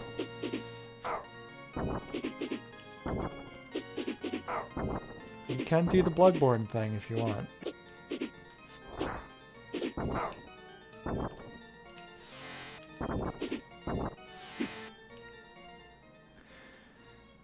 True, yeah, Dark Souls fog, no explanation, simple over. I thought this was happy coincidence due to loading issues. On Demon Souls, it's like even in the intro of the game, it's like make a point of mentioning the fog. The fog, the fog, the fog. It's like, okay. Giving an explanation for like the skyboxes in Boletaria, the overall vibe of the game, but yeah, the colorless fog. It's like it makes sense in that game where strong demons are present, you would have even stronger colorless fog as a result. Which, yeah, mechanically, of course, works to isolate the boss arenas and provide a loading screen. But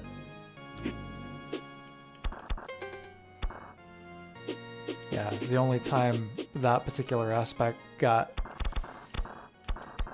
a justification.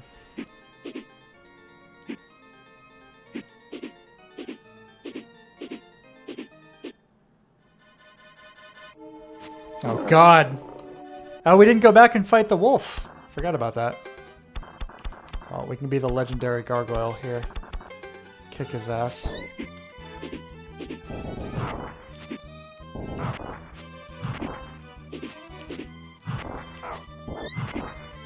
Yeah, look at the defense. We're taking a quarter of the damage we were before.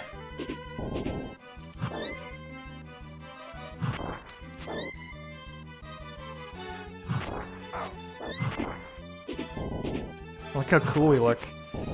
Firebrand's final form. Also doing massive damage. Jeez. Kicking some ass. Let's see what's up here before we move forward. Nothing.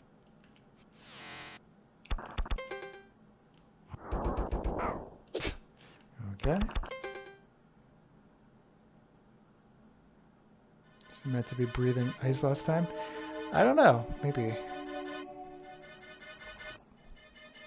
I kind of feel bad not going back and grabbing that because I think we may have grabbed most of, if not all, the content before this guy, so we might have altered the ending by not going back and fighting that wolf and finishing it off. It finally arrives. We'll see what ending we get. We'll see. I thought for a moment that you might not make it. Now kneel before me and beg for mercy. Just like you did 1,000 years ago. 1,000 years ago! Now, folks, you want an example of a single line changing everything? There you go. The last encounter between these two guys and everything being described in the intro of this game was apparently a millennium ago. Incredible.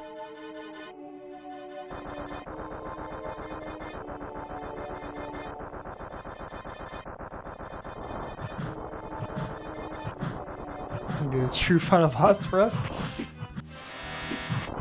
I'll give it a shot after this.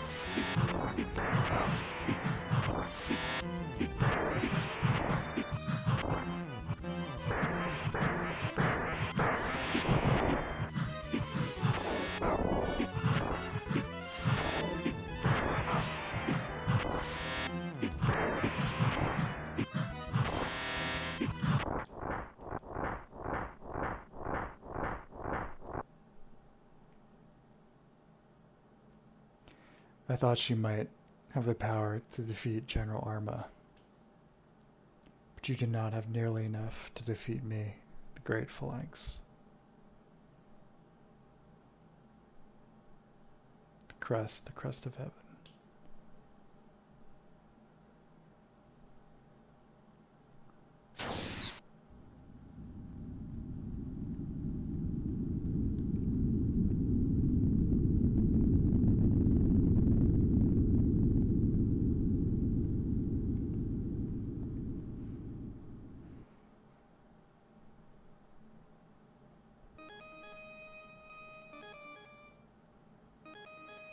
Now feel the wrath of heaven. Okay.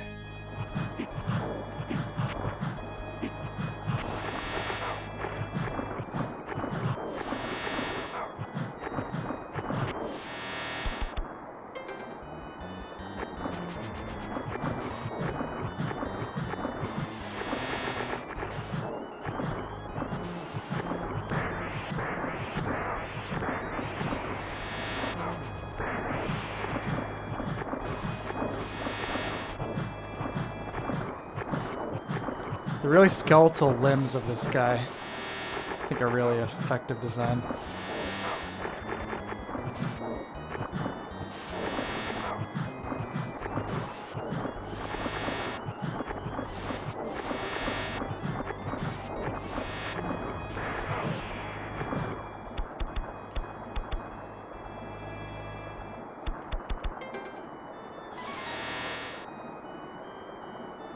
Indeed, for a sequel prequel, Angel's Crest. Yeah. No. Reboot regular Demon's Crest and then do the Angel's Crest sequel or spin-off.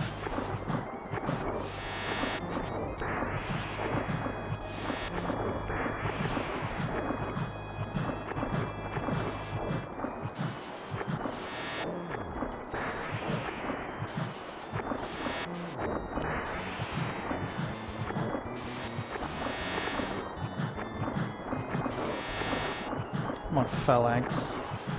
Come on, Phalanx.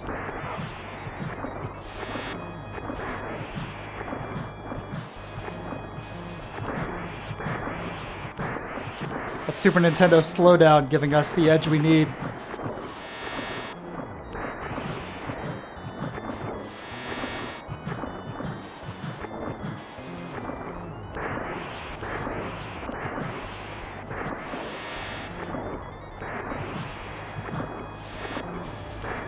If we're emulating this, we might be in trouble, but fortunately we're playing on real hardware.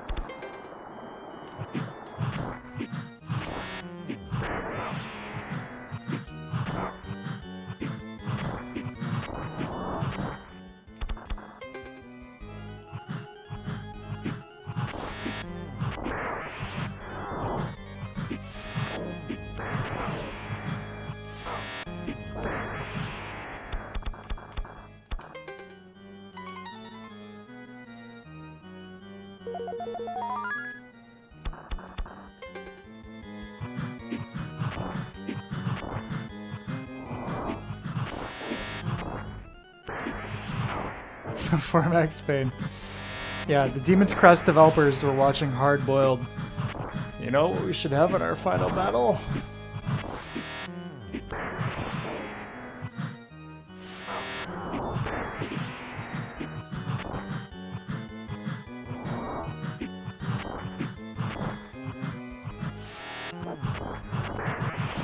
Oh yeah, smoked him. How do you like that, boy? My power is fading, but you shall not have the satisfaction of killing me.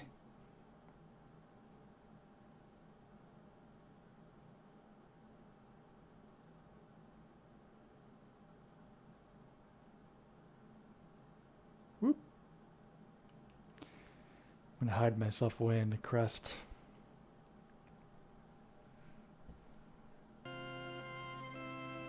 Ooh. Oh. Thought it was maybe going to be another stage, but no. It's done.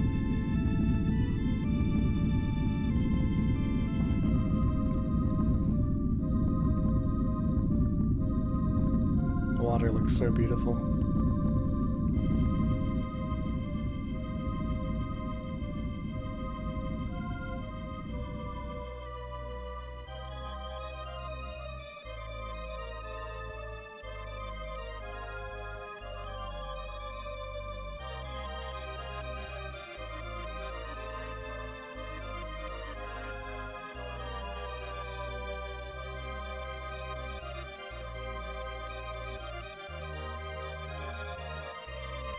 Facing certain death at the hands of Firebrand.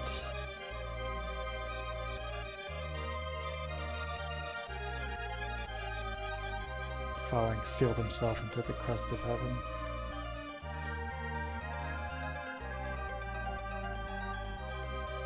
Forever.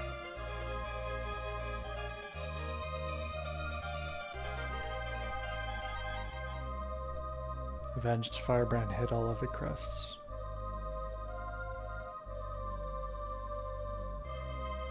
Maybe one day someone will find the crests.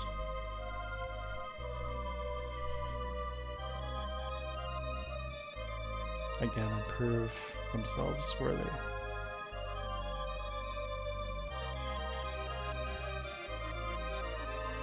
To meet him in battle.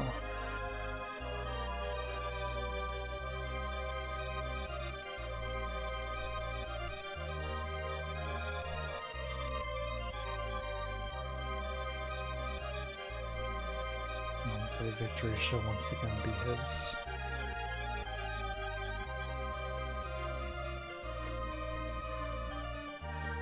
Wow, look at that. Is that Mode 7? It's like a more high-res version of the image.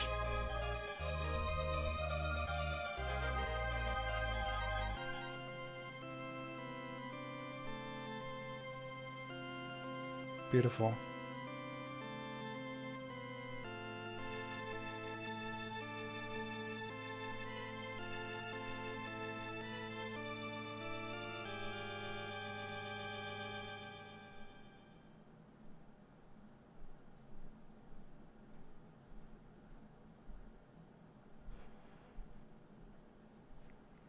Spooky. Yeah, so I think that's the normal ending. There's two. I think there's at least three. I have to say, that's probably the least interesting ending.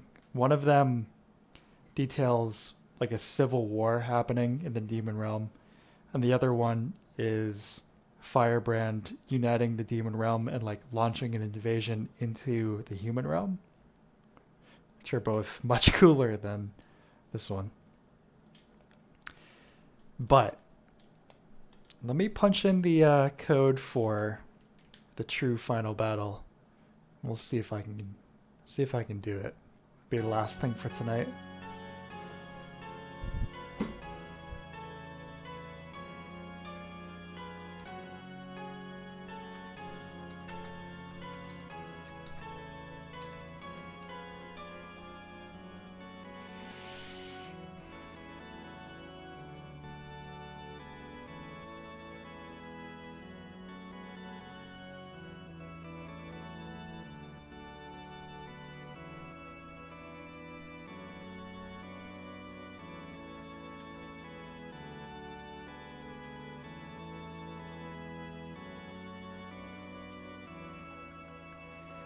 Yeah, there's 4 endings. Let me see.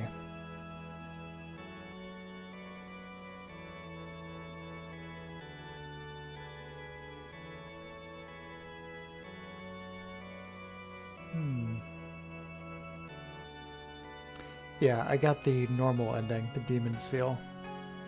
There's also Chaotic Demon Realm, Firebrand's Realization, and Phalanx Defeated.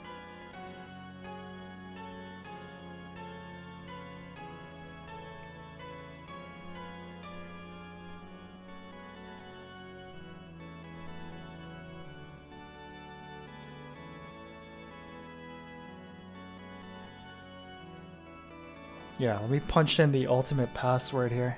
We'll give the true demon a shot. The dark demon. It's supposed to be a real pain in the ass. We'll see. See if I can do it.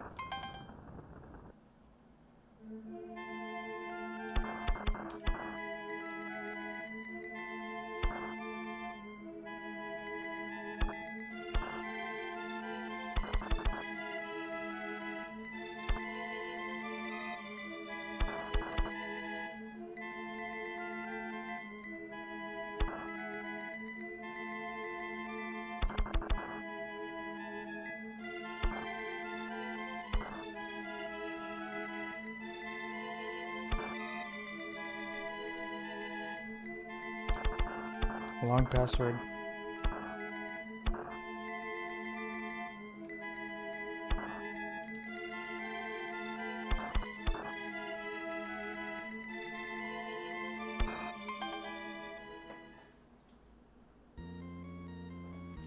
Pretty sure the only way is with emulator pausing and save state shenanigans. Well, at least give it a shot here. Yeah, there he is in the top right. So you want to pull your hair out? Well, you know me.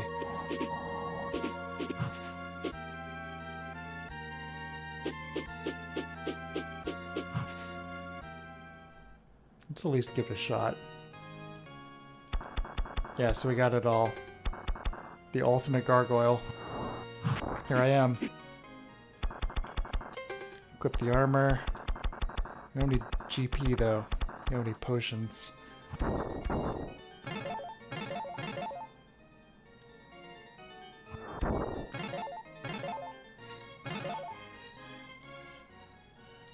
Let's give it a shot. The ultimate gargoyle, we can do it all.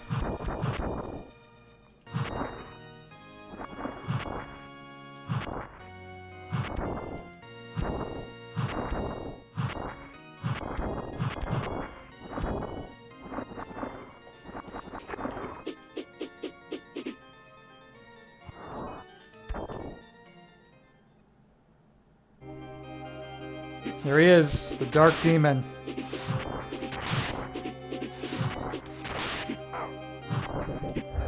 Throwing Sega Saturn logos at us.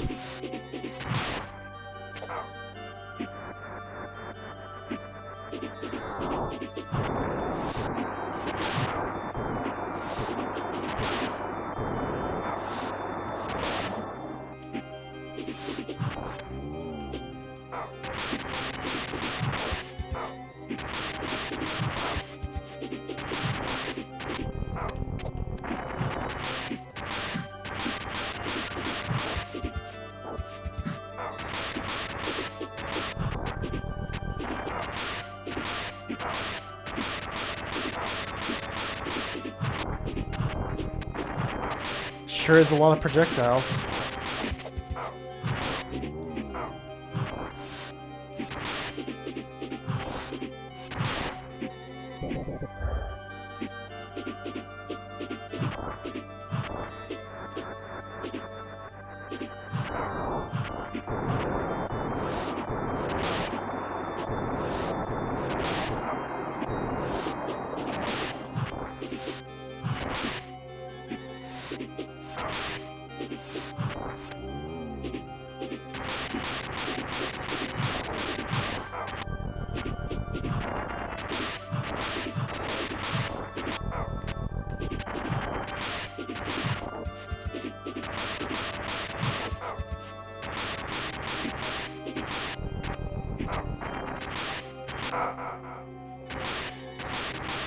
obtuse as well things are.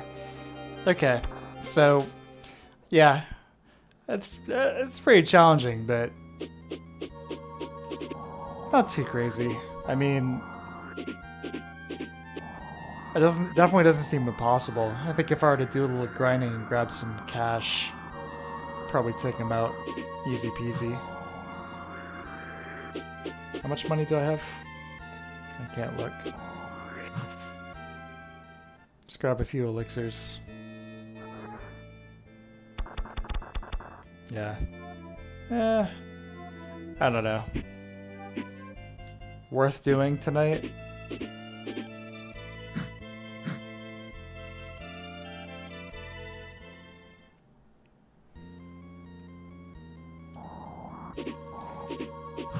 I'll give it one more shot, but first I'm gonna I'll do a quick run through of like stage 6 here. Grab some money, grab some potions, and then I'll one more shot.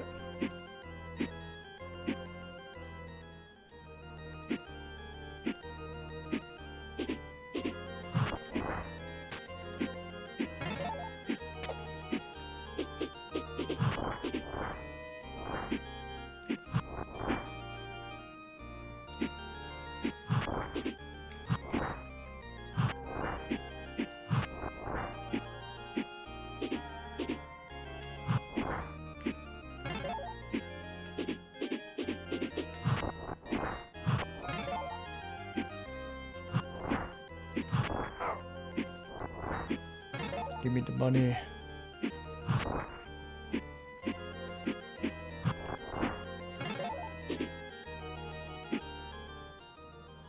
The only person Satan fears is this guy did this with 0 damage. Yeah. Hey, at least you don't have to play through the entire game twice, right? And pull that.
We got 74. It's not very much money.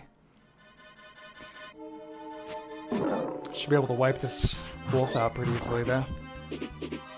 Now we got the ultimate gargoyle, right? Yeah! Sticks his feet right out. A lot of exertion shooting fire out of your mouth, you know. Yeah, look at that. The ultimate life form.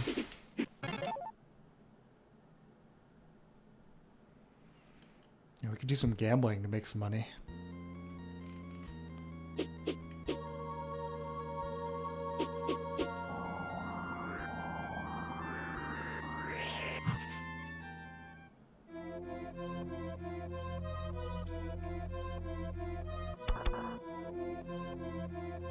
One short.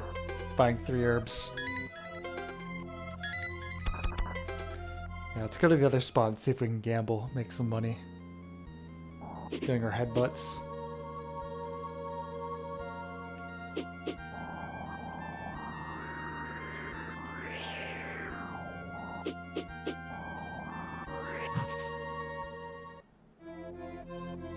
This is the spell guy, right?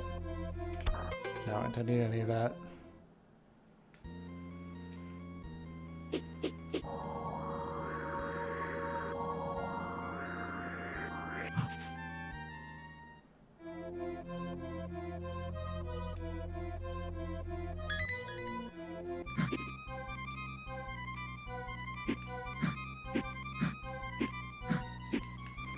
God, you have to be so on point with these things.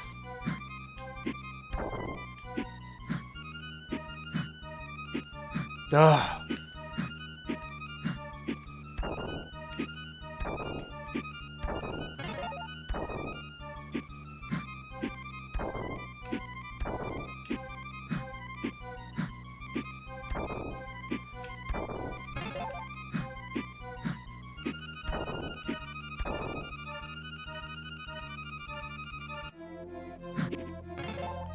Okay, how much money we got? 32? It's not bad. Yeah, we'll fill up on herbs and we'll take on the Dark Demon again.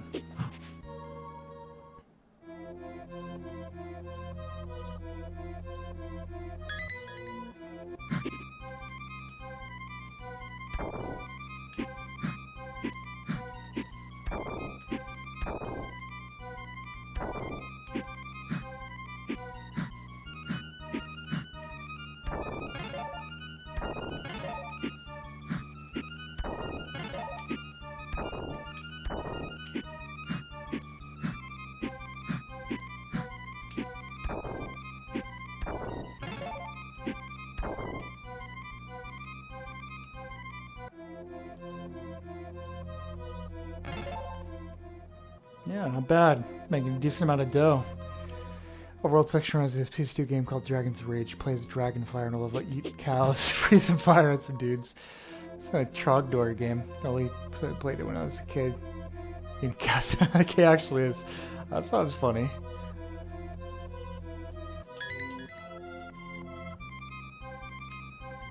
Sounds interesting.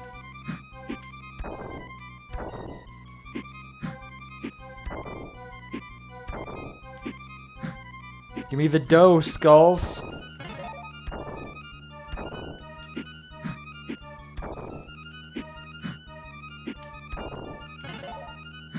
Come on.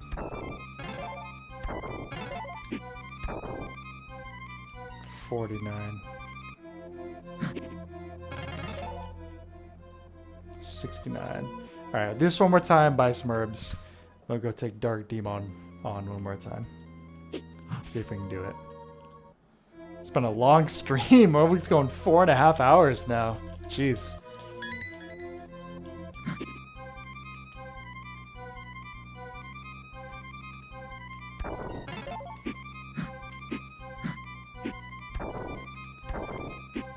Yeah, getting close to time to wrap this up. I'd like to do it successfully killing the Dark Demon, but if not, that's cool too. Oh.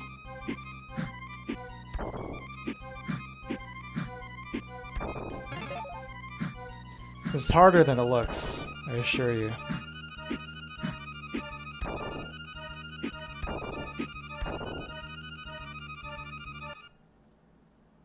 There's 3 AM there.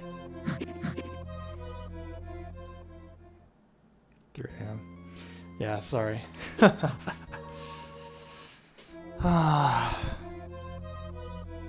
is VTuber start doing MJ's marathon as he finishes up.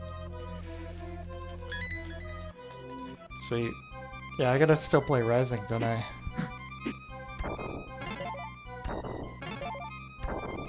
What a coincidence. I'm gonna play Metal Gear 2 at some point, for sure. Maybe outside of Metal Gear Marathon, but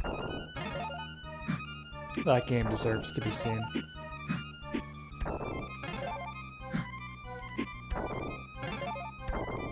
There we go. Looks how much the Europeans struggle just to watch your streams. Oh, their struggle is noted. Okay, let's go buy some more herbs. And kick some Dark Demon ass.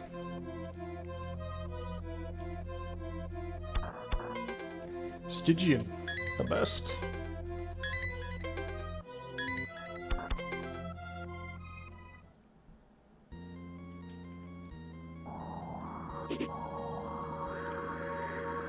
Is that it? Or... Yep, that's it.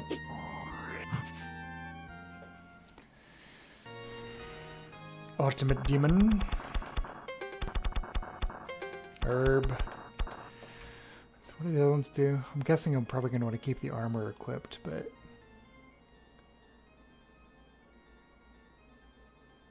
Fang doubles my damage. So I can have the damage taken or double the damage I deal. I think I'm going to go with...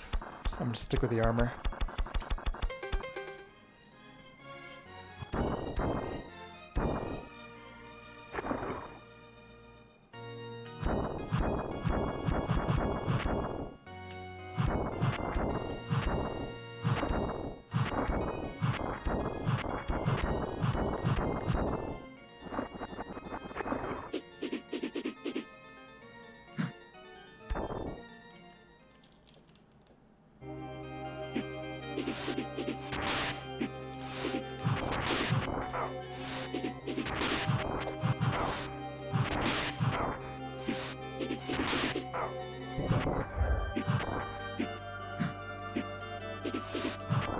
Watch out for the Sega Saturn logo.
I think other your friends of American participates in the chats, at least.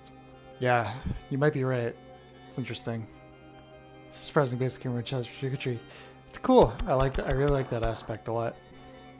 We're afraid Capcom actually beat this. We'll see.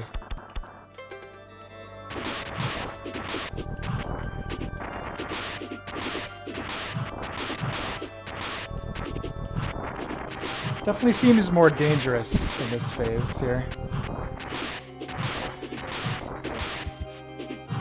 His head is the only thing that has a hitbox here, too. In this phase.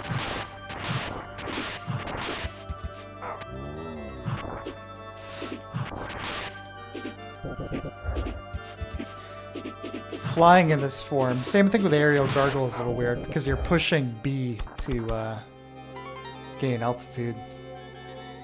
It's a little strange.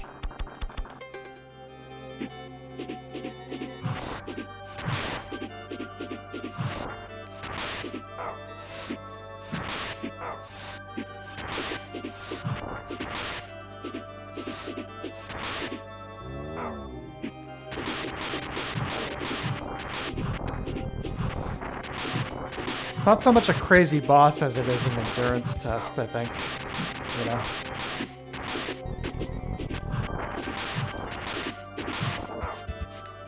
It's like... It's not that he does a ton of damage, it's just that the repercussions for getting hit are very high.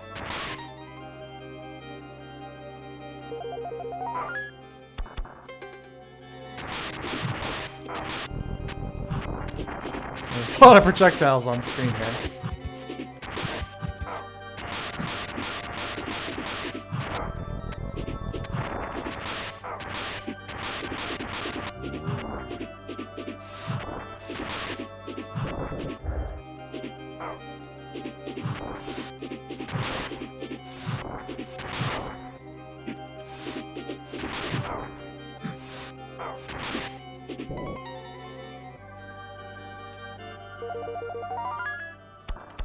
Okay, that's it for my urns.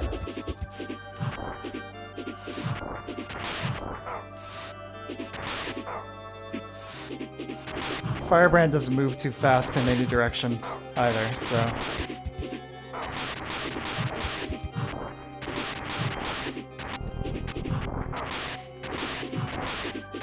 Pretty hard to dodge all these projectiles.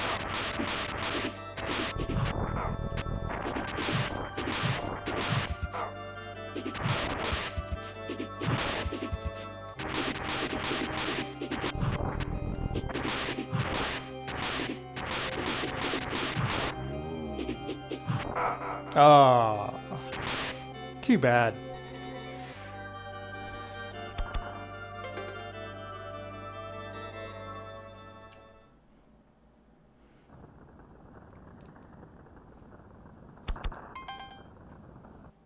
Yeah, it's a tough boss. Here. Let me queue up something a little more relaxing while I call it a night here. Where is my SD2 SNES? Where the hell did that thing go?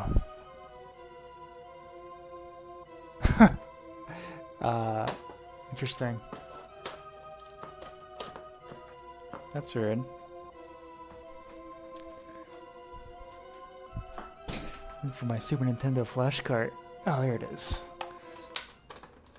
I know what I want to listen to. Just pop this in. Chill with you guys for a little bit, a few minutes before I call it a night.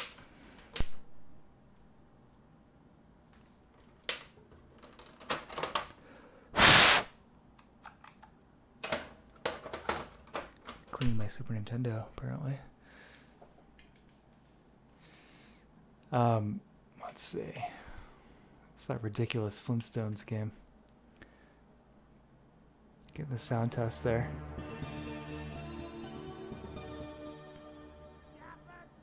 I think I showed you guys this before. Terrible game, but one of those with an insanely good soundtrack. I already said that. Get back in that troop.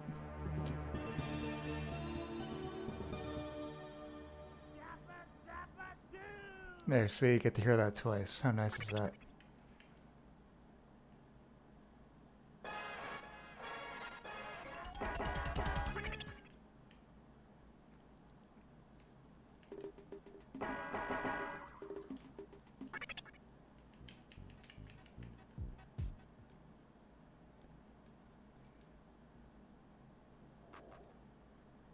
Whole soundtrack is cool, but this one in particular, I'm trying to get at. There it is. Classic track.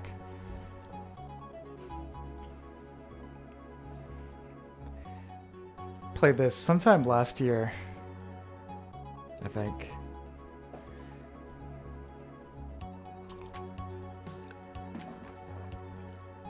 Insanely good piece of music.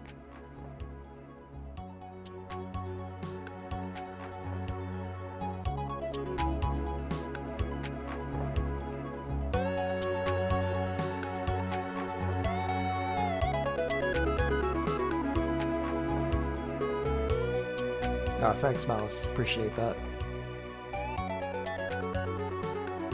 Yeah, I produce a lot of different music, and that was just one of them. You know, definitely very different styles, but yeah, my attempt at a Dungeons Synth album. Hoping I've submitted to a few spots to get a little bit more exposure, so hopefully that comes through. We'll see. Yeah, you guys remember this track, but good stuff. Maybe one of these days I'll actually try playing this game. You know, we'll see.